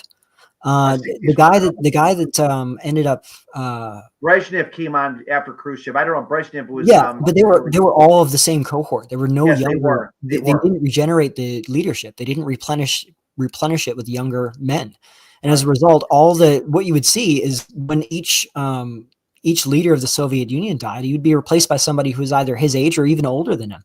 Right. And it's interesting that you see something similar. Where Putin is like, now he's 71, 72. He's pushing the age thing now like insanely, because now he's an old man. It's almost like, is it inevitable that old people want to control forever? Like, they don't want to retire at 65. They want to keep dominating, because we saw that with Reagan. We saw that with George Bush. We didn't see this much with Bill Clinton, but it's like these older, are they just more apt to feel that they have to be running the show? It's tough to speculate. Now, we do know that this same pattern has repeated itself in the United States, where there is just no new leadership. Like, it's all the same ancient. You got people being wheeled in. What was his name? What was that woman, Dianne Feinstein? Yeah, she died a couple years ago. Yeah, she was there till she died, basically. Yeah, and she was literally like completely. Bernie Sanders won't go away. The guy needs to fucking retire. Bernie Sanders is disgusting. First of all, Bernie Sanders has always supported these wars. He just lies. He supported the 50 billion or 40 billion to Ukraine. The guy's not an anti-war. He's a phony, anyways. He's just pretending to be. He's a conservative or a progressive, but he's really not. No, yeah, you're right. I mean, we can see what he's doing with Israel, right? I mean, that's definitely the case. And this is not satisfying the younger generations. The younger generations are applying what they absorbed from the post-World War II consensus about international law and human rights, and why genocide is wrong. War crimes are innately evil. They're applying this consistently across the board. And what's happening now, fascinatingly enough, this is a little bit of a divergence, but we're actually seeing the end of international law just because of the position that Israel's been put in. or I suppose. Okay, so you're saying that we're less apt to follow. So we're proving that international law does not work because America won't allow it to work? Well, no, the international law has always been a farce. You cannot have sovereign states and international law. Sovereignty for a state means that the state can do whatever it wants within its own borders without interference. So that's a good point there. So, but I would take it a step further and say it doesn't matter, because if America likes the enemy or it likes the person doing the genocide, they can just say, nope, if you arrest them, we'll bomb you. So right now, what I see going on with the Albanians is that they're really, there's nothing that you can stop them, because it's kind of what we would do too. It's international law is a farce for two reasons. Number one, you're right, from a perspective, you can't be solving other people's problems, but also, even if you do have an international law, if some country that's got power doesn't like it, they just violate it all the time anyways. You know what I'm saying? Well, yeah, that's the point, right? I mean, international law doesn't apply to sovereign countries. What you see, if countries are forced to adhere to international law, it means that they're not sovereign countries, which we know Europe is not sovereign.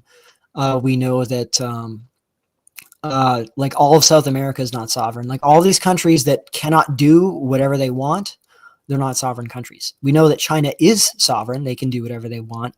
Russia is sovereign. They've challenged that, and they've proven that they're sovereign at this point. Yeah, they have. You're right. I see what you're saying. And what you're saying, in other words, that actually shows strength when you're a sovereign nation. Am I correct? Yeah. But this is why international law was fake to begin with. But the left really latched onto that. That was really part of their identity. It was like we saw the horrors of what happened. Yeah, because anything that goes on, but here's the problem with international law too, now that we're segueing into that, is that it's never enforced. It's arbitrary. It's very arbitrary. So what's going on with Amnesty International? There's videos of them grabbing Ukrainian men off the street and forcing them in uniform. Not a peep out of Amnesty International. So what does this tell you? Everything's arbitrary. So the whole world, the whole court system, even in America, is all arbitrary. If they don't like you, they'll prosecute you. If they like you, they'll leave you alone. You know, that's how it works. Yeah, well, people realize that politics is the friend-enemy distinction. There is no such thing as impartial law. It's always partial. It's always applied partially. If they don't like you, Mercer, and you become a threat to them, they will make sure that they arbitrarily put you out of commission or shut you up. So it's all arbitrary. Yeah, I mean, the way they used to do this was they would manufacture a moral narrative that they could attack you with. Right. This is how, for example, they dealt with people that were opposed to immigration, let's say. You know, they would frame them as these are racists, these are supremacists, these people. They would create this moral narrative where these people were evil, and therefore we have a right to suppress them. Right. This is actually, there was a guy named Karl Popper who coincidentally was George Soros's favorite philosopher. That should tell you something. Okay. And he came up with this idea called the paradox of tolerance. He said, okay, liberal societies are supposed to tolerate everything as long as it is not violence. Mm-hmm. You know, like First Amendment stuff, you know, free speech. As long as you're not threatening someone with violence, you're not slandering somebody and it can be proven, you can say whatever you want. But the problem that he said was, if we look at what happened in Germany in the middle of the 20th century, these guys won by winning the argument and winning democratically. Therefore, the liberal state, if it follows its own principles to their logical conclusion, it cannot suppress these people. It cannot stop these people from organizing and then overthrowing the liberal system, like democratically, because they got voted in. So therefore, the liberal system has a right to violate its own principles and suppress whoever is directly threatening it. Well, this is something that a guy called Carl Schmitt called the sovereign exception. This is when all the internal rules that the state has built up then get bypassed by the actual leader of the state, the sovereign, who then makes exceptions to all of these rules to attack the enemy of the state that's threatening the state. Right. Okay, this is the identical to it. And this is what Carl Schmitt said is the true mark of sovereignty, is if whoever is able to make that exception and then pursue their enemies and violate the rules, that's who's in charge. Okay, that tells you who's in charge. Yeah, it goes back to who am I allowed to criticize and not criticize. That's another point, is that who is it I'm not allowed to criticize? And, and I won't get into ethnic groups or whatever, but what I'm saying is you're right. And so we got all these issues going on. Our people, but I'm getting back to what I said earlier about people, people want to blame the Albanians for everything. And you know what I tell them? I tell them we do a good job at being looking out for our own self-interest in a very selfish way, where like I said, the guy that says my kids are all doing well, they're all married, they all got families, they're all doing well. Why would they complain about the dating scene and the economy when their kids are doing real well? And that's how people think. They don't look at the big picture and say, my God, you know what? Yeah, my kids are doing well, but my kids' friends aren't doing too well, Yeah, I mean, they don't really think that far ahead because they don't need to. Most people are focused on their own lives. I'm not saying that's a bad thing, but if you want to make society work, you have to be a long-term. That's one of the things. What's good about being a Catholic priest, back in the day, you could be celibate and be a shepherd to a flock, and there is no bias. When you're a celibate guy and you represent an institution like that, then you very much become a revered person because you are not biased. You're thinking, the Clem Jenkins and Bobby Joe Ray Smith has got a good job, but you know what? His cousin down the road doesn't do it too well. We got to kind of address these issues on a collective level. You know what I'm saying? Like, I could see where at one time in those Irish Catholic neighborhoods, those priests were like warriors because they represented something. Well, yeah, exactly. And you have to realize if we're thinking about the stuff that we talk about on here, actually, no, I just thought of a good example of this. I don't know if you took this book when you were in high school, but I remember having to read the book Brave New World. Did you ever read that book? Yes, I did read that. It's been a while, but they made you can, if you don't want to read it, you can watch the docudrama on it. But yeah, go ahead, talk about it. Yeah. Well, I'm not going to get into the details actually, but there's only one point I want to make, and that's if you consider the main character, I think it's Bernard Marx. Yeah.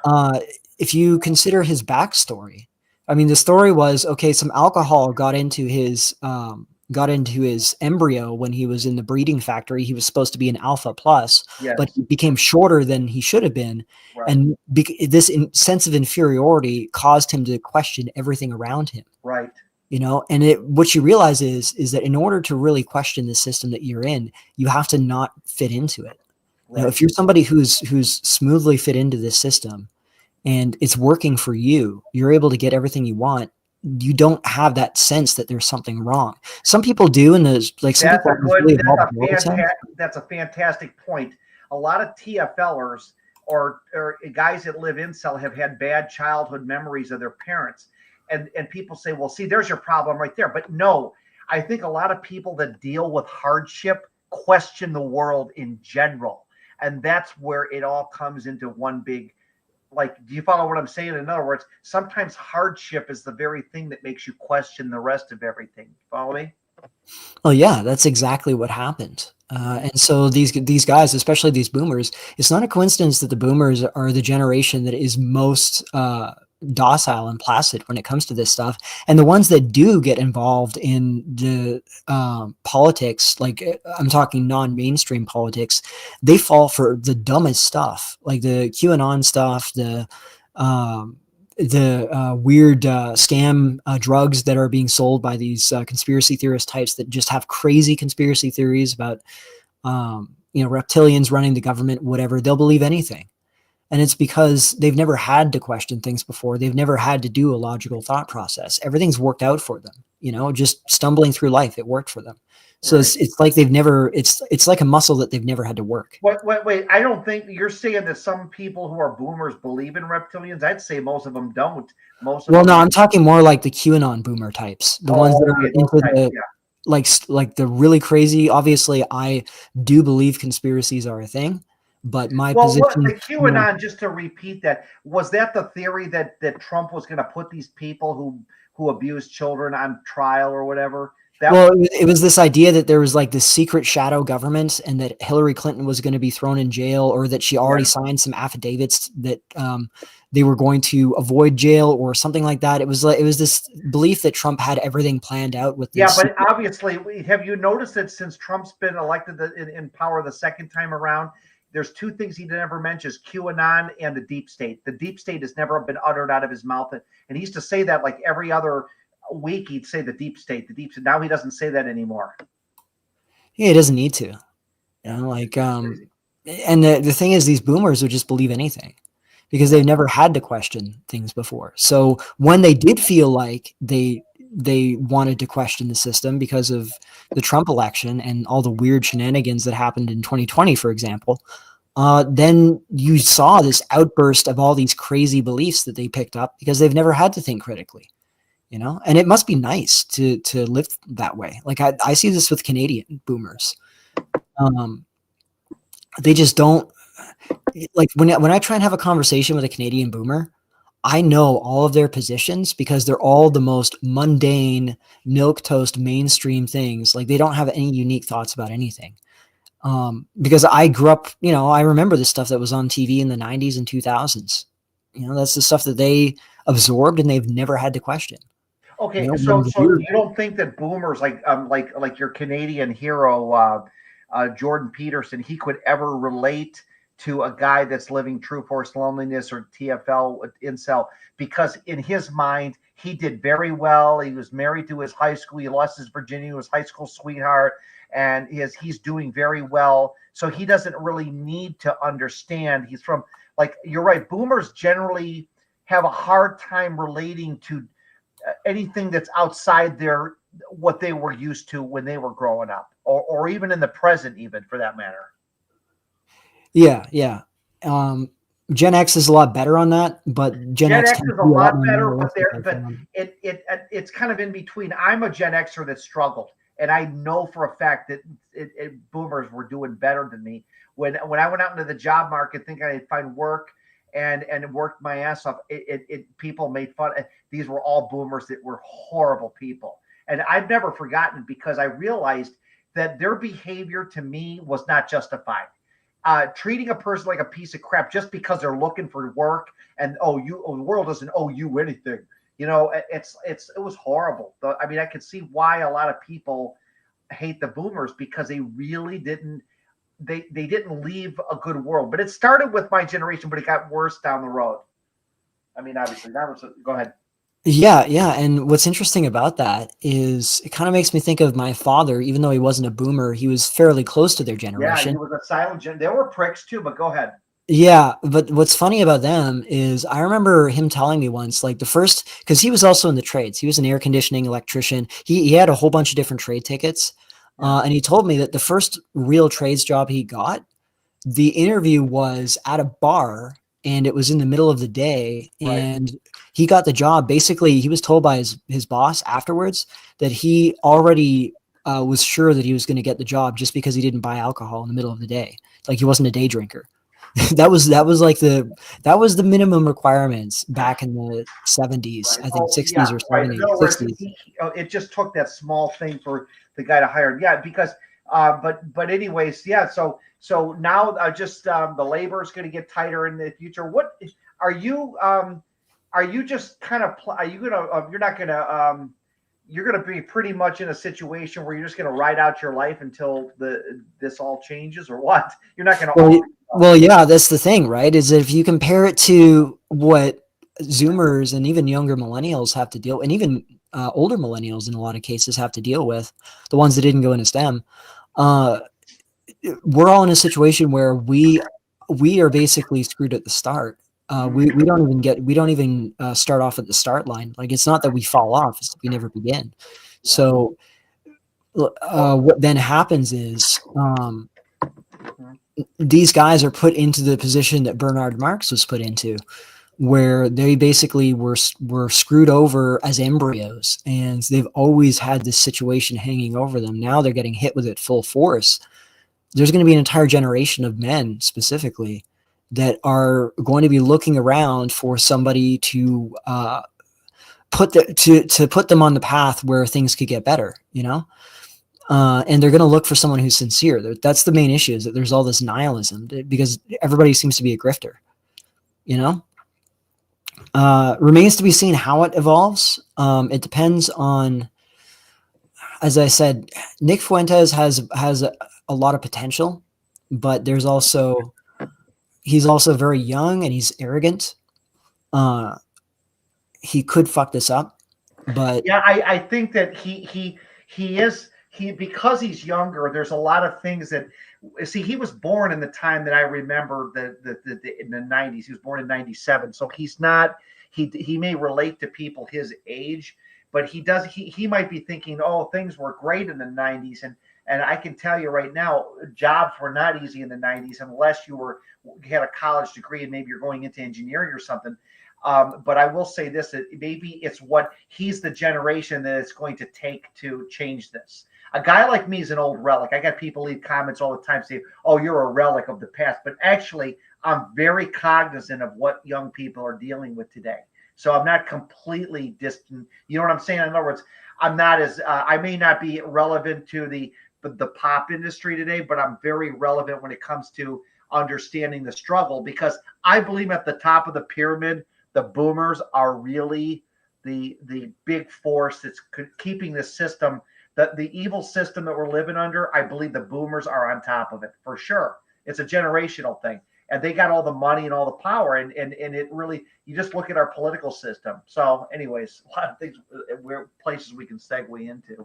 Yeah, I mean, I hope you're wrong about them living as long as they are, but I fear that you're going to be right about that. I fear that is because Lindsey Graham is 71 and he's got a lot of energy and he can walk real good and he wants to fight the war. We did a bunch of, he goes, them Iranians are a bunch of Nazis, but he's going to be 85 years old saying they're a bunch of Nazis, and he's still going to swing his arms. And you know, that's another thing with politicians, even the older ones, not one of them is unhealthy. They all can move their arms real well. Nancy Pelosi's 85 years old and she walks around like she's a 40-year-old businesswoman down Wall Street.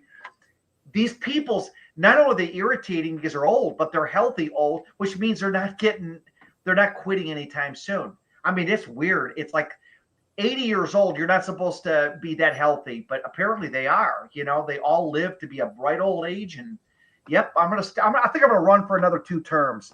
It's like it. My God, Lindsey Graham he was born in 55. He's 70 years old this year. Or you're talking, Lindsey Graham could be in a Congress for another 15, 20 years.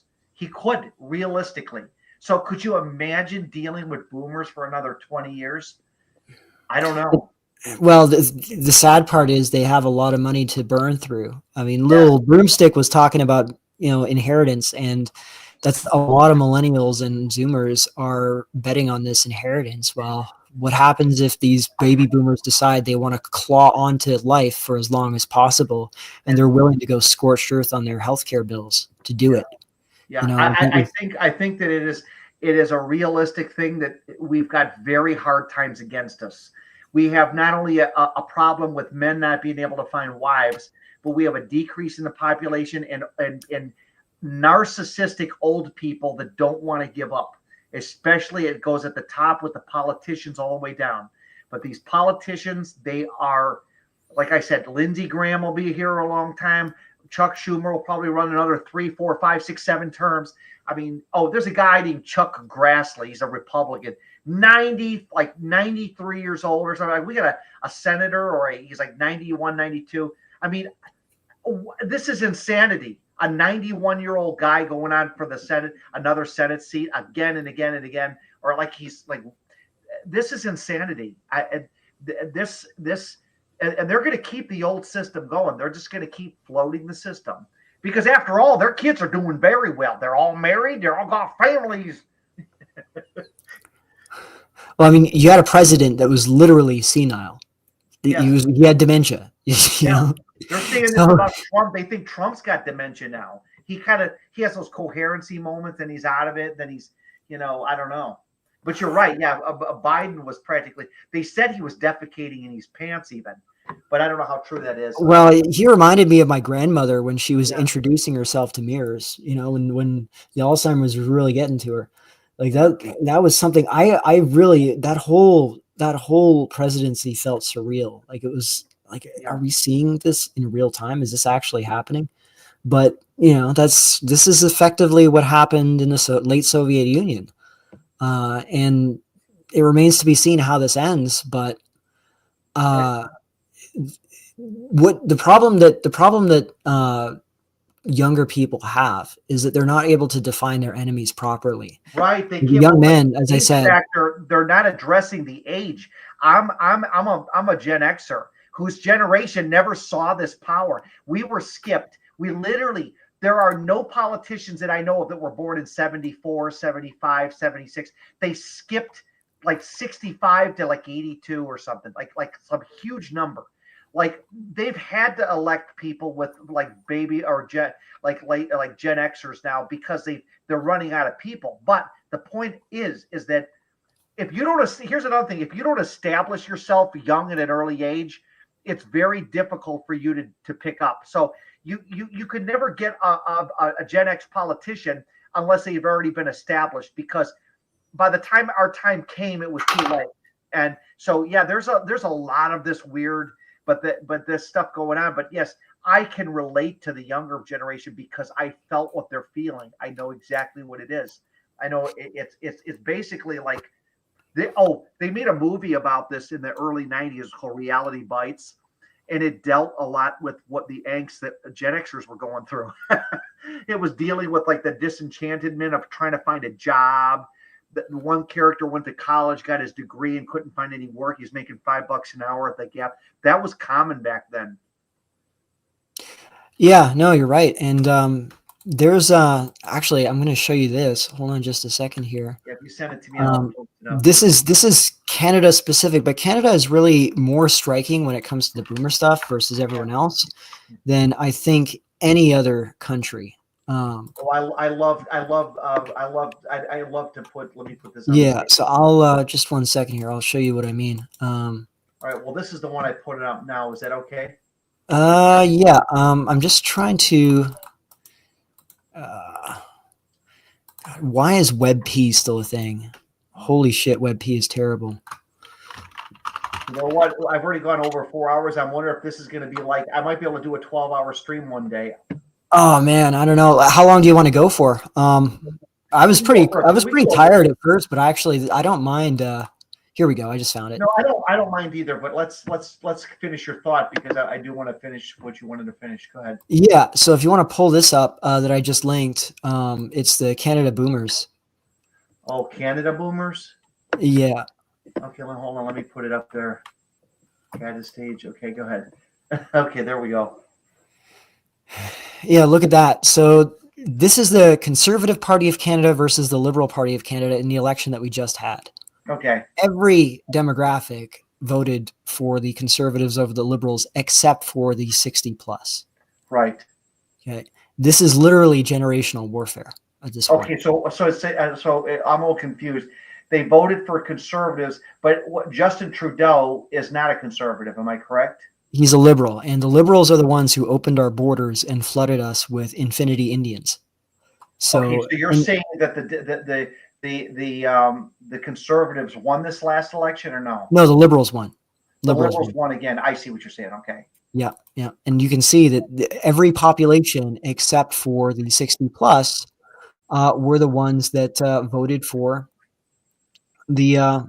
Oh, I see. So in other words, you guys are stuck in this rut and you're not getting that. Yeah. And there's another one. It's an even crazier one. It's actually quite funny in a lot of ways. Let's see if I can find it. There was this poll that was done on immigration in Canada, and it was by race. And it was asking all these different races and ethnicities in Canada, is immigration too high? And almost all of them, like the whites, were actually near the bottom of saying that immigration was too high. They were one of the least likely respondents to say that. Ironically, Indians were in the upper 1/3, I think, or upper they were like the top 3.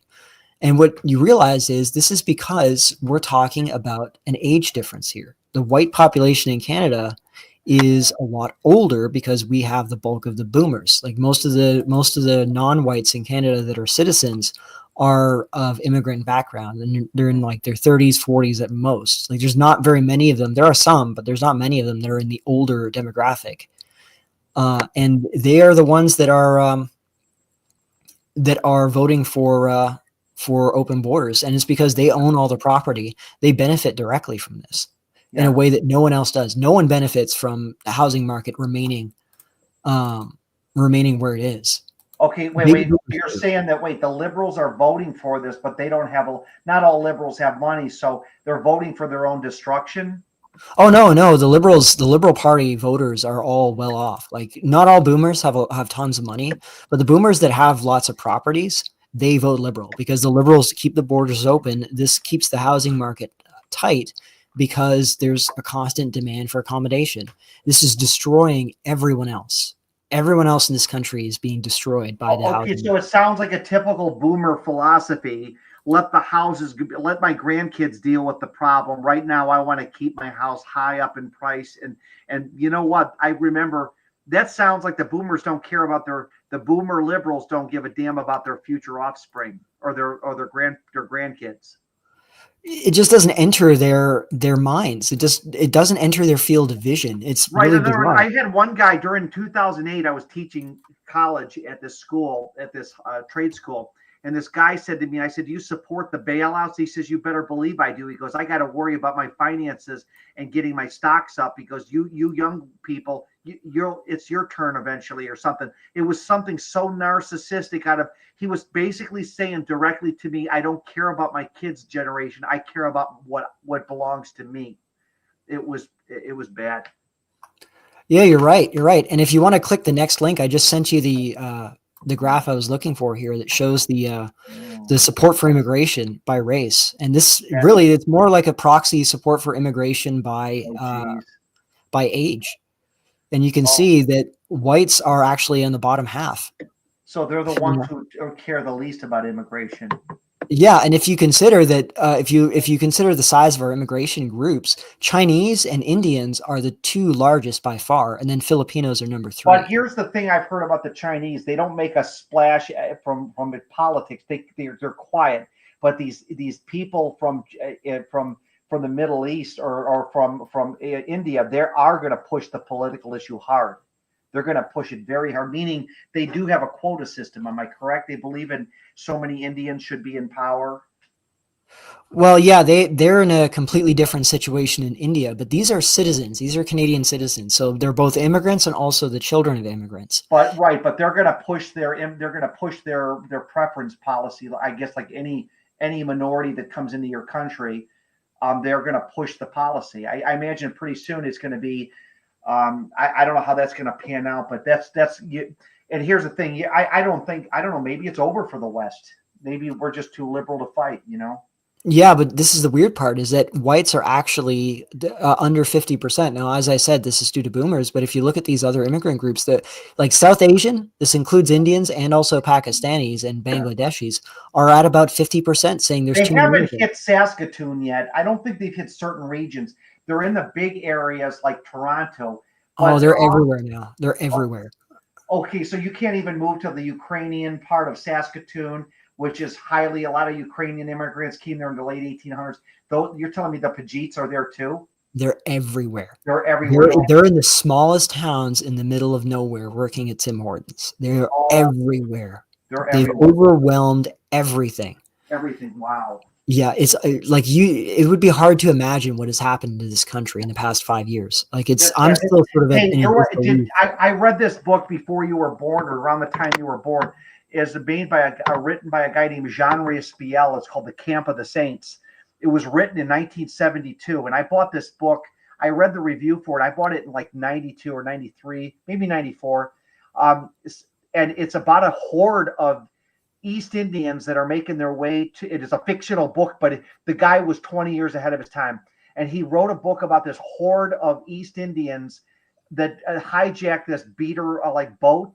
It's like an old jalopy of a boat that was used for shipping, and they all decide to use their crap to fuel the engines, and they managed to make their way to the West and throughout the whole book, all the white people are like, "Oh, these people are wonderful." But they're all hypocrites because they're all scared, they're all fearful of it, and they finally, when this group that finally makes it to the continent or makes it to France, like everybody, it's a hilarious book. It's making a fun of the liberals while making it out of a tragedy. The book is hilarious, but it's called The Camp of the Saints. It was written in French. I don't think the guy even spoke English, but it was called Les Camps des Saints, but there was a real good book though. But they predicted this like decades ago. Like this guy wrote this book in 1972, and here we are in 2025, and he's spot on.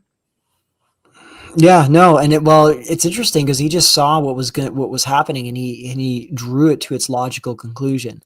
Is that we have this system in place now where you combine the race-blind egalitarianism, where all the races are the same fundamentally. There's no major differences between these groups. Therefore, they're interchangeable. And this also strongly appeals. In the book, the funny thing is that the guy Jean-Ray Espiel, he knew how white people would act. He's like, they're all going to be playing this game. You had like he had a black racial agitator in the book. Then they had an East Indian who was warning them. You know, he was an East Indian who lived in France, and I'm telling you, these are my people. I know what they're like.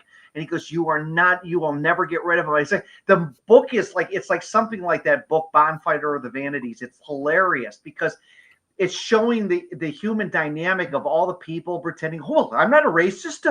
I have no problem with this. And then they get swarmed. It has a sad ending. Well, a comedic ending. Basically, France gets dissolved by East Indians.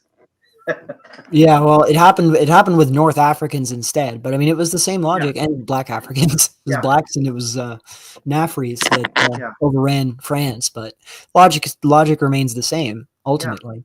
They're right. There's a book that was written about Canada specifically by a sociology professor named Ricardo Duchesne. Interestingly, he's actually of Puerto Rican descent. Yeah. But he wrote a book about Canada's immigration system where he talks about how this liberal political system and its assumptions about human nature and about human rights, that this leads inevitably to like a self-feeding spiral where there's no way to stop the ratchet from going up and keeping on going up. You cannot ratchet it backwards.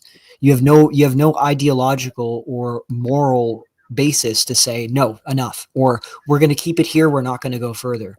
There's no argument that you can make other than pragmatic arguments like, well, there's the economic stuff, or we need to assimilate them, we need to make sure that we're there's all these criminals and stuff. But then the arguments that the left can make about the pro-immigration side, I should say, because it's not just the left, is they would say, well, we just have to vet the immigrants. We have to make sure that they're high quality. And there's millions of... What it is, though, it tells me, and I saw this in the gay community too, because gays tend to be very liberal when it comes to like immigration and stuff, is that they live for the moment.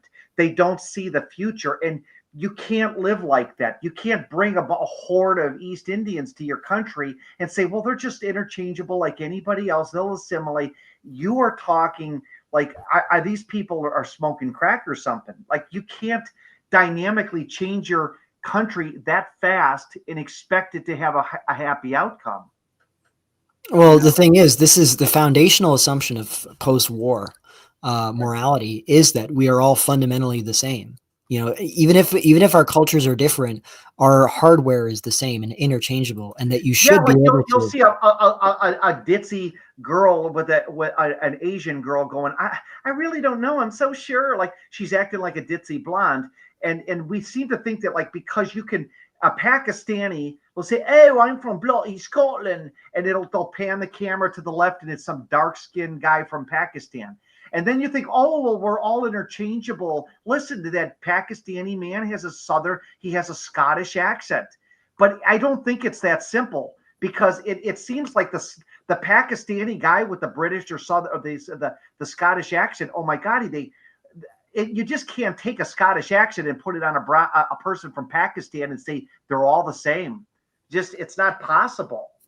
But yet people think that they hear someone with an accent and they think, well, they must be the same because they talk like an Australian, even though they look like they're from India,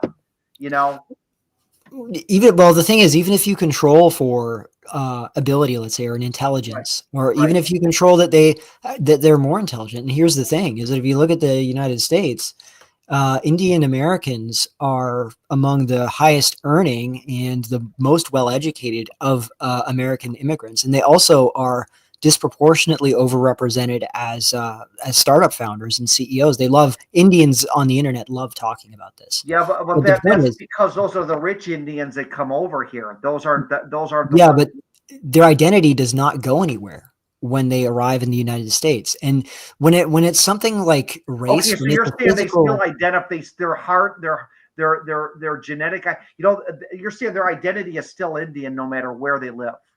Well, it's just a matter of their physical appearance, and that's really what it comes down to. And what's funny is when I was in college, I remember I had a classmate who was of Indian background, South Indian background, born in Canada, and psychologically he was Canadian, but you could tell that there was some major issues with him. Like there was kind of an identity crisis because he grew up in a white area. All the people around him were white.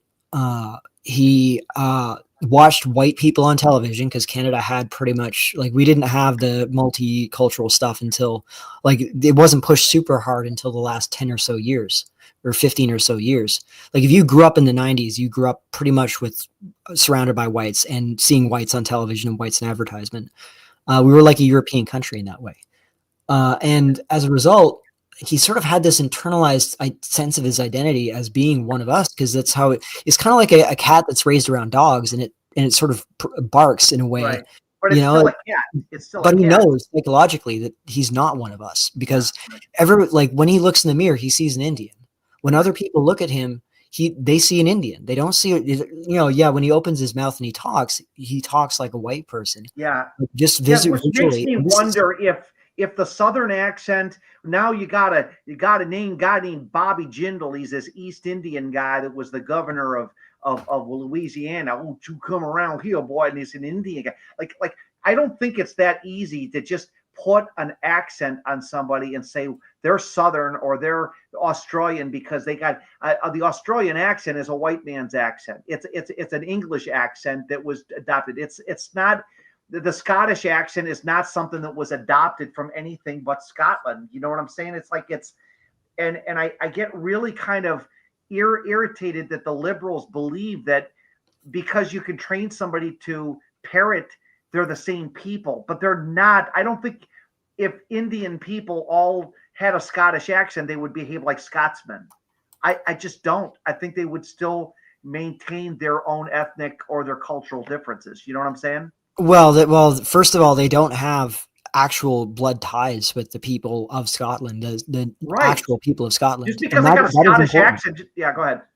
Well, that's important, and what's interesting, what I like to do is I like to bring things down to the family level and then extrapolate them outwards. And I do this with immigration, where I'll be like, okay, so this guy is supporting immigration as long as they are highly skilled professionals. Yes, which is a stupid argument, only because I'd rather have Anglo hillbillies, because Anglo hillbillies at least have more in common, and their genetic aspect is more closer to what your neighbors might look like. You know what I'm saying? Go ahead, finish what you're saying. Yeah, but the thing is, if you support skilled immigration, let's say you're talking to somebody who supports skilled immigration from India or wherever else. But they're like, well, I'm just against low quality immigrants. And I'm like, okay, so politics is a zero-sum game when you're a democracy. If you increase this population, especially when your population is shrinking due to below replacement fertility, this increases the political voting base of this other group that you're bringing in. And on top of that, in many cases now, economically, there's a zero-sum game. Because there's an oversupply of labor to start with. Jobs are being competed for by workers instead of workers being competed for by employers. Right. Therefore, you bringing these guys in, first of all, they're going to be competing with your people for these jobs. Your children, even if that's the case. Yeah. Yeah. And therefore, even if they're, say, 10% more efficient than your children, say they produce 10% more because they score better and they're whatever, just hypothetically. Yeah. Well, that money is going into their pockets. That's going to be provided for their family. In other words, what benefit is it if you think about it? Because you're saying, oh, well, these are educated people. Yeah, but they don't share their money with you. They don't share their resources with you. They're doing it for their own. And then what else are they going to do? They're going to bring their families over. And what it is a zero-sum game. You're absolutely right. So we'll have all these educated people from India to come over here. But you're right. At some point, there's a zero-sum game. Yeah. And what I've said to these people is, well, okay, so you have a house and you have children. Okay. Were your children the highest scoring kids in the entire school? Yeah. And the answer is usually no, because obviously, by the way, that's something out of the playbook. Just let me interrupt a second. That sounds like something a lot of the parents that I grew up with, they would belittle their kids in favor of some Asian kid or some kid. But anyways, I digress. I'll let you finish. Go ahead. Yeah, I mean, they do that to try and motivate their kids, right? Or they think that's what they're doing. Yeah, you're stupid. Yeah, you're not like those other kids. But they think that works. But but what you see is, okay, so their kids are not the highest scoring kids of all the entire population, let's say. Right. Yeah. There's kids that score higher than them. And I'd be like, okay, well, you have a house here. Would you be willing to will your house to this other kid because he scored higher than your kids? He will make more productive use of that house than your own children would. And it would increase the GDP of the economy. And it would probably be better for the society because he is a higher IQ than your kid. So the resources going to him and his family will produce more higher IQ children in the future than what your children would produce. Therefore, it's rational. If you want to benefit the country, you should give your house to him or to some other kid from, let's say, an immigrant background or who came in as an immigrant, but it scores at the top of the marks. Like, why wouldn't you do that? It makes logical sense. It's good for the country, isn't it? It's good for the GDP. It boosts the GDP up. And of course, the answer is no, because, and it's like, why? Well, don't you? Oh, well, it's my child. They have a hard time justifying it, even though it's obvious. They know why. Yeah. It's your flesh and blood. Right. It's a stupid argument, but it's a shaming argument. Oh, you're just jealous because you're not as smart as they are, or you're a pathetic loser. But in reality, you're right. But the zero-sum game is the fact that gain is, yes, the Manhattan Project required a lot of immigrants to work on it, like German scientists and stuff. And it might have worked out good. But the point is that the end result is what? What is it really? Maybe for a national interest, it might be good to get people from third world countries that have educated to work on a bomb project. God forbid we have to build more of those computerized weaponry. But what's the ultimate gain if the people that founded your country are going to just wind up are doing the manual labor jobs, are going to be treated like crap anyways? It's like I don't know what parents are thinking when they subject their kids to that, Oh yeah, it's a dumb way to try and motivate your kids. It just makes them feel shitty about themselves. Oh, it's horrible. I saw this happening. I witnessed this, and that was during the 80s when everyone thought all Asians were educated, which they weren't. Most of them owned restaurants or worked in restaurants, but there was always in the 80s there was a stereotype that were there was a big trend in the 80s with rich Chinese going to Canada, in America, particularly Canada, and it was like everyone was assuming that all Asians are all educated, all this, but you're taking only a small minority that can afford to come over. You know what I'm saying? Yeah, but what I'm saying is, even if we take these high IQ, highly productive people, they're still going to outcompete your children. Yes. And make life more difficult for them, make it harder for them to start their own families and to get their own. I agree. Like you won't see. And that's what actually matters. The economy, this abstraction that they create, like, for example, whether it's the USA it's good or for the economy doesn't mean it's good for your freaking family. You're going to genocide your own family in favor of some other group. And you know what? It gets to the point where you might have to say, screw that. I don't care. And that's almost a reality of what, but I don't think it's too late at this point. I don't know if it can be changed or not, Well, what I've found is that people will get into these entangled arguments about actually this immigrant group isn't that productive and they're actually scammers and they're this and that. And I'm like, listen, you're going down a road you don't need to go down to defeat this argument. All you have to do, if somebody's saying like, we need to bring in all these H-1Bs, you just say, how does this benefit my group? Whether it's whites, whether it's Hispanics, or you could just say, how does this benefit indigenous Americans, like Americans born in America? How does this benefit us? Right. Yeah. And that causes them to eat you. They'll eat you alive in that. They'll find 101 reasons why it benefits. They don't care. Well, no, but then you just say, well, wait a minute. This money is going into your pocket and your community's pocket. It's not going into my community's pocket. Right. Like, how does this benefit? And I know this sort of gets into like a nationalist argument, I suppose, but it is really what it comes down to is your country should represent the biological interests of your people. Right. And if it doesn't do that, then it's not. What's the purpose of this state? Why does it exist? Does it exist to generate economic growth? I can tell you, I can give you the answer to that. I don't want to get into my personal dirty laundry, but I have met members of my family that were like that, who would sit there and argue in favor of their kids being or their relatives being less in favor of a foreign group. And if you would get into an argument with them, they'd say something effective, well, your grandfather's an immigrant.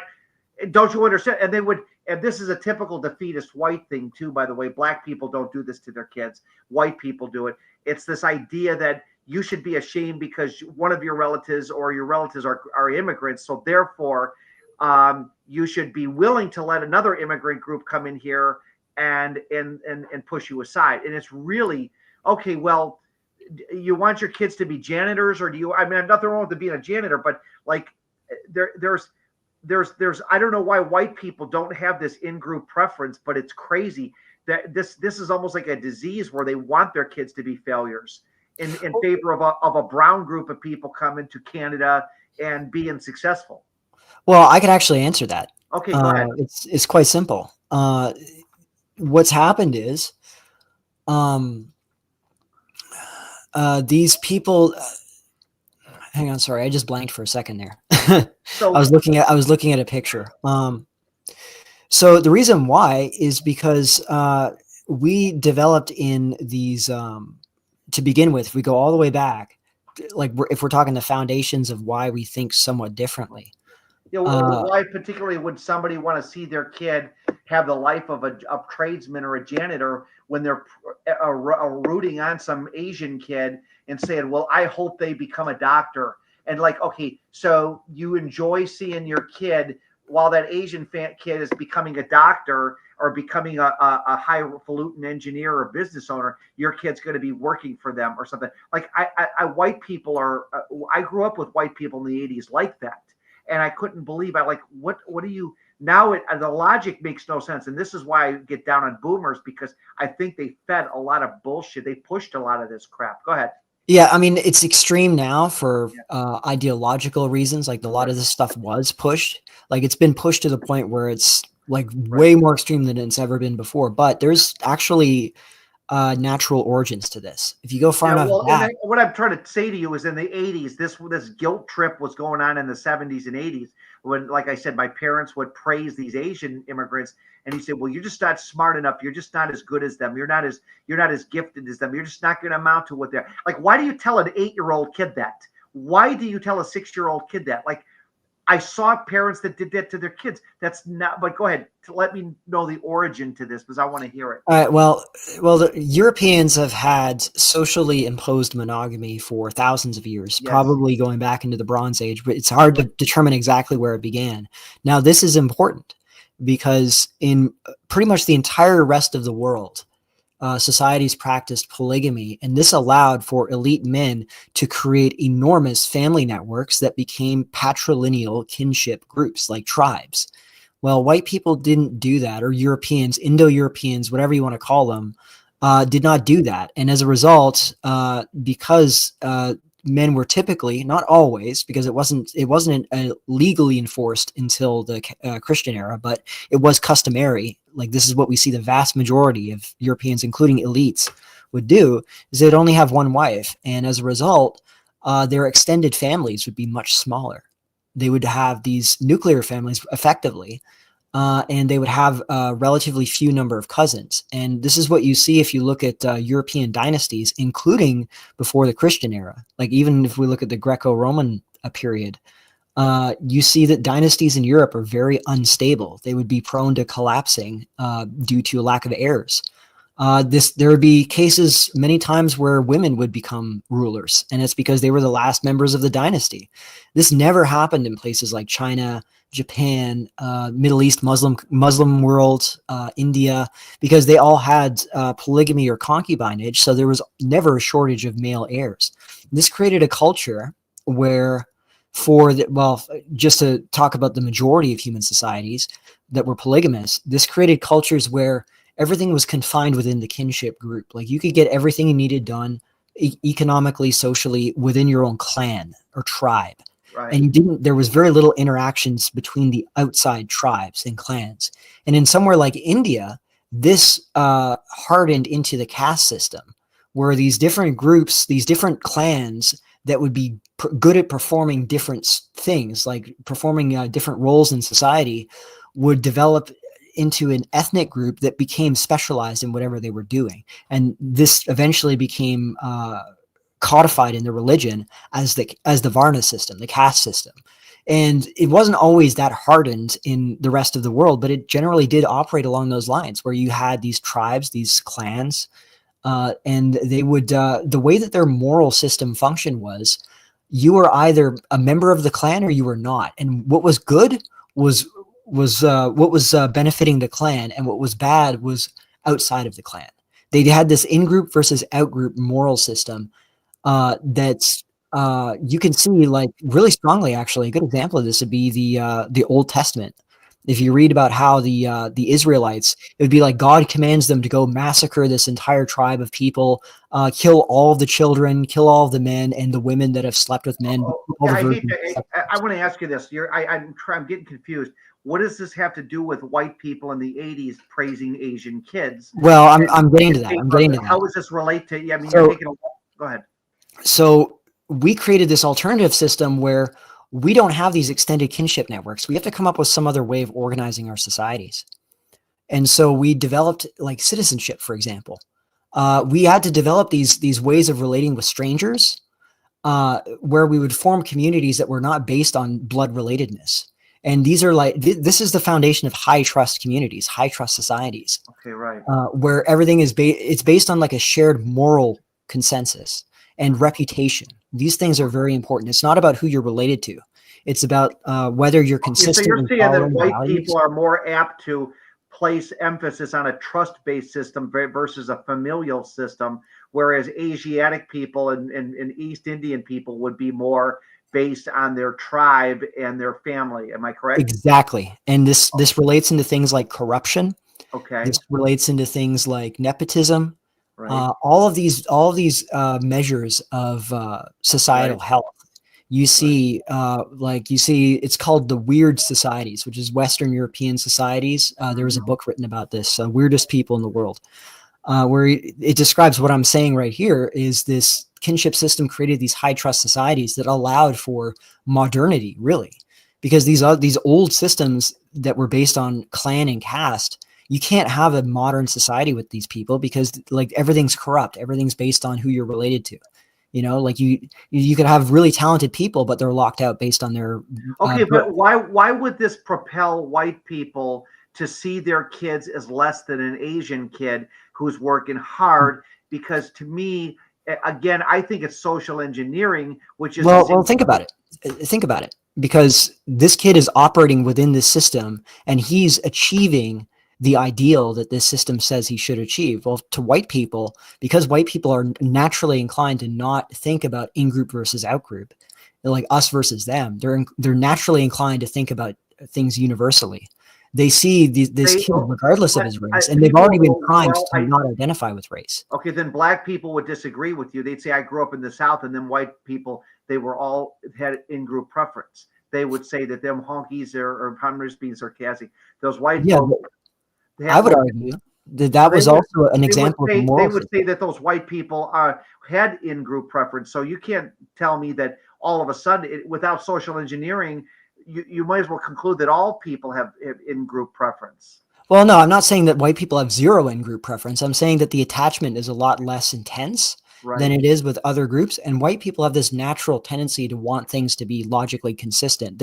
Whereas if you look at, for example, look at what's going on with Israel, with the Albanians, and how they're able to be leftists on all these issues, but completely hypocritical on their own ethnostate. You don't see this with people, with white people.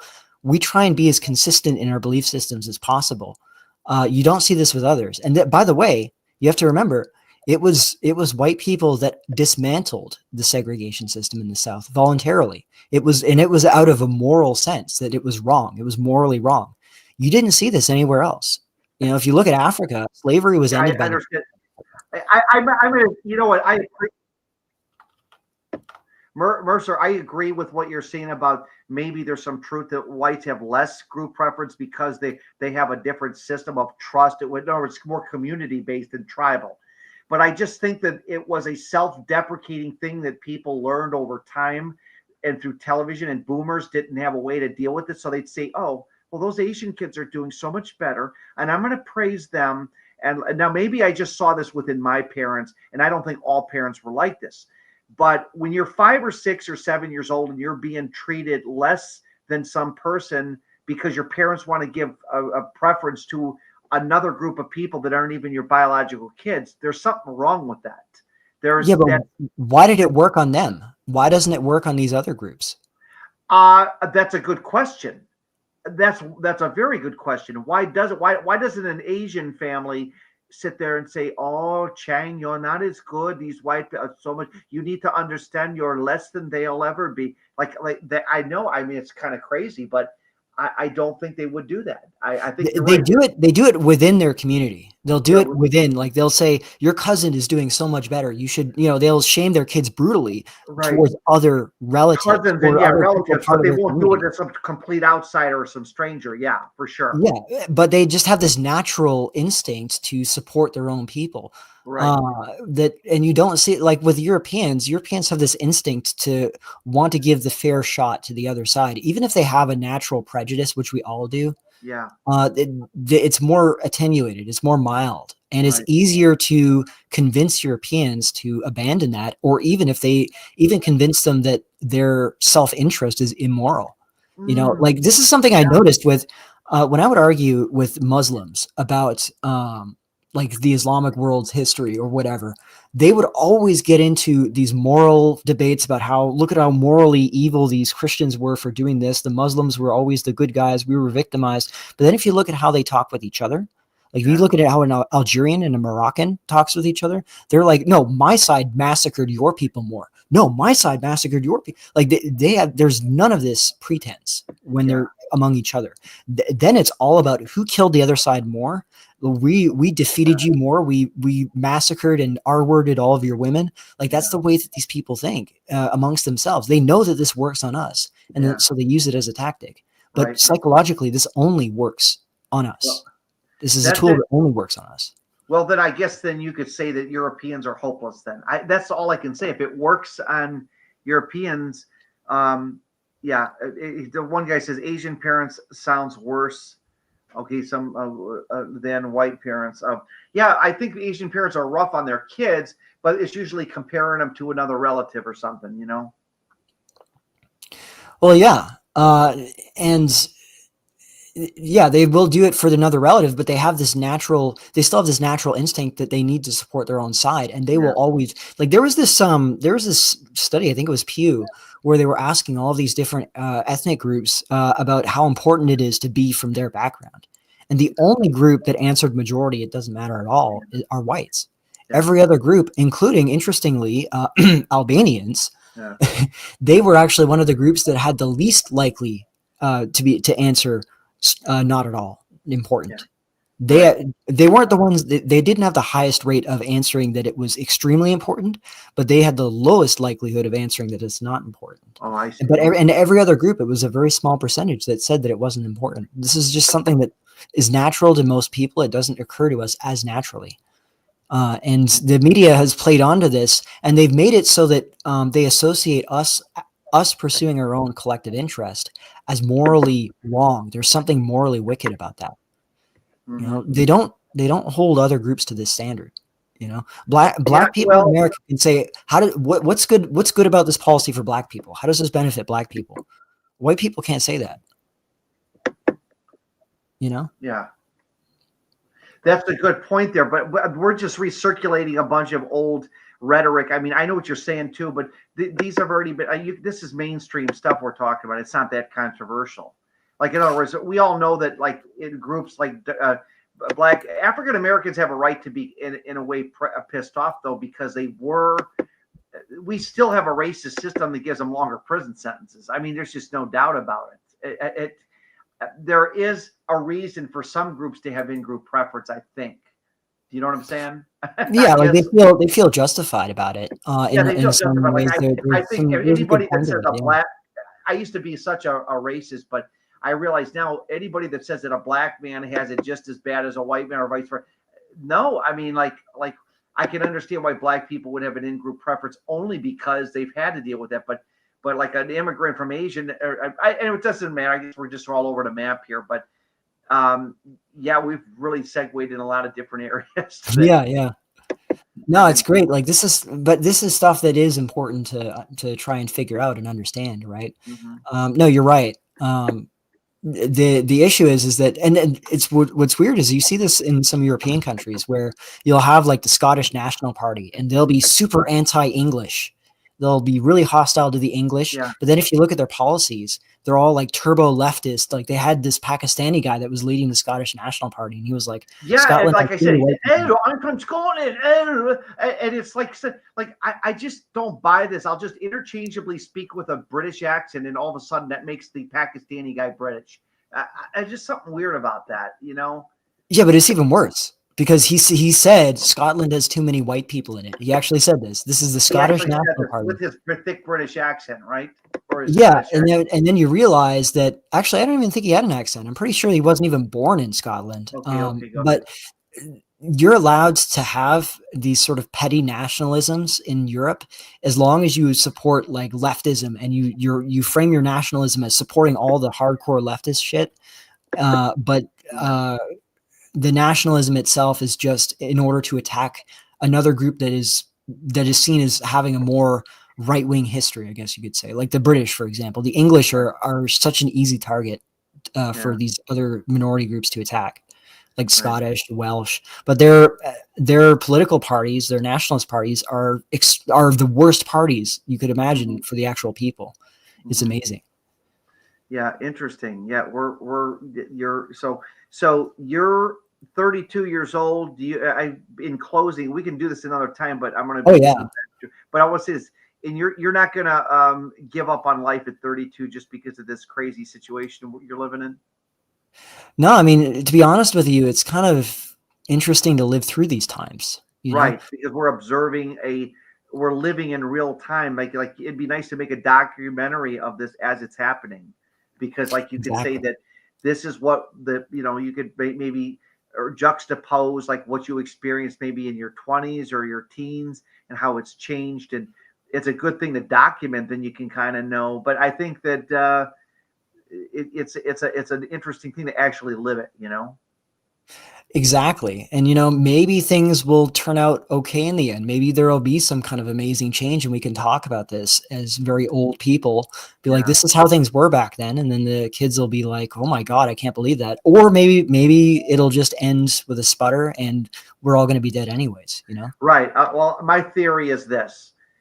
Able-bodied people who are gainfully employed and are married and have a family are always going to be the movers and shakers in society. That's why you see them out in public. The rest of the people who don't do those things, whether they're wheelchair bound, whether they're ugly men that can't get a woman, they're just going to be forced to die off, whether they like it. And I'm not saying it in a good way. When I say this, when you go out in public and you see nothing but couples, you're only seeing what you want to see, which is the people that are able to do those things. Do you know what I'm saying? Like I don't believe most men are out and about in public if they're single. They're usually staying at home alone. That's just how it goes. Just like a blind man doesn't walk around with this white cane and, at the local amusement park. He's blind and he probably is more homebound. And that's just how it is.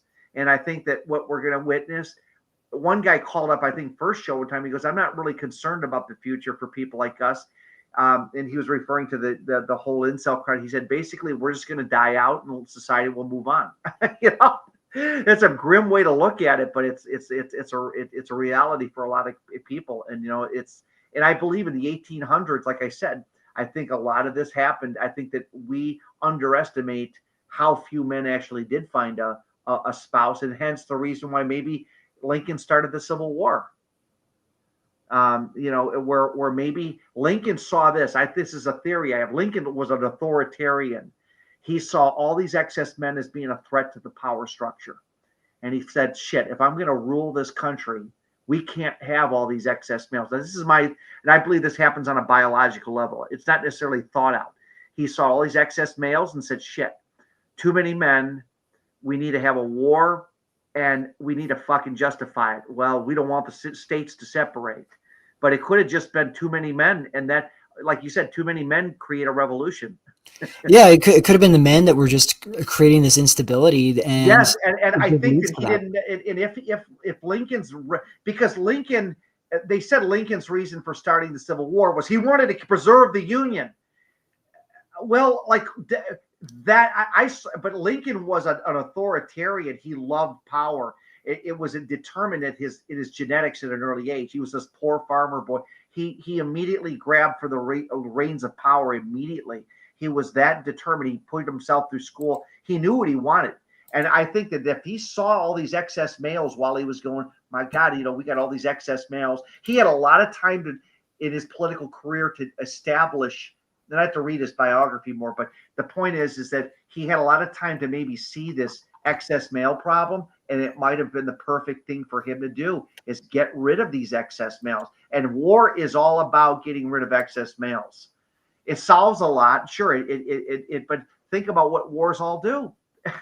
Where are these men going to go? I don't think you can entice men to go to war anymore, though. I think it's over. Yeah. Yeah, exactly. I think it is. I think that you're never going to get modern day men to feel a need to fight a war. I think pretty much the elites have a problem on their hands, which is you're not going to get a bunch of men people that say, oh, well, just fight a war and you get all this punani. I think people are too smart for that shit. Yeah. I mean, it's interesting times that we live in. We'll see what happens. I don't think we're going to end up the way that China did in its history. I think things are going to be a little spicier in the long run, but we'll see. They're going to be what again? Pardon my language. Or just say that they're going to be what? I'm not. So it's possible that things could end up the way that they ended up in China, where it was just sort of a long, slow, miserable existence for a lot of men. No, I don't think it will. I think that Europeans might show off that. One thing about Asians is they're very conformist, and I think that with white people or for Europeans, I think that what will change is that I think the spirit will come back. I think they will awaken that. Because I mean it's a possibility, And I'm not a white nationalist, but I do understand the ramifications of what we're dealing with, Well, yeah, and also, I mean, China was an ancient civilization. America's not an ancient civilization. No. America's been around for a couple hundred years, and nobody even knows what an American is anymore. I mean, it's like what's an American? Yeah, what is an American?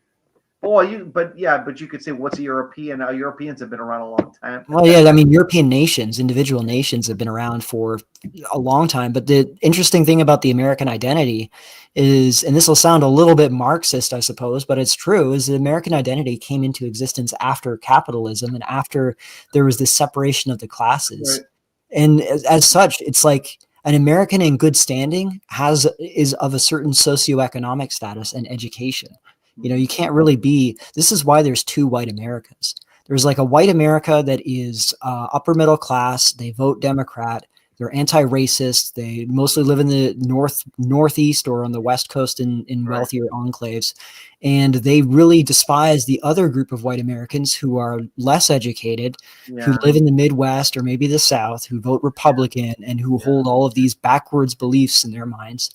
And this is why whites, unlike other groups in the United States, for white liberals, there's this huge negative self-race bias. Like they have this negative affinity towards their own group, and it's because they're thinking of the other group of whites. And these two white groups in America, the reason why they exist like that is because America came into existence after there was this strong class division. Right. Whereas there's other more ancient nations like you see in Europe where they came into existence when everyone was a peasant. It was just peasants and nobles. Okay. So Mercer, I'm gonna pull the old Thomas thing. I'm gonna boot you. Yeah, that's all right. No, it's been great. I'm glad you had me on. It was a good conversation. I'll keep it up and post this up. It'll be up here for you to listen to tomorrow or later today. And but I enjoyed chatting with you. You're a very smart guy, and I maybe in the future we'll do this again. We covered a lot of stuff. I'm glad you and I both agree on the demographics thing now. Yeah, well, I knew we would. Yeah, it was definitely. I knew it was going to be an interesting conversation. Okay, well, you have a great one. Take it easy. Yeah. Okay, I'm going to get out of here, guys. Now it's just me and by myself, and that is a conversation. I'm going to have to change the title of this. I'm going to have to put this in edit mode. I listed it as Random Rant Saturday, July 19th, 2025, but I'm going to have to rename it. I'm going to have to rename it Interview with Mercer. Mercer is a smart guy. I love to chat. I don't know him on a first and last name basis or his face, but I appreciate him coming in here because he has a good understanding of the world. And also, I'm sorry, I'm half tired. So if I sound like I'm drunk, I'm just drunk. Yeah, I'm drunk tired is what I am. I'm real sleepy. But it's we've covered so many different areas, but I agree with most of what he says. But he's got his good history and stuff. And I get the private. I'm glad I didn't have any trolls come into here today. That would have been a nightmare. So, all right. So today is July 9th. Well, now it's July 20th, 2025. It's a Sunday now. We're into 2:55 a.m. You guys all have a great day and enjoy.